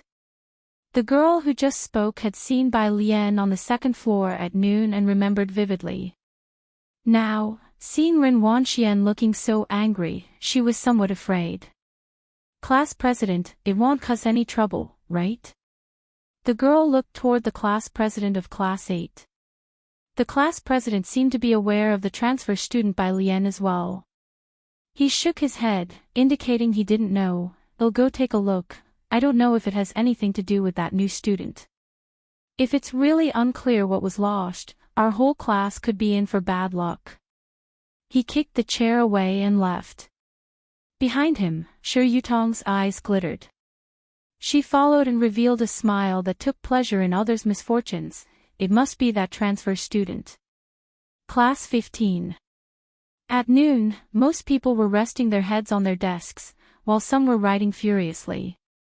Bang! The door was flung open, jolting many who were asleep on their desks awake. Ren Wanxian, Shi Yutong, the class president of class 8, and several other people from class 8. There wasn't anyone in the school who didn't recognize them.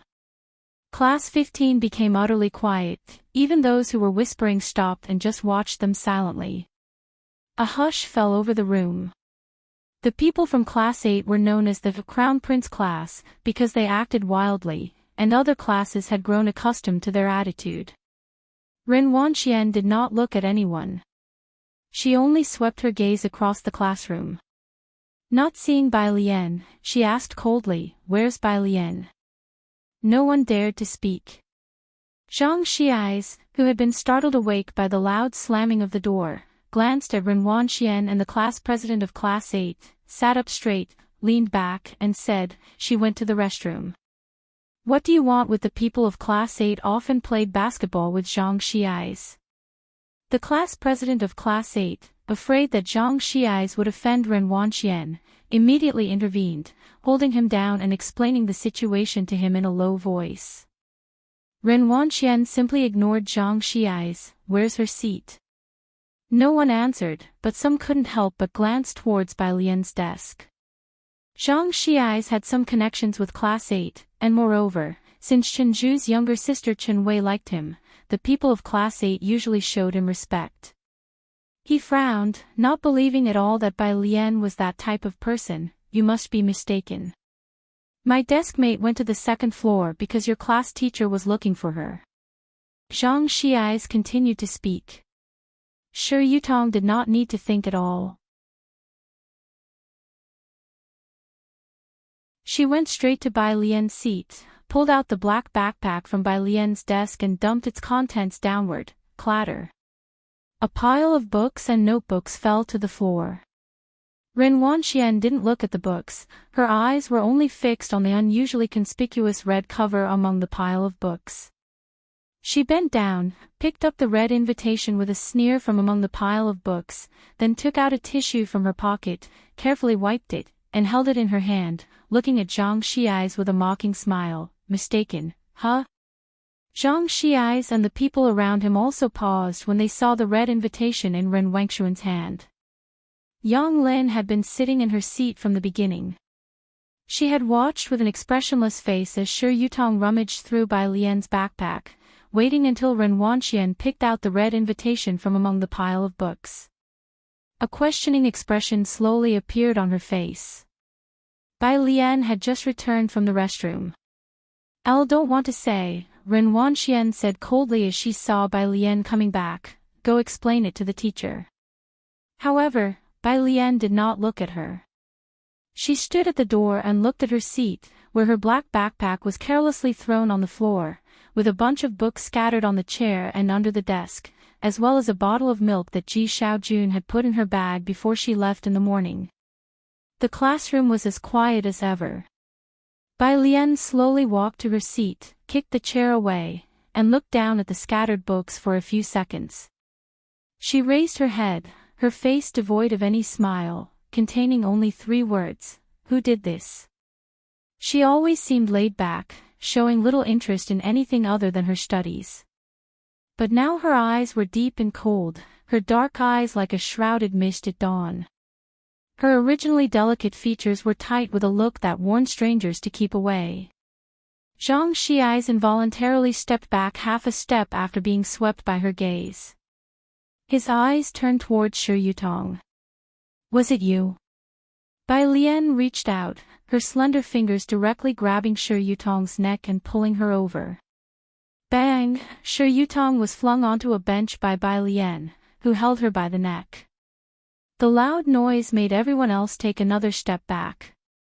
Bai Lian pulled the hairpin from behind her head, the sharp end of the pin aiming at Shi Yutong's carotid artery. Bai Lian's hand slowly pressed down, almost cruelly smiling at her. "Who let you touch my things?"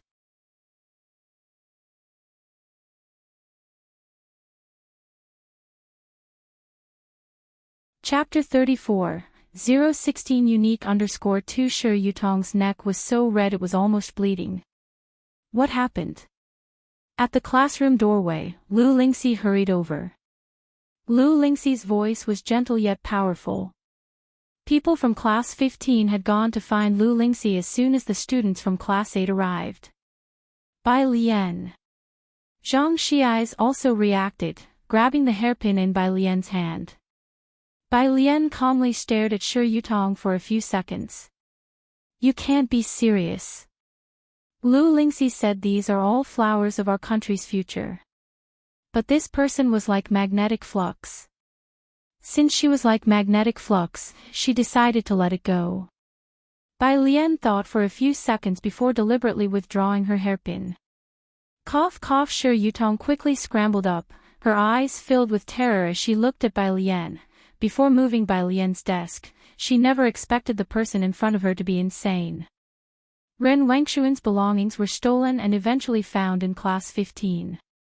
This was no trivial matter. As soon as the vice principal heard it was Ren Wangxuan's issue, he put aside his work and came to the senior high building.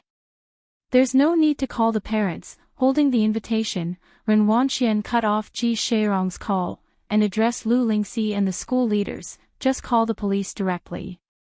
Calling the parents would be exactly what Bai Lian wanted, wouldn't it? In the end, not only would it become an internal matter for the Ren family, but the whole school would also learn that this freshman was from the Ren family. Ren Wanxian had no doubt that this was done by Bai Lian. Apart from her, Ren Wanxian couldn't imagine who else would be so foolish as to commit such an act that harmed the enemy 1,000 and themselves 800. Considering calling the parents and blowing things up, only to be forced by public opinion in the end for the Ren family to drop the matter. But Ren Wanxian refused to comply with her wishes. Ren's student, Lu Lingxi, didn't think the matter was done by Bai Lian, but no matter who did it, she didn't agree with calling the police. This is an internal school matter. Calling the police would have too great an impact on a student's life. Beside her, the vice principal nodded frequently. Not calling the police. Handling it lightly, Ren Wanxian looked at the people in the office. If you don't realize this invitation has no market value, you can ask Chenju.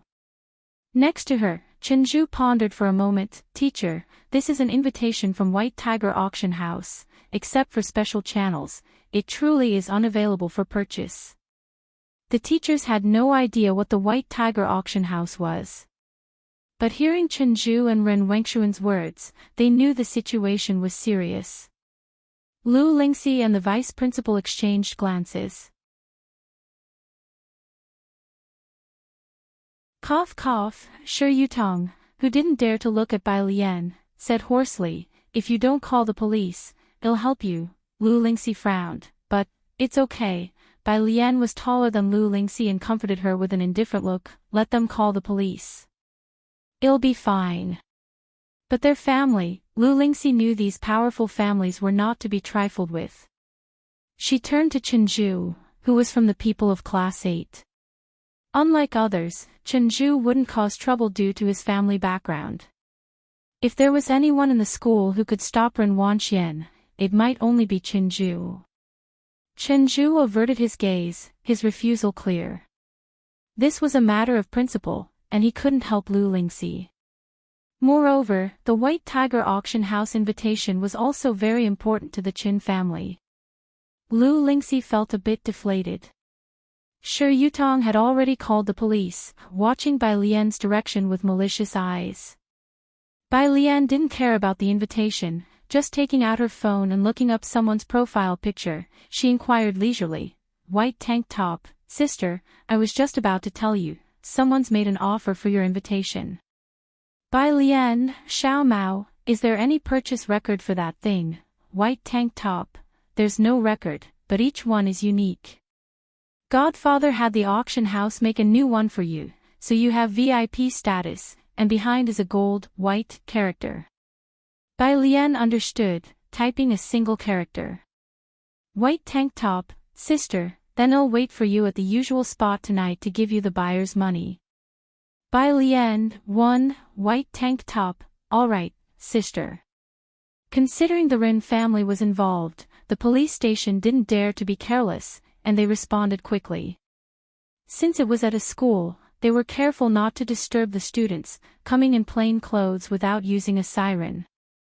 Leading the detectives was an officer who took Bai Lian aside for questioning and then reviewed the surveillance footage in the hallway.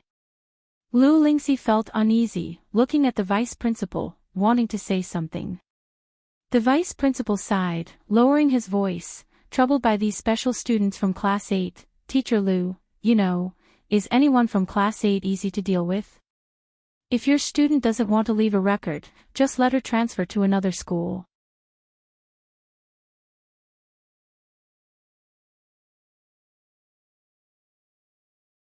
Chapter 35, 016 unique_3 Although he was the vice principal, he could only tremble in fear in front of the Ren family and the Qin family.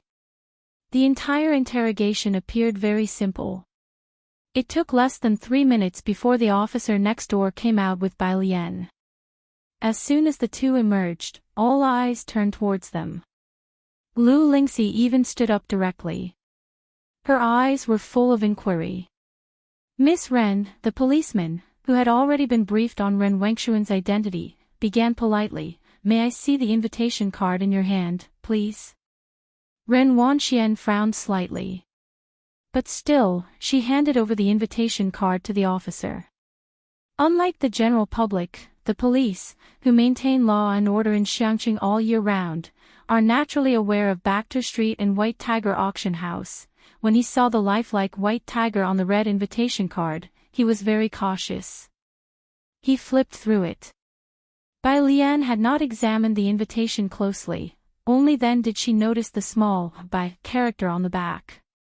She collected her thoughts and, unhurriedly, took out the original wood-colored hairpin from her pocket and re-styled her hair.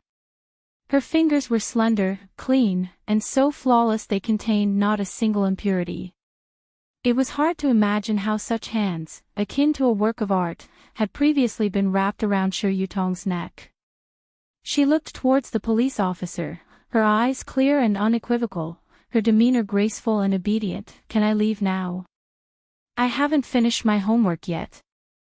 The two policemen, who had never seen such a beautiful, well-behaved student who also loved to study, felt paternal affection and hurriedly said, "You may go and do your homework." Bai Lian nodded and began to unzip her school uniform as she walked towards the exit. Remembering something, she turned back with a look of grievance. "Teacher, she just pushed my desk," she complained to Lu Lingxi. The police immediately turned their gaze towards Shi Yutong, their attitude vigilant and stern. "Classmate, please be mindful of your behavior." Lu Lingxi quickly blocked Shi Yutong's view of Bai Lian and turned back warmly. "Bai Lian, don't be afraid, go back to your study, the teacher is here." Shi Yutong looked incredulously at Bai Lian. "What, pushing the desk? Damn it, she only flipped through a backpack," and Bai Lian nearly pierced her neck. "Are you all blind?" Shi Yutong actually wanted to call the police now. Bai Lian had already left, and it was only then that the others in the office came back to their senses. Chen Zhu stared blankly at the invitation card in the policeman's hand and then towards the door. Not knowing what to think, Shi Yutong, with a hoarse voice, called out, "Uncle Policeman, she is a thief, how could you just let her go? Did someone notify you? Do you know whose things she stole?" Ren Wanxian also stood up abruptly, her eyebrows twisted as she stared at the police officers, pursing her lips. "Did the Ren family call you?" "Who was it?" "My dad." The two policemen were startled. "What call?" Ren Wanxian sneered, not wishing to argue further. "What are you two pretending for? You dare to let her go without receiving a call? Forget it, just give me my stuff." She extended her hand. "Miss Ren, when did you buy your invitation card?" one policeman couldn't help but ask. Ren Wanxian replied, "Yesterday, for 500,000. 500,000 was a huge amount for the average person, but it was nothing for them. What mattered was the channel. 500,000, based on what we know about White Tiger auction house's market value, is the price for regular customers. Miss Ren, you might not be aware that White Tiger auction house has a kind of invitation card that is unique." "What?" Ren Wanxian was taken aback, indeed she hadn't heard of it.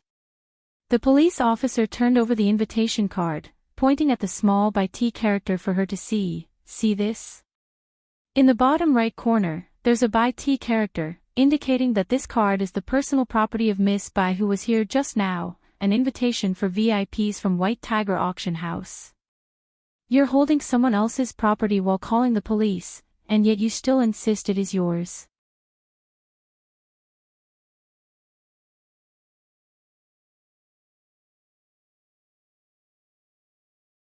Chapter 36, 017 Irritable Young Master Jiang, Ordinary High School Senior _L. The Ren family in Shangqing was akin to a colossal hand that could almost cover the sky, yet the young police officer didn't flinch.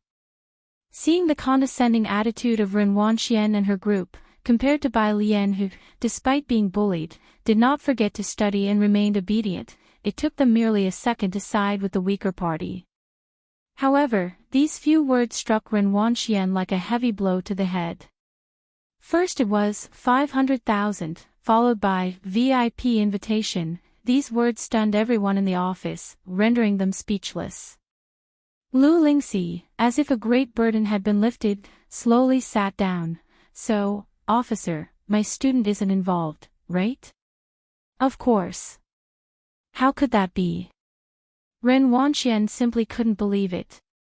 In her eyes, Bai Lian was an opportunist relative from the Ji family that came out of nowhere, who transferred to a high school in Shangqing with a clear purpose, living with Ji Heng in an alley that hadn't been developed for decades.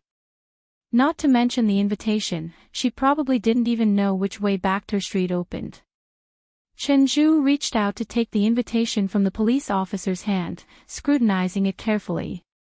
In fact, there was a significant difference between an ordinary invitation and a VIP invitation, and the invitations purchased by the Ren family had already been inspected numerous times by Ren Wanxian and Chenju.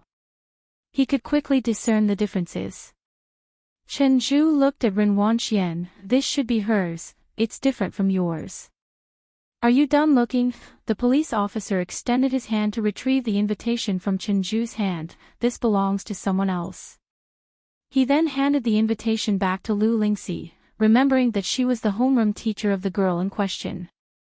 Ren Wanxian pursed her lips, her mind a whirlwind. She wasn't sure where to start. Then, where is my invitation? The police officer remained silent, his gaze turning towards Shi Yutong by her side. Shi Yutong had started acting strangely the moment the police officer brought out Bai Lian's invitation. That invitation was clearly the one she had stuffed into Bai Lian's backpack.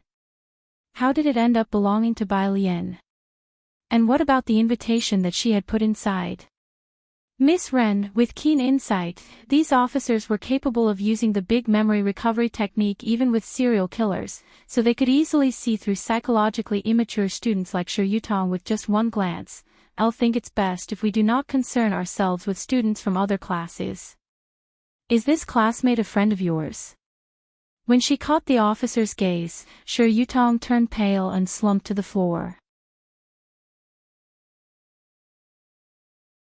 Ren Wanxian lowered her head, staring intently at Shi Yutong. The class leader of Class 8, who was at the door, only realized what had happened after hearing this and hurriedly went back to search Shi Yutong's desk in Class 8. The others looked at each other in confusion and followed suit. In actuality, the class leader of Class 8 didn't search much. As soon as he took out the backpack, a red invitation fell to the floor. A silent scene ensued. Lu Lingxi looked impassively at everyone from Class 8, then turned to the vice principal. The police are here as well, let them handle it. Of course, the police officer said, an item worth 500,000 is not just a simple theft. In the end, the class leader of Class 8 could only lower his voice, his bafflement evident, as he spoke to Chenju. Zhu, isn't it said that these invitations are hard to come by? How come Bai Lian has one? And it seemed, even a higher grade one at that. Chenju, who was always the leader in Class 8, was naturally approached by this group of privileged students whenever there was an issue. Now, however, Chenju simply narrowed his eyes slightly and shook his head. Ren Wanxian lowered her gaze, remaining silent. Class 15. When Bai Lian returned, her desk and chair had already been righted, her backpack and books tidied up, everything was as it should be. Her usually languid and carefree face now carried a rare trace of melancholy. Her beautiful eyes held a "I'll must take someone down today" vibe. Upon her return, even though people were already distracted, they couldn't help but steal glances at her. But no one dared to speak. Bai Lian wore a blue and white school jacket, with a white t-shirt underneath, embroidered with a green bamboo stalk. She pulled out her chair, her right elbow casually propped on the table as she sat, her hair tied up behind her head, looking through her notebook with lowered, graceful eyes. The midday sunlight streamed through the window, casting her half-lowered eyes into the shadow of her lashes, resembling an affronted white tiger, calm yet dangerous. Only after Bai Lian turned another page did the room breathe quietly. The notebook of Mr. Jiang mostly had clearly written formulas and problems, easy to understand, but some were more haphazard. For example, Maxwell's electromagnetic field theory. Mr. Jiang omitted an iconic problem regarding the motion of charged particles near Jiang. Obviously, he drew an earth, and added a remark: did the teacher not wake up? There's no gravitational force, this is space-time distortion.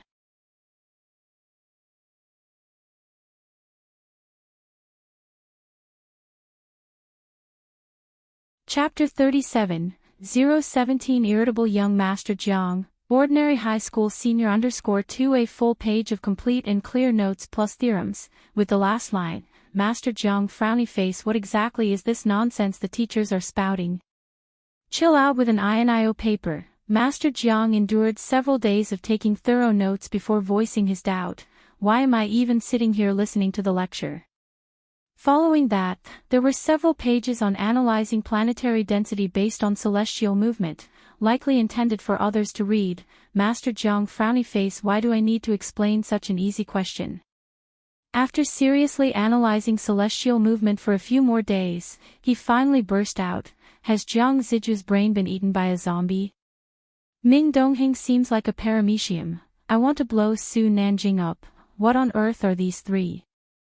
It's hard to imagine any university admitting them. It was evident that he wasn't paying much attention in class, frequently daydreaming and coldly snarking with an indifferent face.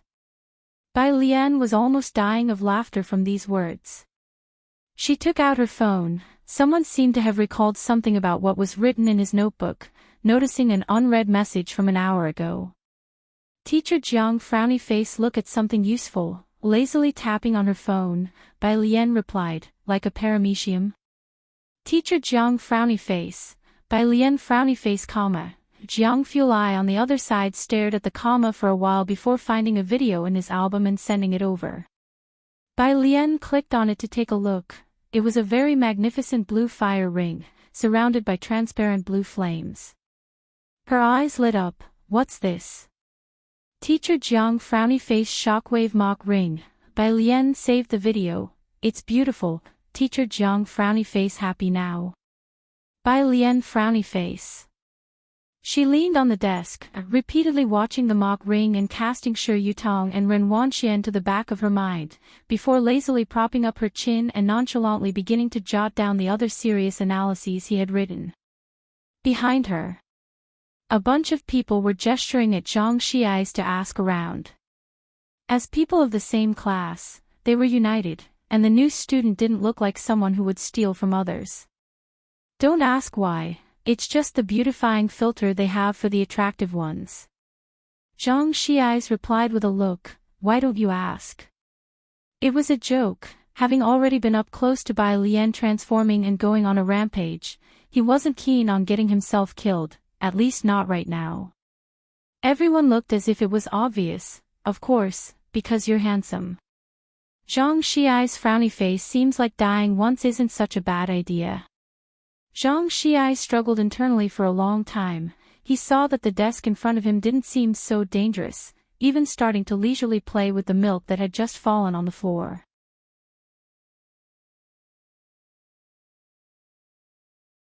Only then did he reach out, gently tapping on the shoulder of the person in front of him. Bai Lian rested one hand on the desk, slightly turning her body with a lazy look in her eyes. Speak. Oh, Zhang Xiai's touched his nose. About that issue with Class 8, can it be resolved? What's the situation now? He had been helping his mother with housework for the past 2 days, completely worn out, having to wake her up every morning for breakfast, and was planning to catch up on sleep at noon. But that plan had been disrupted by the people from Class 8. The rest of the students in Class 15 seemed to be hunched over their work, but each of them was all ears. Even Ning Xiao, Zhang Shi's brooding deskmate, lifted his head. It's resolved. Bai Lian turned back leisurely to take a sip of her milk and wrote down a character. Zhang Xiai's was taken aback. Just as he was about to ask how it was resolved, Lu Lingxi walked in through the classroom door, gently placing an invitation on the desk. Don't keep such valuable things in your backpack next time. If it gets stolen, you might even be falsely accused. Oh. Bai Lian nodded. Her deskmate, Yang Lin, saw the invitation Lu Lingxi had brought back. It was indeed Bai Lian's. She remained silent as if she wanted to curse about something, but in the end, said nothing, silently taking out a book to work on problems. As soon as Lu Lingxi left the room, the students of Class 15 couldn't hold back any longer and all crowded around. Bai Lian, is this really yours? What in the world is going on? Damn, I saw Class 8 acting all secretive this morning, and you have one by Lian. She casually stuffed the invitation into Zhang Shi's hands, calmly saying, "Take a look, don't disturb my studying." Who would have thought that the item Ren Wanxian from Class 8 had been secretively covering up, Bai Lian had just casually thrown their way, causing a bunch of them to surround Zhang Shi eyes. Swoosh! A group of boys shifted their battleground. Zhang Shi's group took the so-called White Tiger auction house invitation and went out to play basketball during the break. Some guys from Class 8 couldn't stand the atmosphere in their class, so they went to the playground to play basketball. Heading to the playground, they saw Zhang Shi's group from Class 15 showing off their red invitation envelopes, asking anyone they met, "Have you seen the White Tiger auction house's invitation? It's the VIP edition, you know. Come on, today we're using the White Tiger auction house invitation to play ping pong." The elite Class 8, who had been so secretive and afraid to show their invitations that morning, their faces stiffened. "Class rep, let's just go back." At night, the 6 o'clock training class proceeded as usual. Today, neither Ren Wanxian nor Shi Yutong came. The atmosphere in the training class was unusually quiet and eerie. The Class 8 homeroom teacher arrived a bit late today. He stood behind Bai Lian for a long time, hesitating every time he seemed to want to say something. Bai Lian turned her head back and looked at the Class 8 homeroom teacher, blinking as if she were asking, "What's up?" Her almond eyes were as ever, pure with clear black and white contrast, her expression usual. Because of the incident at noon, the Class 8 homeroom teacher was silent for a moment, not knowing how to apologize to Bai Lian. He patted Bai Lian on the shoulder. As clever as they come, he knew what Bai Lian meant. She hadn't taken out the annoyance caused by the people of Class 8 on others. The Class 8 homeroom teacher then lowered his voice. "I was thinking of showing your answers from yesterday to a few students, would that be okay?" Some content in the answers was beyond the syllabus, and he suspected that some students might not understand it, so he only planned to show it to 2 who would. Bai Lian nodded, her cold white fingers twirling a black pen at her fingertips casually. "Sure." Only then did the Class 8 homeroom teacher straighten up, the screen still playing today's tutorial. He quietly closed the door and went out to print 2 copies of the rearranged answers from last night, intending to give them to Ning Xiao and Qin Zhu. As the answers were Bai Lian's, he had asked for her opinion. At 7:30, the Class 8 homeroom teacher handed out the exercises for the day. And standing next to Bai Lian, he lowered his voice. "Bai Lian, someone is looking for you, pack up and leave first." Bai Lian gripped the pen she was twirling and lazily replied with one word, "Okay." She put her things into her backpack and left through the back door. The tutoring venue was located in the comprehensive building, and at the time Bai Lian came out, the boarding students were also in their evening self-study, making the entire campus dim and quiet. At the steps outside the comprehensive building, a black Audi was parked quietly there. Bai Lian, wearing a simple school uniform, walked leisurely down the steps under the dim lighting, her overly bright face softened by the shadows, her back straight and her bearing relaxed yet reserved. By the car, the waiting secretary spotted a slim figure approaching in the distance.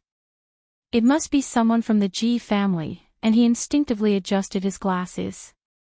He gently tapped the rear car door and reported to Ren Qian, "Sir, she's coming out." Ren, Elon responded softly. He had carefully reviewed the Ji families and Bai Lian's information after hearing about the school incident that afternoon. The information was quite ordinary. Bai Lian had just moved her registration to Xiangqing, with no detailed information about her parents. Xiangqing Middle School only had her science comprehensive scores of 85, and currently, she was living with Ji Heng in the slums. That was all. Very clean. At least the documents didn't indicate anything special, just a very ordinary high school senior, so ordinary that she could be lost in a crowd with hardly a ripple stirred. Where in the world did that special invitation from the White Tiger auction house come from? Rin Qian got out of the back seat and looked up at the girl who had just ascended the last step of the staircase.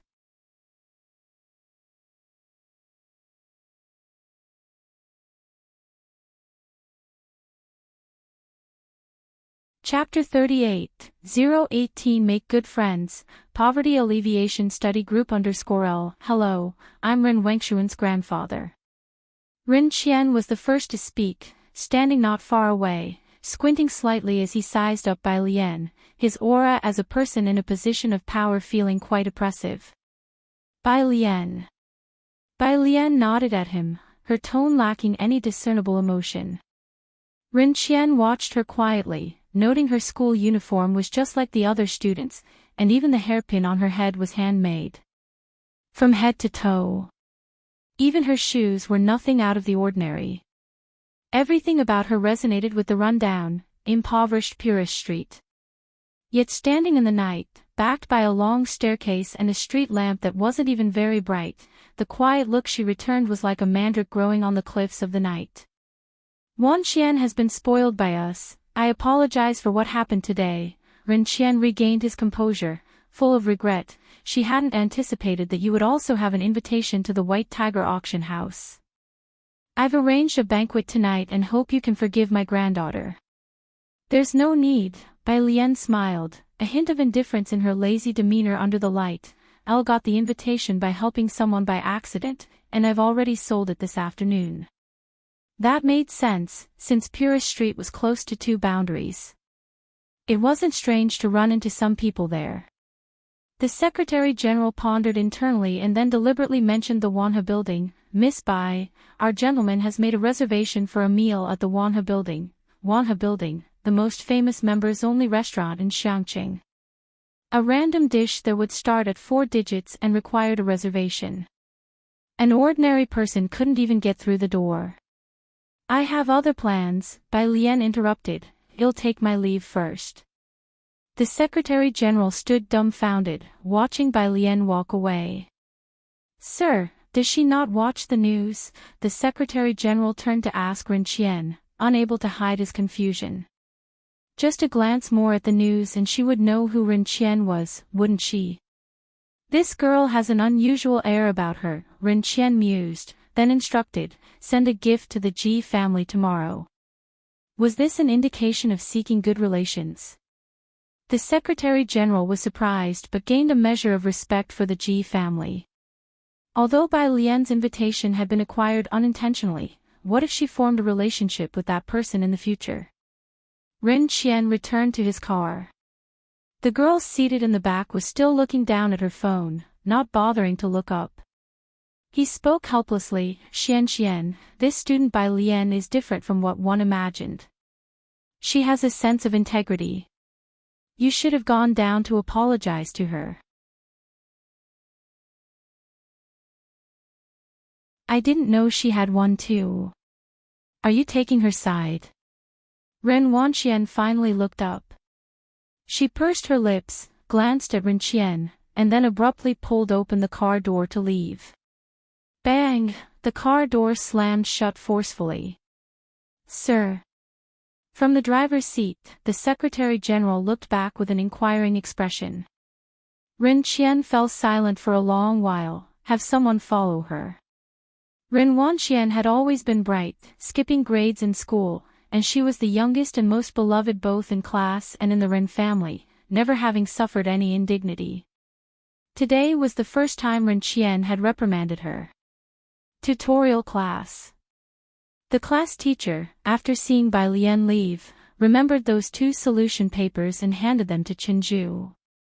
Chenju was immersed in studying today's problems, and when the class teacher placed the papers down, he glanced at them casually, mistaking them for another set of problems, but he saw the printed answers. He narrowed his eyes slightly. Today's problems didn't involve magnetism. He took the paper and examined it for a while, then somewhat stunned, he took out his workbook from his bag. He had already transcribed the answers to the previous physics problem into his challenging physics problem compilation. Indeed. It was another solution to last time's problem. The rest of the tutorial class had already left, only Ning Xiao and Chen Zhu were still seated in their original spots. Chen Zhu reluctantly put away the alternate solution and then got up to find the teacher for the 8th class. The 8th class teacher put down his thermos, surprised by Chen Zhu's approach. "What's up?" This solution, Chen Zhu spread out the paper he was holding for the 8th class teacher to see. "Where did you get it from?" The 8th class teacher looked at Chen Zhu without answering immediately. Instead, he asked, "What do you think of the new student?" If Chen Zhu had spoken up timely today about the incident involving Ren Wanxian, perhaps the dispute wouldn't have escalated as it did. Chen Zhu was the only one in the school who could stand up to Ren Wanxian. When Bai Lian was mentioned, Chen Zhu paused. He recalled the reason she came to the tutorial class and that 85 score. It was precisely because of this understanding that he had kept quiet at noon today. Clearly, his understanding was still limited. "I don't know her well enough to comment," he said. "I'm planning to establish a study group tomorrow."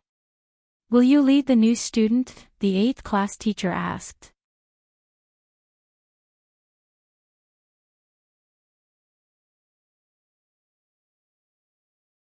Chapter 39, 018 Make Good Friends, Poverty Alleviation Study Group _2 Chen Zhu paused for a moment, without giving it much thought. Elle should probably be in the same group as Ren Wanxian. He had known Ren Wanxian since they were young, and they had been paired together in a group since childhood. Plus, Ren Wanxian was indeed very smart. Being in her group meant he wouldn't have to worry much. Now, she had a conflict with Bai Lian. Chen Zhu's meaning was very clear. He was refusing.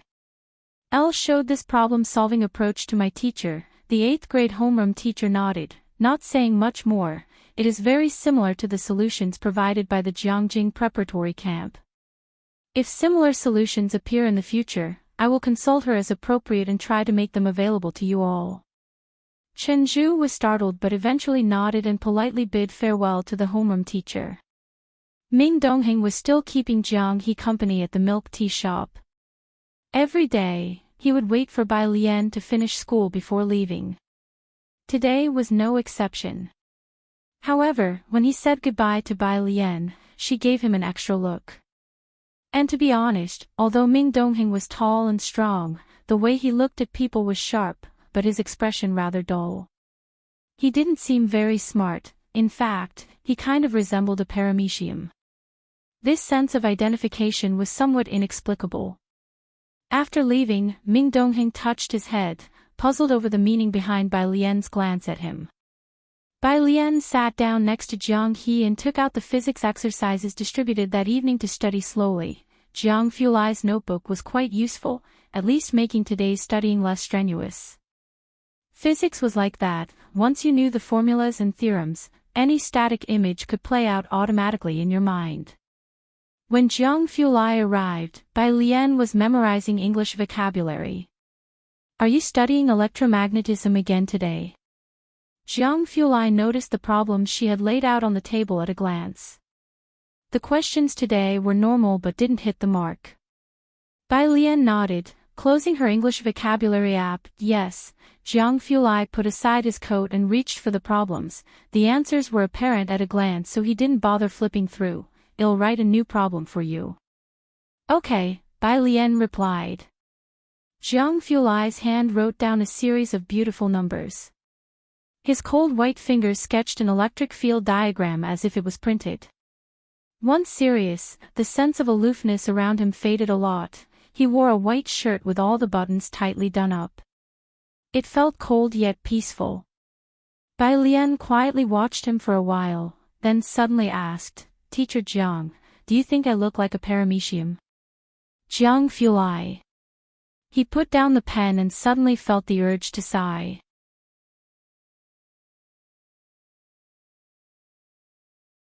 Passing the problem he had just written to Bai Lian, he also explained the electromagnetism exercise left for today. Outside, dinner for him and Jiang He had already been set out. He picked up his chopsticks and glanced at Bai Lian. The corner seats in the milk tea shop had all been replaced with black sofas. She was engulfed in blackness, with her school jacket open to reveal the white t-shirt inside. With her face slightly turned to the side and leaning lazily against the sofa, her complexion was translucent and pale. She didn't resemble a paramecium, Jiang Fulai thought as he lowered his head, carefully pondering. She was more like a cat. When Bai Lian returned, Mao Kuan was waiting for her at the street corner. She handed the invitation she had in her hand to Mao Kuan. Who was that just now? Ji Xiaorong had come to pick her up today, and instead of waiting at the entrance to the alley, he had walked a bit further out. He just happened to see Mao Kuan. Oh, that, Bai Lian adjusted her backpack, her eyes not blinking, a relative of the convenience store owner. I had something that arrived, and he was delivering it. Ji Xiaorong had grown up here and naturally knew the convenience store owner. However, lately, he had heard some news about Purist Street at the Ren family home. This store owner is said to be somewhat dangerous, not a simple character. You should be careful around him. Bai Lian was startled, is that so? But she thought the store owner seemed quite nice. Ji Xiaorong, shining his flashlight, had nothing more to say. Sorry for the trouble Wan Xian caused you. After a long while, Ji Xiaorong finally spoke up. It's okay, Bai Lian replied lazily with her back to the words, I'm more lenient towards people from Xiangqing. Ji Xiaorong didn't quite catch her meaning but spoke again, Elle initially thought you two would become friends. Bai Lian was surprised, that's rather unlikely. Elle no, Ji Xiaorong patted Bai Lian's shoulder, no longer mentioning Ren Wanxian, your grandfather has been in much better spirits recently, thank you. After taking a few steps, they saw Ji Heng waiting for them at the entrance to the courtyard. Seeing Ji Heng, Bai Lian's eyes lit up, Grandpa. Ji Heng looked into her eyes. Bai Lian blinked, the principle of the constancy of the speed of light, do you remember it, Grandpa? Suddenly, Ji Heng wondered why he had bothered coming out to wait for them.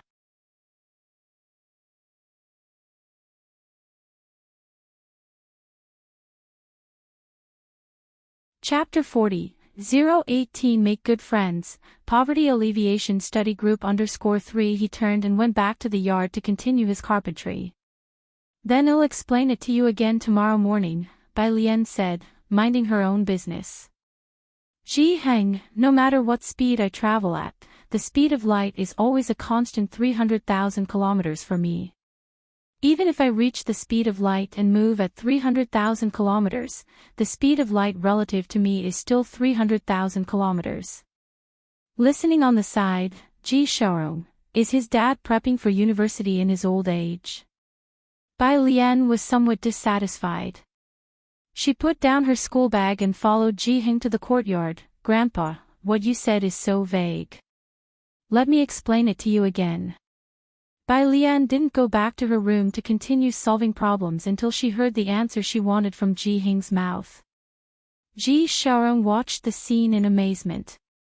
Ji Heng finished making a small stool and then picked up the tobacco pipe beside him, lit it, and said, children and grandchildren have their own blessings.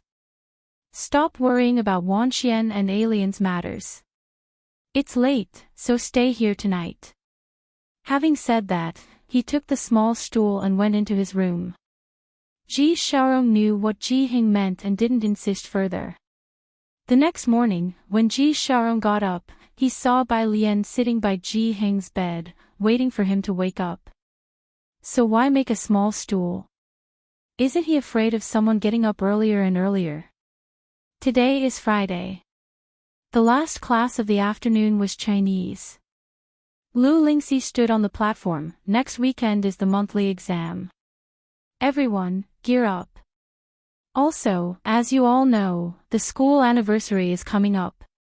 The benefactor of Xiangqing Middle School will come to watch, and the school has ruled that each class must present at least one performance.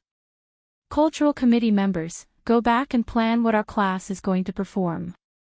Close to Friday, everyone was very excited. Okay, Ms. Liu. Zhang Xiais and a group of boys slammed their desks in agreement. Bai Lian had a training class to attend after school. The class teacher of Class 8 collected yesterday's practice problems and played today's video. After the video was over, the class teacher of Class 8 didn't hand out practice problems. Standing in front, he smiled and said, "To promote studying, I've decided to create study groups with 3 to 4 people in each. Everyone is free to form their own group." As soon as these words came out, everyone in the training class set their sights on Chen Zhu, Ren Wanxian, and Ning Xiao. "Brother Zhu, shall we group up?" Ren Wanxian looked at Chen Zhu beside her. Chen Zhu nodded, naturally. Out of the whole school, he only recognized the abilities of Ren Wanxian and Ning Xiao. He didn't really care much for the others. Wouldn't those two pairing up be a strong combination? In an instant, everyone in the training class surged towards where Ren Wanxian and Chen Zhu were. Not to mention their scores. Just based on their family backgrounds, one had to strive to join this duo's group. "I'm with Brother Zhu." Ren Wanxian glanced at Bai Lian, who hadn't found a group, before looking at the crowd surrounding her and Chen Zhu, tilting her head. "Why don't you guys draw lots? We won't choose. Well, relies solely on luck." Shi Yutong was still absent, so there were 2 more spots in Ren Wangshuan's group. Quickly, the 2 chosen students let out cries of surprise. Seeing no hope for themselves, others began to search for other teammates. Even the reticent Ning Xiao was occasionally disturbed by others, but he didn't respond. Only one person was left unapproached, Bai Lian. Bai Lian was attractive, but Ren Wanxian had announced her grades on the first day, 85 in comprehensive science. No one knew why she came here, and naturally, no one wanted to team up with her since they formed study groups to improve their scores. In the end, there were only 4 people left in the class. Then Ning Xiao, Bai Lian, Tang Ming, and Zhu Jiaran, "You 4 will automatically become a group," declared the class teacher of Class 8 with finality. Only then did he begin to distribute today's practice problems. Zhu Jiaran looked distressed. After the study groups were formed, everyone quickly adjusted their seats to sit together as a group. Bai Lian and Ning Xiao were already sitting adjacent to each other, so Tang Ming and Zhu Jiaran took their seats near them. Tang Ming surreptitiously took out his phone and succeeded in adding Bai Lian on WeChat. "Classmate Bai Lian, if you have any problems in the future, feel free to ask me." Zhu Jiaran leaned on the desk, observing Ning Xiao, who didn't utter a word and kept his head down doing homework.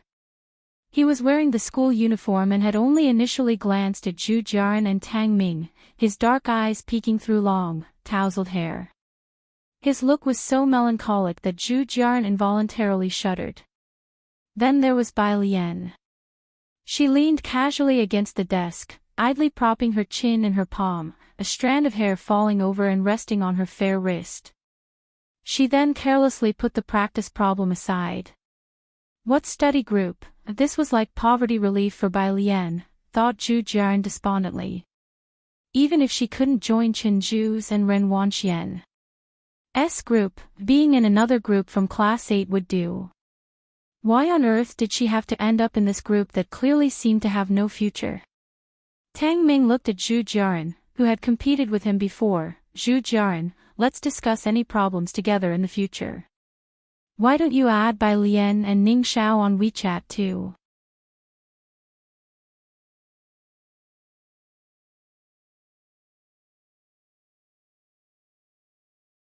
Chapter 41, Exercises of Trash Can 019_1 Zhu Jiaran waved her hand dismissively, momentarily lacking spirit. "We've already added each other, just start a group chat." Tang Ming created the study group chat. On the right, Ren Wangshuan's group of 4 was together, discussing where to go for dinner that night. Their voices weren't loud, but they stood out in the silent auditorium. Zhu Jiaran looked at their group with some envy, then whispered, "They're going to the Wanha building for dinner, you know, it's membership only." Tang Ming nodded, his voice low. "Aside from those from Class 8, no one else has probably been there, right?"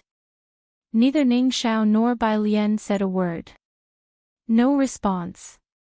Zhu Jiaran observed the two, a silent and gloomy top student and a barely passing student, seemingly from very average family backgrounds, probably never having heard of the Wanhe building. She understood, yet it made her feel all the more disheartened. Bai Lian didn't pay attention to the others and simply took out her phone to open WeChat. Teacher Jiang, it's raining. Bai Lian then looked out of the window, indeed noticing the light rain outside. She stared at the rain outside for quite a while. Then she finally lowered her head slowly and sent a message to Jiang Fulai. Bai Lian, can I show the problem you gave me last night to a few of my classmates? In the CRFS laboratory, Jiang Fulai was looking at the data displayed on his computer. The lab was cool, and he wore a black coat, his pale index and middle finger holding a pen, pointing at the projection on the wall, methodically analyzing to his group. This is the lost energy data detected by the LIW detector before, with red, yellow, and green likely being the single gamma background events, almost no WIWP found. The other group members were listening intently to his analysis. They were able to answer the occasional questions he asked them roughly. With the group members becoming notably more reliable, Jiang Fulai gave a slight nod. He sat down, lifted his head to remove his glasses. I've sent your paper to Academician Ma, check your inbox. Leaning against the chair back, his eyes and brows deeply cool, a leg lazily propped up, he spun his phone in his hand, his proud and noble air setting him apart from the others in the laboratory. He was like a snow lotus blooming alone at the top of a snowy mountain, noble, stunning, and forbidding to strangers. He recorded with his pen, deeply moved, "Thank you, young Master Jiang." Moreover, their group was different from those in other labs. They just had to focus on their research, never fearing that someone would steal the first authorship rights to their papers. Jiang Fulai's papers always had room for their names too. Even though their contributions to the paper might have been nothing more than helping with printing. Furthermore, Jiang Fulai would also help them find various industry experts to review their papers. Hewen would always remember his graduation defense from the previous year when Jiang Fulai simply took a phone and sat to listen midway through. The old professor who had always troubled him did not dare to utter a word in the end, and other professors' questions were as simple as, "What did you eat today?" Hewen, who thought he wouldn't graduate, not only did so smoothly but was also introduced to Jiang Fulai's lab by Academician Ma. He understood why everyone was desperate to get into Jiang Fulai's laboratory. Jiang Fulai flipped to the next experiment report, looked up at one of the group members with a chilling tone. "Did I not make myself clear? In your experiment report, except for the first look where I can't make out what you're writing, every other glance tells me nothing. In what state of mind did you write this?" The trembling member stammered, "I'm sorry." The rest collectively lowered their heads and stepped back to avoid being implicated. Jiang Fulai stopped on the last page, his tone icy, "And you even added my name as the advising professor. Are you planning to defame me?" The phone screen lit up. A message popped up, "Student Bai, can I show the problem you gave me last night to a few of my classmates?" Jiang Fulai paused. He shifted slightly, his pale, slender fingers tapping on the phone unhurriedly, pondering for a moment before saying to that group member, "Rewrite it." Jiang Fulai checked the time, replied with a message, and stood to leave the laboratory. "You may." The group member, who thought he would face a storm but ended up being let off the hook, suddenly felt an inexplicable sense of fantasy. Hewen adjusted his glasses again and spoke, "This is strange." Everyone else nodded in agreement. After another minute, the reborn group member reached out to choke Hewen. "Ah, Hewen. You've completely ruined your image in my eyes. How can someone like you be on the honored list of Jing University?"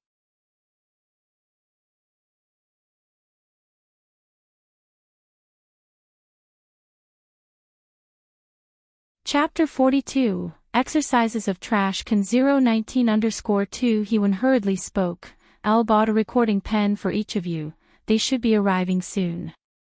Hey, stop hitting me, He-Wen, the great scholar, were you planning on dazzling everyone with your secret recordings? Then you guys also stop hitting my face, ow. Bai Lian had always listened to the teacher's instructions, so when the teacher mentioned a study group, she approached Zhang Fulai. After getting Zhang Fulai's permission, she placed her phone back into the desk cubby and copied the problems Zhang Fulai gave her into 3 sets, distributing them to the other 3 members of the group. Ning Xiao in front glanced at her and reached out to take them. Tang Ming was surprised when he saw the papers, having never seen such neat handwriting. He gave her a thumbs up, your handwriting is really neat. Zhu Jiaran also took the problems, thanks, but what is this? A problem, Bai Lian looked out the window, her thoughts elsewhere, but when she heard the voice, she came back to herself and tucked her pen away. It's quite comprehensive, given by someone else, it's very helpful for physics. You can do it when you have time, and they'll bring you the answers tomorrow. Oh, okay, I'll give it a look. Tang Ming stared at the problem, it was about magnetic fields. But it involved a lot of content and he was a bit dazed by it. After looking at it for 20 minutes, he still hadn't quite understood it. So he temporarily clipped it into his book and set it aside. Half an hour passed quickly, but many people didn't leave on time tonight because of the study group. In front, Ning Xiao tossed the problems given by the teacher aside, engrossed in the problem Bai Lian had given him. Bai Lian saw people leaving and also got up with her backpack to leave the lecture hall. Ning Xiao didn't pack up, still pondering over the problem Bai Lian had given him. To the right, Ren Wanxian packed up her things. My mom has already reserved a place, she stood up and spoke to the others, let's go first. That immediately won them cheers. The other study groups could only look on enviously. Zhu Jiaran stayed put, watching Ren Wanxian and her group without taking her eyes off them until they left through the back door. Sigh, Zhu Jiaran let out a long sigh. Tang Ming was a boarding student and wasn't in a hurry to get back. He took a screenshot of Bai Lian's profile picture to show his roommates. I'll swear, she really didn't post anything on her moments. If I took a sneak photo of her, wouldn't that make me a pervert? Seeing Tang Ming's worthless reaction, Zhu Jiaran pursed her lips, unwilled to pack her things anymore, and prepared to head back to the dorm. Bai Lian stood at the entrance of the comprehensive building staircase. The rain was falling heavily, sweeping across the entire campus like a net. The already dimly lit school was shrouded in rain mist, becoming even more hazy. There was hardly a soul on the road. It was as if she was the only one in this vastness. The surroundings were filled with the sound of rain. Bai Lian stared at the relentless downpour and began to wonder again if she should have died in Xiangqing long ago, and that now, it was merely a pipe dream of hers about Xiangqing. Bai Lian stood at the entrance of the comprehensive building staircase. A faint voice came through the curtain of rain, what are you spacing out for? Bai Lian looked up and saw Zhang Fulai standing a step away on the stairs. His figure was tall and slender, wearing a knee-length coat, his pale yet powerful right hand propping an umbrella. Despite the downpour, his entire demeanor was unruffled, as he elegantly tilted the umbrella forward. Is your phone on silent? Zhang Fulai was shaking her phone, the usual arrogance in his eyes slightly diminished. What are you doing here? Bai Lian gradually came to her senses, slowly patted her pocket, then lifted her head. I'll think I left my phone in the lecture. Zhang Fulai raised an eyebrow, handing her the umbrella. Where is your tutorial classroom? Bai Lian took the umbrella, standing on the stairs behind the rain curtain with a listless expression in her eyes, the reflection of streetlights shimmering in her pitch-black pupils. First floor, the last classroom to the right, fourth row from the left, first seat. Zhang Fulai entered the main building. Because students were having tutorials there in the evening, the lights on the first floor of the main building were all on. His tall stature and exquisite features were as nobly indifferent as ever. Ren Wanxian and people like her noticed him almost immediately. What made Jiang Fulai truly stand out was not his striking features, but the inherent dignity he exuded, making him seem unapproachably aloof even as he simply walked. He passed by Ren Wanxian and Chen Zhu unhurriedly, his pale face sharp and almost edged with frost. He failed to spare them even a glance. Zhu Jiaran, who had just left the classroom, also caught sight of him, pausing in her steps. "Who is that?" Ren Wanxian and her group discussed in low voices as they watched Jiang Fulai's retreating figure. Ren Wanxian and Chen Zhu exchanged glances, both shaking their heads, guessing he probably wasn't from Xiangqing, as his genuine and unblemished air was not something Xiangqing could foster. As soon as they exited, the Ren family's business car was parked at the entrance of the main building. Since they were eating together, Ren Wanxian was picked up by the family driver, who glanced at Bai Lian crouched at the steps, then asked Ren Wanxian in the rearview mirror, "The master said to pick up Miss Bai along with you for dinner."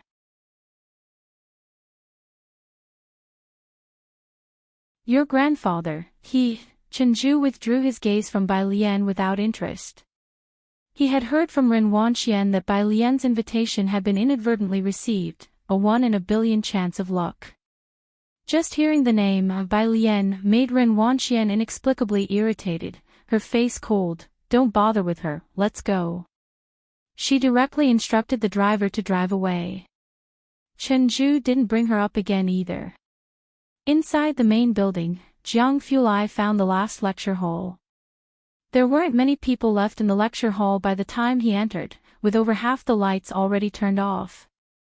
Jiang Fulai found Bai Lian's seat and indeed saw her Xiaomi phone left in the desk cavern. A boy sitting in front was struggling with some math problems, prompting him to raise his eyebrows.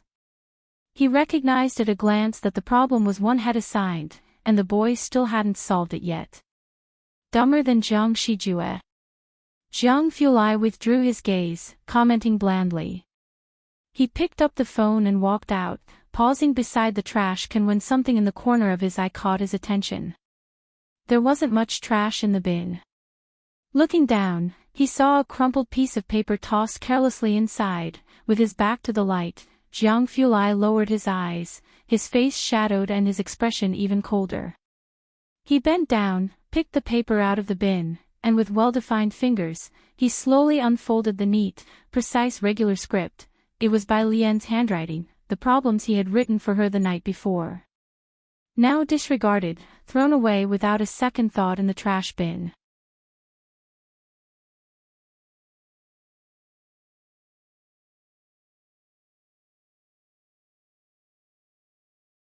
Chapter 43, 020 Green Tassel enters the temple hall. The true Liang style _L Jiang Fulai returned to find that Bai Lian was still squatting at the doorway. She folded her umbrella and looked up lazily at the endless heavy rain. Her long hair was casually coiled at the back of her head with a simple wooden hairpin. The strands of hair by her forehead were dampened by the misty rain and gently fell across her pale cheeks. Like a cat wandering in the rain, tentative, hesitant, lonely, unable to find its way home, accidentally intruding into an ink wash painting. "You walk very slowly," Bai Lian said, looking up at him, her eyelashes dark and long, casting a faint shadow on her eyelids. Jiang Fulai handed her phone back to her, took the umbrella and opened it, and said indifferently, "Took a glance at one of your less intelligent classmates' problems." "Who?"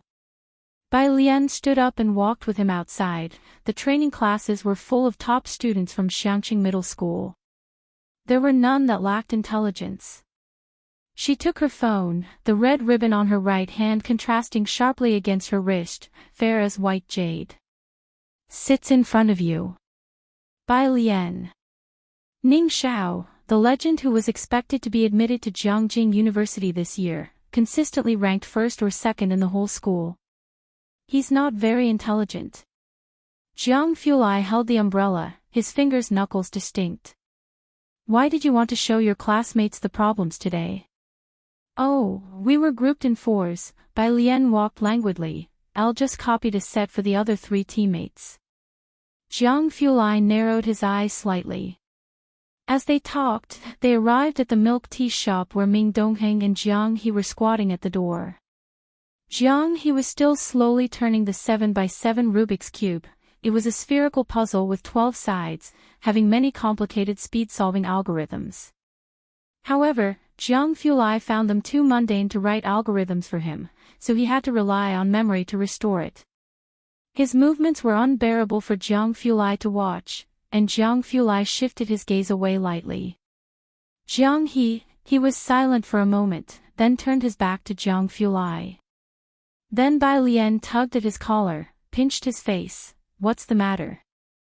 Jiang he just clutched the hem of her clothes, resolved not to look at Jiang Fulai. When Jiang Fulai arrived, Ming Dongheng got up and followed him, handing him the red invitation in his hand. Chief Chen got an invitation from the black market. The auction starts at 7 in the evening the DAV after tomorrow. You sure it's an authentic piece from Liang Xuan's apprentice? Jiang Fulai put the umbrella aside, took the invitation, and his tone was cold and clear. Certain, but the specific origin will only be announced at the auction. Jiang Fulai nodded, his tall figure leaning against the corner sofa as he carelessly placed the invitation on the table. What problems did you guys leave today? Bai Lian passed the problems to him, her gaze landing on the familiar invitation. Because Zhang Xiais had used it to play table tennis, it had a noticeable dent in the middle. Don't send this answer to your classmates. After finishing the explanation, Jiang Fulai picked up a pen and wrote down another problem, his faint tone betraying no emotion. Let them think about it on their own first. When Bai Lian returned, the rain had gradually lessened. As usual, Ji Xiaorong was waiting for her at the end of the alley. When she got back, the lights in Ji Heng's yard were on, and in the central hall Ji Heng was drinking tea with a middle-aged man. There was a beautifully wrapped gift on the table. It was Ren Qian's Secretary General. Miss Bai is back. Upon seeing Bai Lian, the Secretary General stood up to leave. Then that's settled, Mr. Ji. We will send a car to pick you up the day after tomorrow. Clearly he had timed his departure with Bai Lian's return. After the man left, Ji Xiaorong frowned. Dad, I can talk to the Ren family. Besides, even though Xiangqing has bolstered its police force, it's not necessarily able to. Don't interfere. I'll ask myself. Ji Heng shook his head. Bai Lian sat to the side, supporting her chin with her hand, waiting for them to finish their conversation. Ji Heng took a drag of his cigarette, and through the swirling smoke, Bai Lian gazed intently at him. Ah! Ji Xiaorong suddenly stood up, heading straight outside. I remembered I simmered some ginger soup for Alien. I'll go check if it's ready. On the rainy Saturday, Bai Lian and Jiang He spent another day in the library. They both had things to do on Sunday evening. At 6 in the afternoon, when Bai Lian returned from the library, the Ren family's car was punctually waiting to pick her up at Purist Street intersection. Miss Bai, the driver got out of the car and opened the rear door. Your grandfather and our sir have gone to the auction house. Old Ren asked me to wait here for you. Would you like to go? Bai Lian looked up, her inquiry lazy. The auction house. Yes, today there's an item being auctioned by a disciple of Liang Xuan, and your grandfather went as well.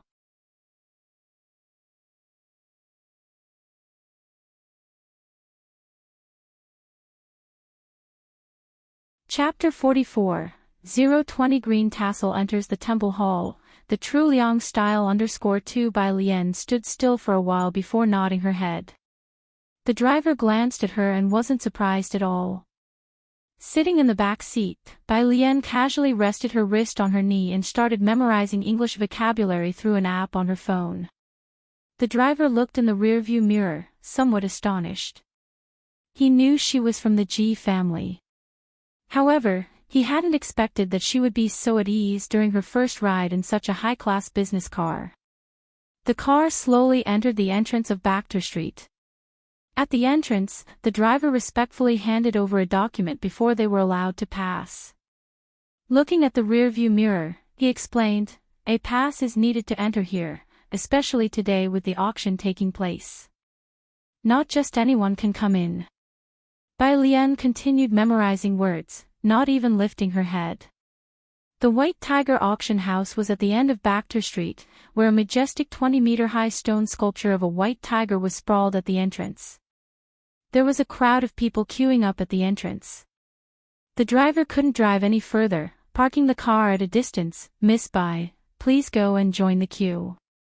After Mr. Ren and the others go in, someone will meet you at the entrance." Wearing earphones, Bai Lian got out of the car and walked into the crowd.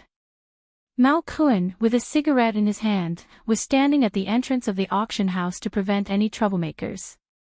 He had blonde hair and an aura of notoriety.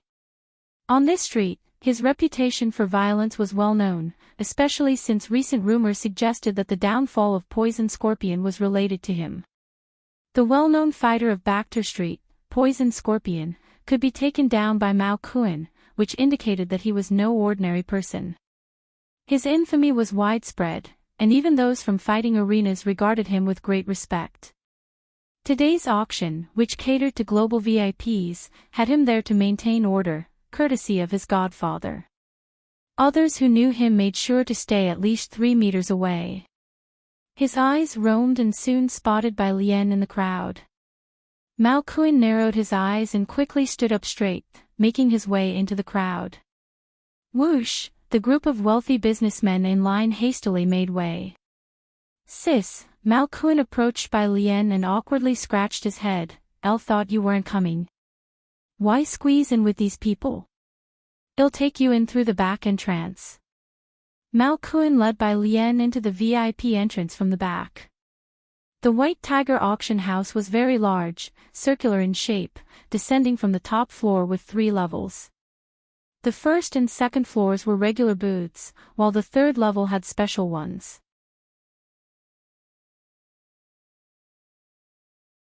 Upon learning that the Ren family's booth was on the first floor, Mao Kun accompanied her to the first floor.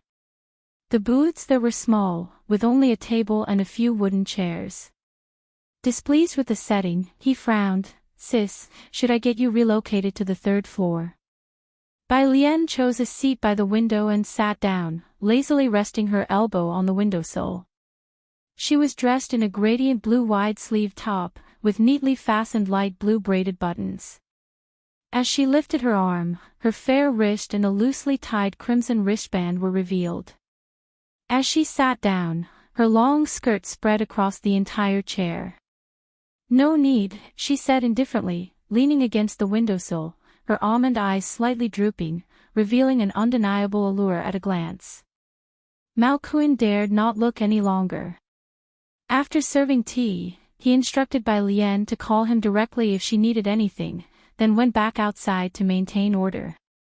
It was nearing 7 o'clock. Sounds of people entering started on the first floor. Outside, Rin Qian led the way with Ji Hing by his side, chatting as they walked toward the booths. Ren Wanxian and Chen Zhu followed at the rear. "It's been 7 years, it might not be possible to find," Ren Qian said to Ji Hing, and as the Secretary General opened the door to the booth, Ren Qian's words suddenly came to a halt. Inside the cramped booth, someone had already arrived. Behind him, Ren Wanxian and Chen Zhu also stopped, with Ren Wanxian in particular expressing disbelief. "How did you get here first?"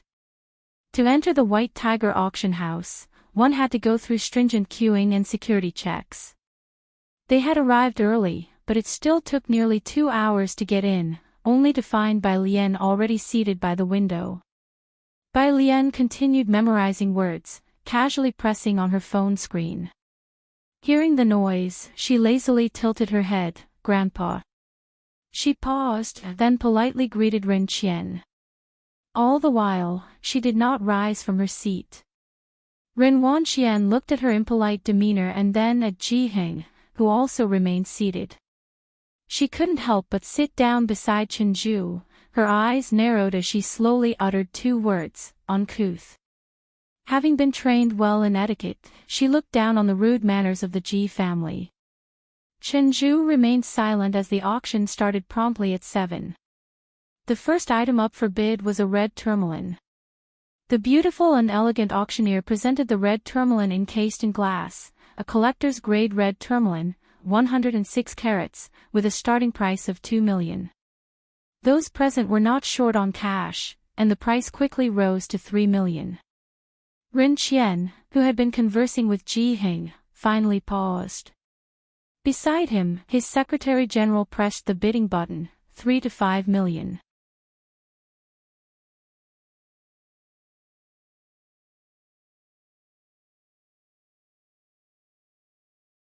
Chapter 45, 020 Green Tassel enters the temple hall, the true Liang style _3 after finishing, he smiled and explained, Miss Wangxuan's birthday is coming up soon, Mr. Rin instructed me to keep an eye on an item to give her for her birthday. While speaking, he suddenly saw Bai Lian, the secretary-general coughed abruptly, then stopped talking. Rin Wanxian and Chen Zhu sat to one side, both attending an auction for the first time, unable to contain their excitement and studying the items at the auction. Hearing the Secretary-General's voice, Wanxian said indifferently, "Why keep buying these? I haven't even worn what you got me last time." The Secretary-General just smiled and did not say much, it's naturally needed. 700, a dull voice rose from the third floor. Upon hearing this voice, Bai Lian couldn't help but glance at the third floor. It sounded so much like a tapeworm. The bid had abruptly soared from 500 to 7 million. 7 million for a collector-grade red tourmaline wasn't particularly expensive. But it had already exceeded the Rin family's estimate, and the Secretary-General looked questioningly at Rin Qian. Rin Qian shook his head, "Forget it. With the guest on the third floor, it's unlikely anyone else will compete." The Rin family didn't have the capital to compete with them. And so, the red tourmaline was taken by the guest on the third floor. One auction item followed another, and Bai Lian paid no further attention, nor did the private room on the third floor make another bid. In the meantime, Rin Qian had bid on another piece of calligraphy. When the final auction item appeared, everyone, including Ji Hing, sat up straight, eyes glued to the auction stage. Rin Wanxian also stopped sending photos in the group chat. It was 9:30. The auctioneer, dressed in a long Chinese-style dress, smiled gracefully, "I know why everyone is here, and believe me, this final auction item will not disappoint." Saying this, she reached behind her and drew aside the red cloth. A carefully preserved piece of calligraphy appeared before everyone, a poem written with unrestrained flourish, where the old general's soul returns, today he drinks in revel. Long pavilion 10 miles short, cold armor's blood not cool. From here, the path diverges, sash of blue enters the hole. Long spear against the tide, the pen sharp to test its might. Long pavilion sending off the troops, the poem was not long, but each character was written with varying speed and emphasis, switching between hidden and exposed strokes, straight and curved lines. The carefree ease after each stroke penetrated the paper, making each character seem to leap alive with vibrant vitality, as if imbued with the warmth of life.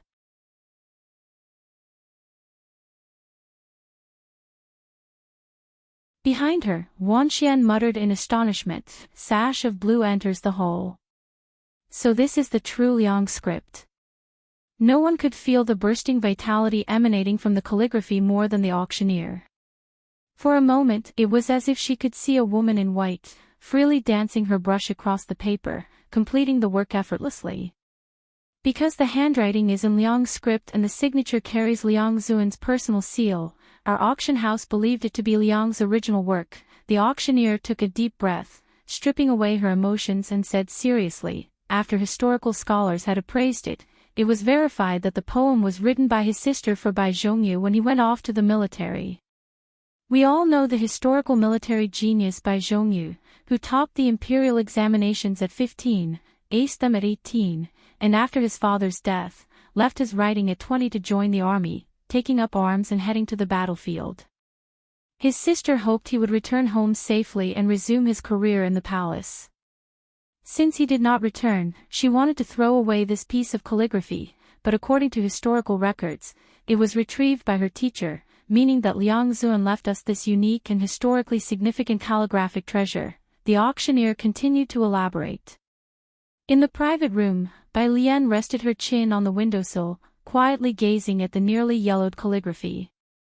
A millennium-old authentic piece, preserved to the present day, seemed to allow one to glimpse through the letters 1,000 years of fleeting beauty. Upon hearing the starting bid of 50 million, she watched so intently that she did not hear Ji Hing calling her several times.